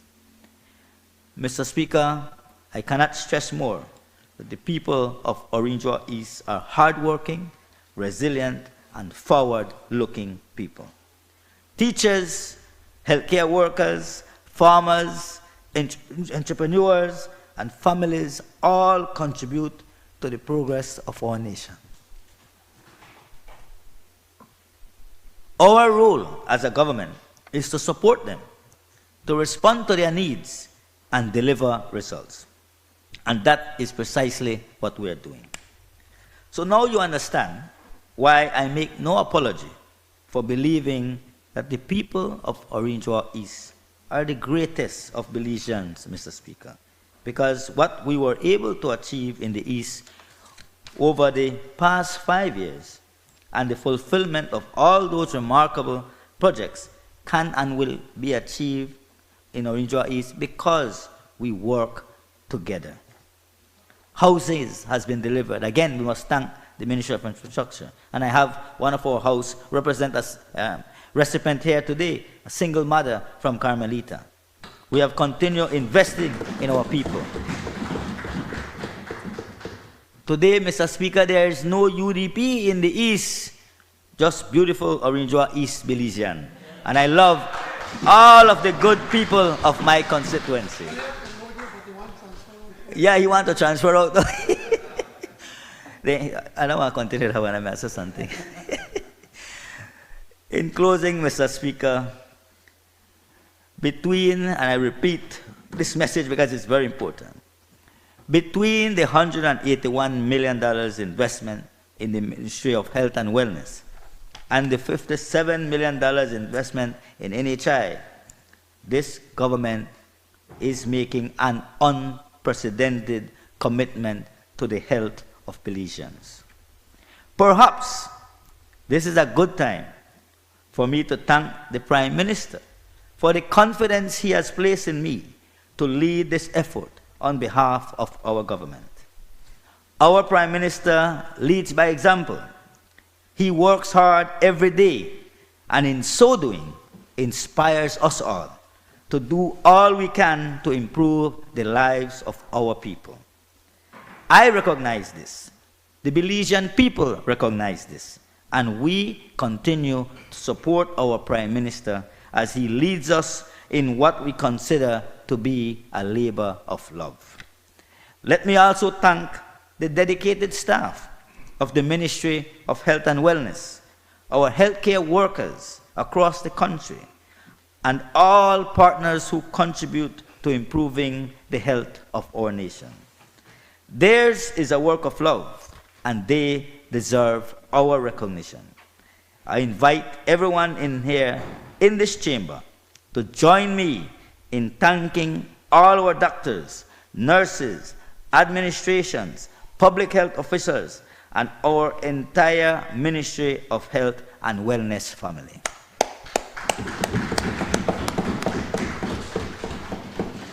Today, Mr. Speaker, I have made the case, I trust convincingly, that this Briceño-led administration is committed to building a healthier nation. Fellow Belizeans, what a different world we are living in today. No more raccoons in the roof. No more containers full of expired medication. No incompetence at the Ministry of Health. What was once broken, Mr. Speaker, has been fixed. And now we can focus on the future. We promised, and we are now delivering. And even as we face the headwinds of some turbulent days due to seismic changes in our region and world, we at the Ministry of Health and Wellness will keep a clear focus on continuing the work of building a healthier nation. My promise to you, the people of Orange Walk East, and to all Belizeans, then, is that the work will continue. Progress will be made, and Belizeans we will be better in it. Mr. Speaker, I enthusiastically support this budget, and I thank you very much.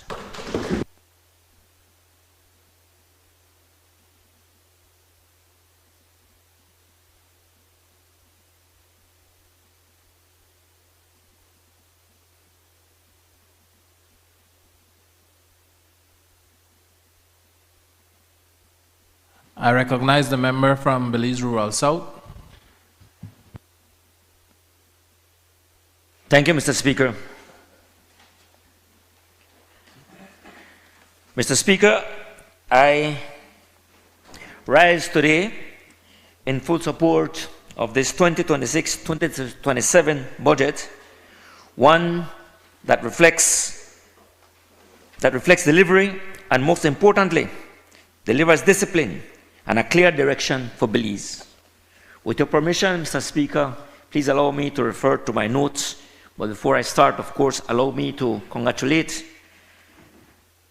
this office here with the Madam Speaker and the entire staff on that brilliant initiative of the using for Women's Month and having the Women's Parliament that was very successful last week. I want to congratulate everyone. And also to salute the women of Belize and in Belize Rural South that we had a wonderful gala last week, and full of women, beautiful women, and good food, and it was a celebratory. So I want to congratulate, of course, in my division of Belize Rural South, again to women. Also, Mr. Speaker, I want to, in particular, direct to one very strong woman that is currently battling cancer.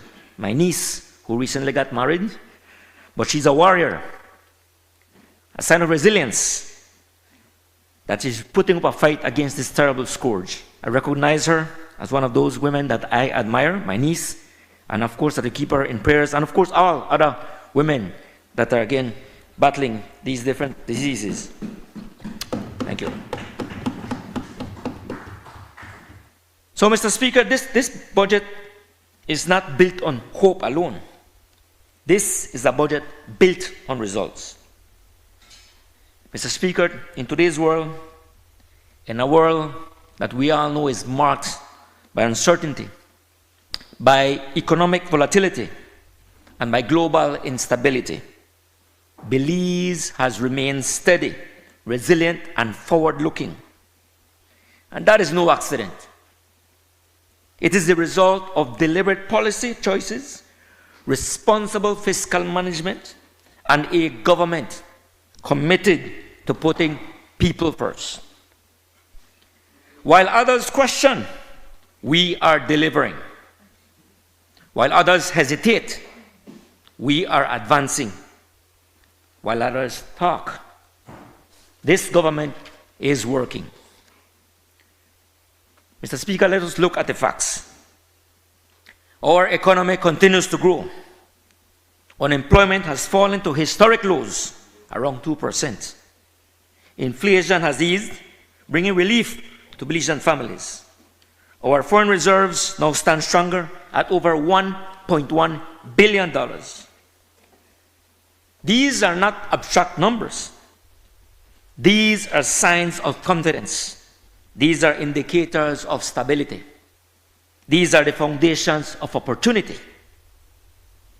And Mr. Speaker, underpinning all of this is the strength of our natural economy.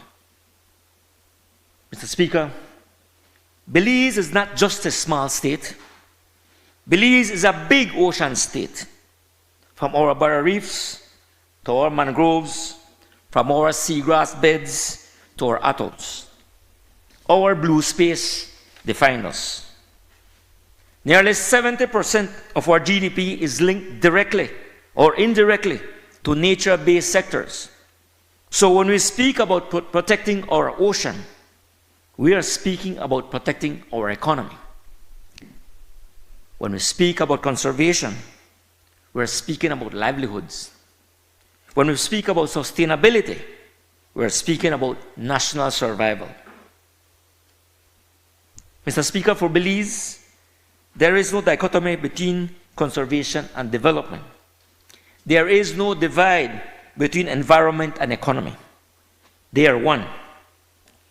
Mr. Speaker, the results from the blue economy over the past year are very clear. We have seen a 23% increase in fisheries export, reaching over 44 million Belize dollars. We are supporting more than 20,000 Belizean fishers, processors, families whose livelihoods depend on the sea. We have expanded marine protection from over 20% to more than 25% of our ocean space, and we are well on track to reach 30% by November of this year. But Mr. Speaker, let me be clear. This is not about just ticking the boxes, This is not about headlines. This is about real results for real people. This government is committed that our conservation efforts must work for Belizeans. It must strengthen fisheries, not weaken them. It must create opportunity, not restrict it. It must build resilience, not vulnerability. Mr. Speaker, a major milestone this past year has been the completion of the updated Integrated Coastal Zone Management Plan. This plan represents a national blueprint. It ensures that development is guided by science. Decisions are coordinated across sectors, and our coastal resources are managed in a way that delivers both economic and environmental value. This is how you build a country, through planning, through vision, and through responsible stewardship. Mr. Speaker, we are also transforming how conservation is financed. Through our blue bonds, Belize has already demonstrated global leadership. But we are going on further, even further. The project finance for permanence initiatives, Resilient Bold Belize, which we intend to close this year, will secure long-term financing for marine spaces. This means stable funding for protected areas, stronger enforcement and management, and direct support for sustainable livelihoods. This is not temporary funding. This is not dependency. This is permanence. We are ensuring that our conservation efforts are not just achieved, but sustained for generations. We're ensuring that our conservation efforts are not just achieved, but sustain for generations. Mr. Speaker, let us now turn to this year's budget. This is a budget of scale. This is a budget of ambition. This is a budget of delivery.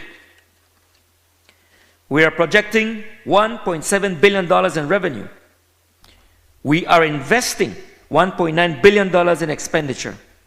And we are allocating a record $606.8 million in capital investments, the largest in Belize's history. This government is not standing still, Mr. Speaker. We are investing in Belize's future. Within this budget, the blue economy is being advanced through real, tangible, and strategic investments that will deliver measurable benefits to our people and our economy. At the forefront is the US $32.23 million Blue Cities and Beyond project, a transformative initiative that will strengthen wastewater systems, expand water supply, and build coastal resilience in some of our most vulnerable and economically significant areas. Mr. Speaker, this is not just infrastructure. This is protection of public health, protection of our marine environment, and protection of the very assets that sustain our tourism industry. Complementing this is the US $7 million IDB Blue Economy Program, focused on strengthening fisheries sustainability, advancing critical resource assessments, and creating diversification opportunities for fishers and coastal communities. This ensures that our fisheries sector is not only preserved, but modernized and made more resilient.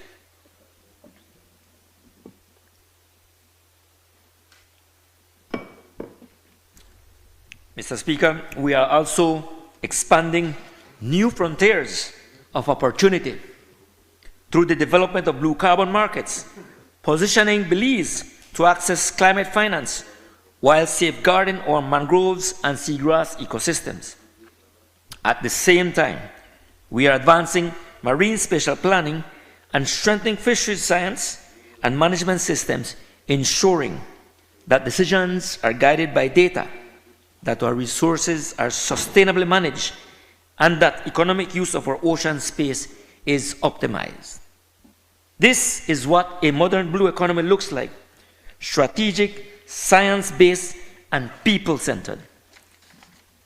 And most importantly, Mr. Speaker, we are ensuring that these investments translate into real benefits for our people, stronger livelihoods, greater economic opportunity, and a more resilient future for Belize.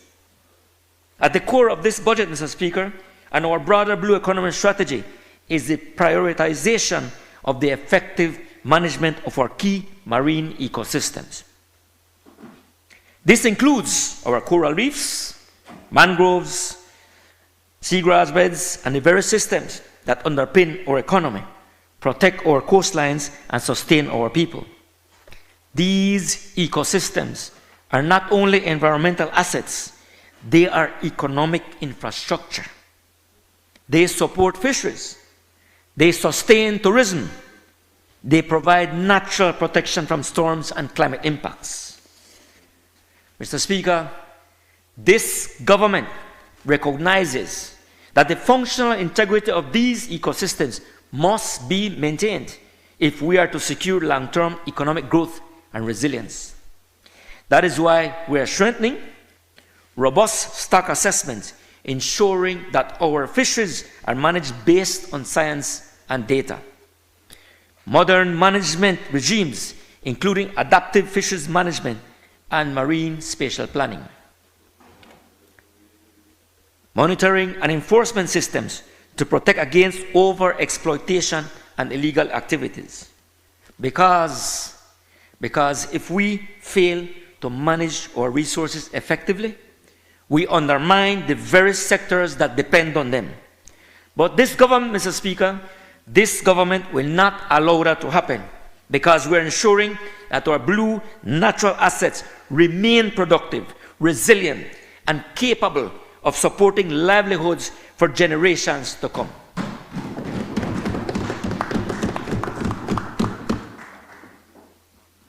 And so, Mr. Speaker, this is precisely why our innovative financing mechanisms, including our blue bonds and the upcoming Resilient Bold Belize project finances for permanent initiatives, are so critical.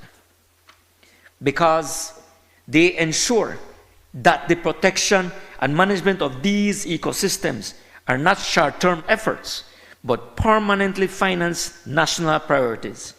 This is how we connect conservation to capital and sustainability to long-term national prosperity.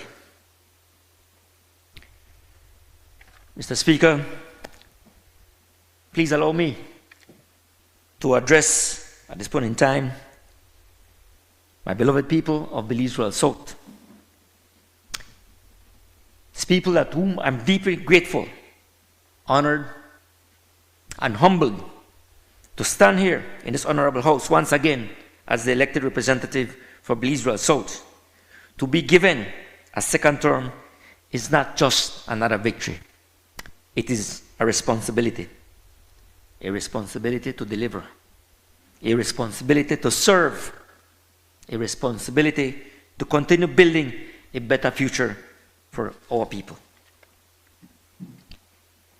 In the area of healthcare for Belize Rural South, Mr. Speaker, as was mentioned earlier by the Minister of Health right here, that we are constructing, right now as we speak, a state-of-the-art hospital in San Pedro. This $30 million investment designed to serve the people of Kikakar and Ambergis Key is well on the way, Mr. Speaker, and I'm happy to report and is expected to be fully operational by the end of this year. This, Mr. Speaker, very important, this is a transformative investment in healthcare, bringing critical services closer to our people and reducing the need for travel to the mainland. These promises that have been done for decades is finally coming to fruition this year, 2026.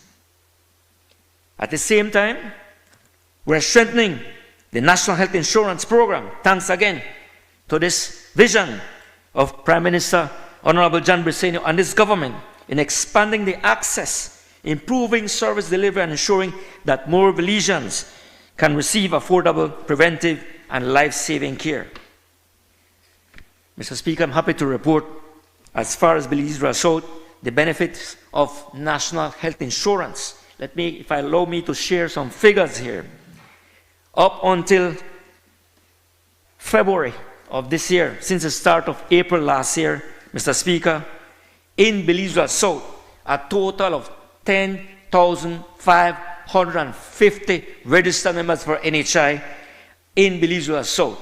Unprecedented, and it is clear that the people of Belize Rural South are taking benefit of this national health insurance. And additionally, Mr. Speaker, up from April, the figures that were shared in Cabinet some weeks ago, thanks to the presentation that the NHI made in Cabinet, I got some figures from there in the presentation. And from April to November of 2025, a total of 8,391 people had used the services for NHI.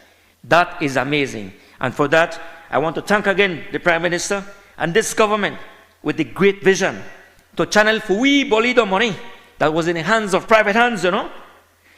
It went for the revenue for NHI. And Mr. Speaker, it's working for Belize, and it's surely working for Belize Rural South, Kikaka, and Ambergis Key. Mr. Speaker, it's because this government understands that healthcare is not a privilege. It is a right. It is a Belizean right. Mr. Speaker, it is important for me to share right now that also I want to take this opportunity to express our sincere appreciation to the good people and government of the Republic of China, Taiwan, for their continued and steadfast support in the development of Belize. Thank you. Thank you. Mr. Speaker, their partnership continues to deliver tangible results, not only at the national level, but directly for the people of Belize Royal South. This is what strong international partnership looks like, delivering real infrastructure, real services, and real improvements in people's lives. Mr. Speaker, I'll turn to education.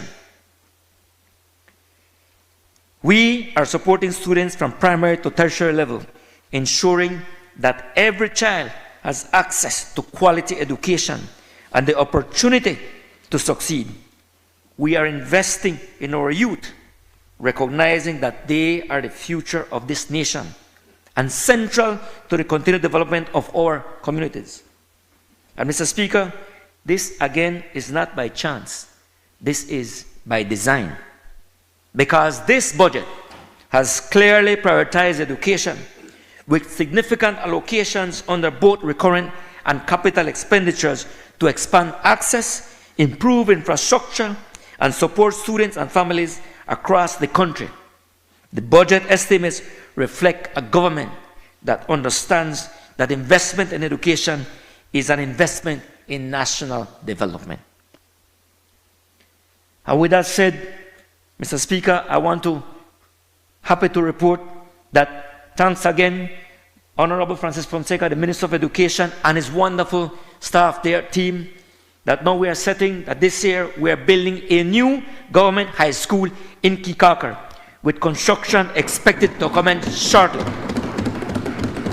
And this is made possible through these targeted capital investments in education infrastructure. Such an important step towards expanding access to secondary education on the island.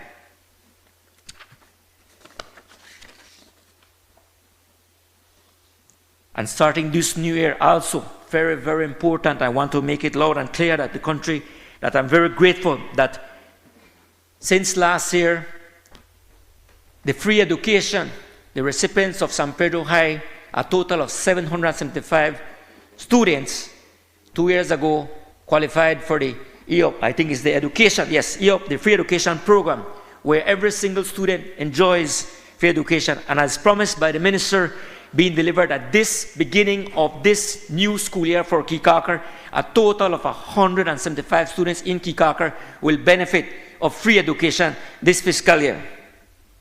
This is real support for families, reducing financial burden and expanding opportunity for our young people. And while this is an infrastructure investment, Mr. Speaker, it is also an investment in education and youth, because healthy environments support better learning, better outcomes, and stronger futures. And in infrastructure, Mr. Speaker, in San Pedro, we continue to improve in the roads and drainage, working along with the San Pedro Town Council. A total of over 9 miles have been paved, and more roads are being developed as we speak for the development of Up North, preparation for the national development and the strategic plan for infrastructure in North and Burgess.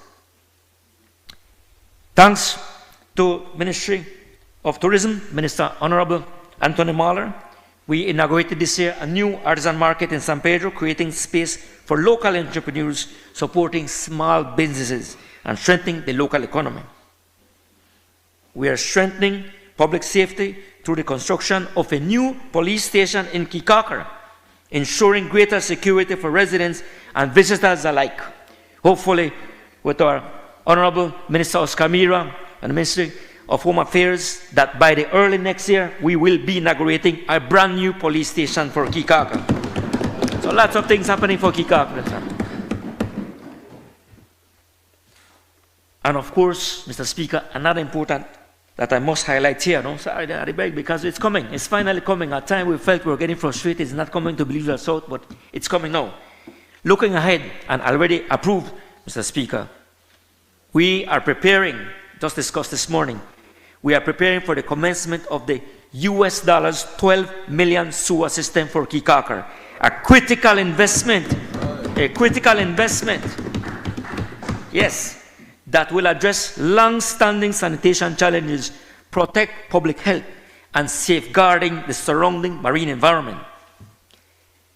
You know, some people criticize investment in infrastructure, But this is investment, Mr. Speaker, especially in Kikaka, investment in dignity, in resilience, and a sustainable future of our communities. Another important area I'd like to highlight, Mr. Speaker, is the issue of lands. Always a very sensitive, touchy issue, especially when it comes to Belize Rural South.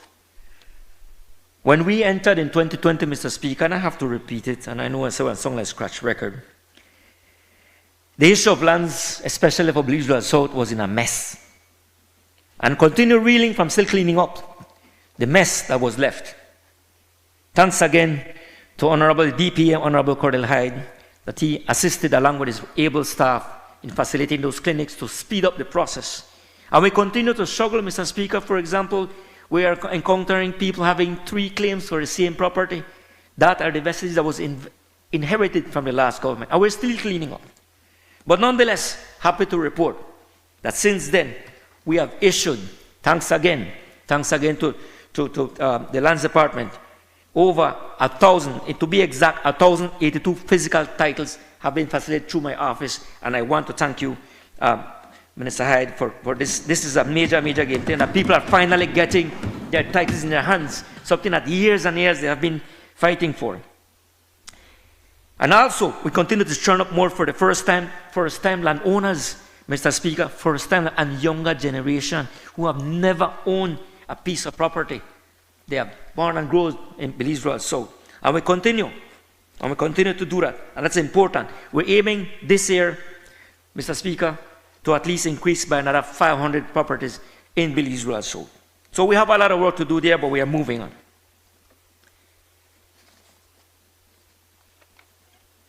The Golden Years program as well, Mr. Speaker. There's a special with the thanks to the CDF funds, Prime Minister, Honorable John Breseni, with those CDF funds put into good use. There, I want to highlight that there is a special program via the CDF funds to our Golden citizens in Kikaka and St. Pedro who benefit on a monthly basis financial assistance. And it goes a long way. So I'm really thankful for the use of this CDF, apart from the grocery programs that we are doing. So, Mr. Speaker, these are not just empty promises. These are actions happening in Belize Rural South. So, in essence, Mr. Speaker, let us connect the dots. When we invest in wastewater systems, we protect the reef. When we protect the reef, we protect tourism. When we protect tourism, we protect jobs. When we protect jobs, we protect families. That is the blue economy way. That is smart governance. That is responsible leadership. That is this government in action. Mr. Speaker, I will turn to something that we must brace, that we have embraced for many years, the issue of sargassum. No discussion on our blue economy today would be complete without addressing one of the most pressing and visible challenges affecting our coastal communities, the growing phenomenon of sargassum.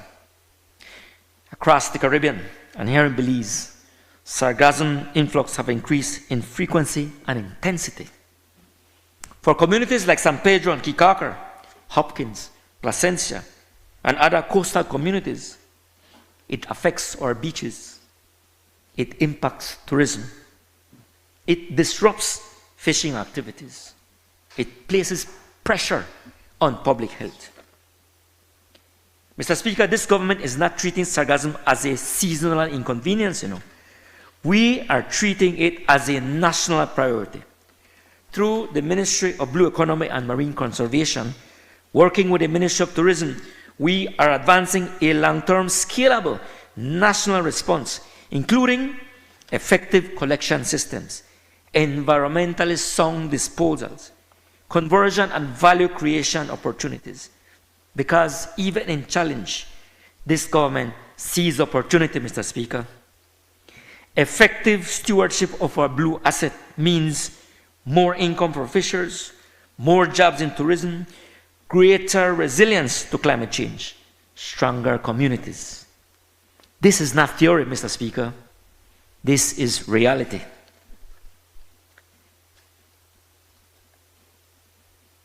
In closing, Mr. Speaker, I would not be able to close without first reaching out to thank those in my ministry, the Blue Economy and Marine Conservation. I want to start by thanking my CEO, Ms. Beverly Wade, the great work that she works and the support. I want to thank her.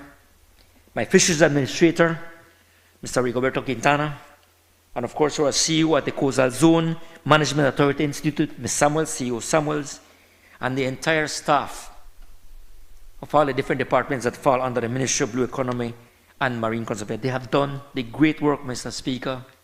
We are the workhorse. We've always said it, that we have that commitment to make sure conservation targets for the Blue Bonds Agreement, the Blue Economy, the Ministry of the Blue Economy and Marine Conservation is tasked a lot of that to make sure that those milestones are met. And I want to thank them immensely for the good work that they have done and the support that they give.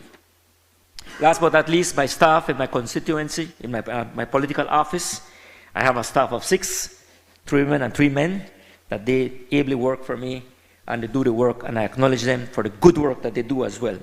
So, Mr. Speaker, in closing, this budget proves something important. That Belize can grow, and is growing, and Belize and protect and prosper. At the same time, this budget delivers for Belize. It delivers for our economy. It delivers for our environment. And most importantly, it delivers for our people. And for those reasons and other reasons, Mr. Speaker, I stand in full support of this budget, and I ask the people of Belize as well to support this as well. Thank you very much. Muchísimas gracias.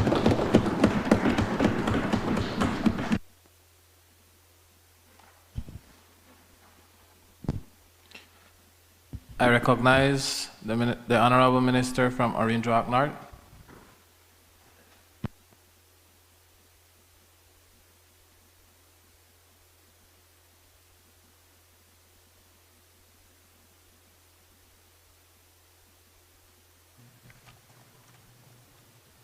Good evening, Mr. Speaker. First of all, Mr. Speaker, I would like to wish all the women of Belize and of the world happy Women's Month. I would also ask your permission to refer to my notes in my presentation. And, you know, I want to express some disappointment at how that other side has been depopulated so quickly. Seems they are catching the Sister B syndrome. You know, it's such a disservice to the people that they represent. I think they should be here to keep our democracy vibrant and robust. But it is what it is. And I just wanted to express that disappointment. Mr. Speaker, I want to express first and foremost my utmost gratitude to the good people of Orange Walk North for having delivered me once again to represent them here in this honorable house. I am humbly grateful to them, to the good people of Trial Farm, of San Jose, San Pablo, Nuevo San Juan, Otro Benque, San Antonio, Santa Cruz, San Roman, Douglas, and San Luis. Thanks to them, I am here representing them, serving them, and thanks to my committees, to those people in my committee, the councils, campaigners, my family who have been supporting me along this journey. And it is on their behalf, Mr. Speaker, that I stand here proudly to support and approve this budget 2026-2027 so that Belize can continue moving forward under this People's United Party government. As the adage says, that the proof of the pudding is in the eating. Today, I stand to make testament to the good people of Belize of the good work that this PUP government, under the leadership of our Prime Minister, the Right Honorable John Briceño, has been doing to make education work for Belize. The work has been arduous, the leadership has been steadfast, and the results have been rewarding, palpable, and impactful. Ever since the good people of Belize re-elected us back to this honorable house in March of last year, we at the Ministry of Education, Culture, Science, and Technology have been working diligently to make good the trust that the people put in us. We have been planning assiduously, engaging with the multiple stakeholders, setting new people-centered goals, and executing incisively to optimize the achievement of our targets. We have been deliberate in delivering education to all our Belizean students as effectively and as efficiently as we can. Consequently, our deserving children, our innovative teenagers, our aspiring youth, and even our adults who have made the brave and rightful choice to continue their education by returning to school to enhance their knowledge and their qualifications, they, Mr. Speaker, are living this true transformation in education. Today, education in Belize is more accessible, more equitable, more inclusive, more relevant, and with a higher caliber of quality more than ever before. I thank our Minister, the Honorable Francis Fonseca, for being laser-focused and purposeful in ensuring that we remain firmly persistent in making education better every day in Belize.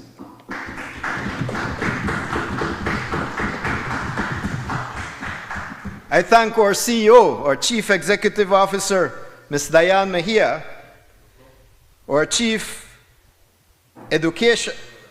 Executive Officer, then our Chief Education Officer, Ms. Yolanda Gongora, and all the members of our team at the Ministry in Belmopan, and also in the various departments and district education centers in the Orange Walk, Corozal, Toledo, Stan Creek, Belize, and Cayo districts, for all their hard work that they put in every day to make education work for Belize. The ministry is very huge, and the staff are numerous, but I want to assure each one of them at the ministry that their tireless daily efforts are highly appreciated.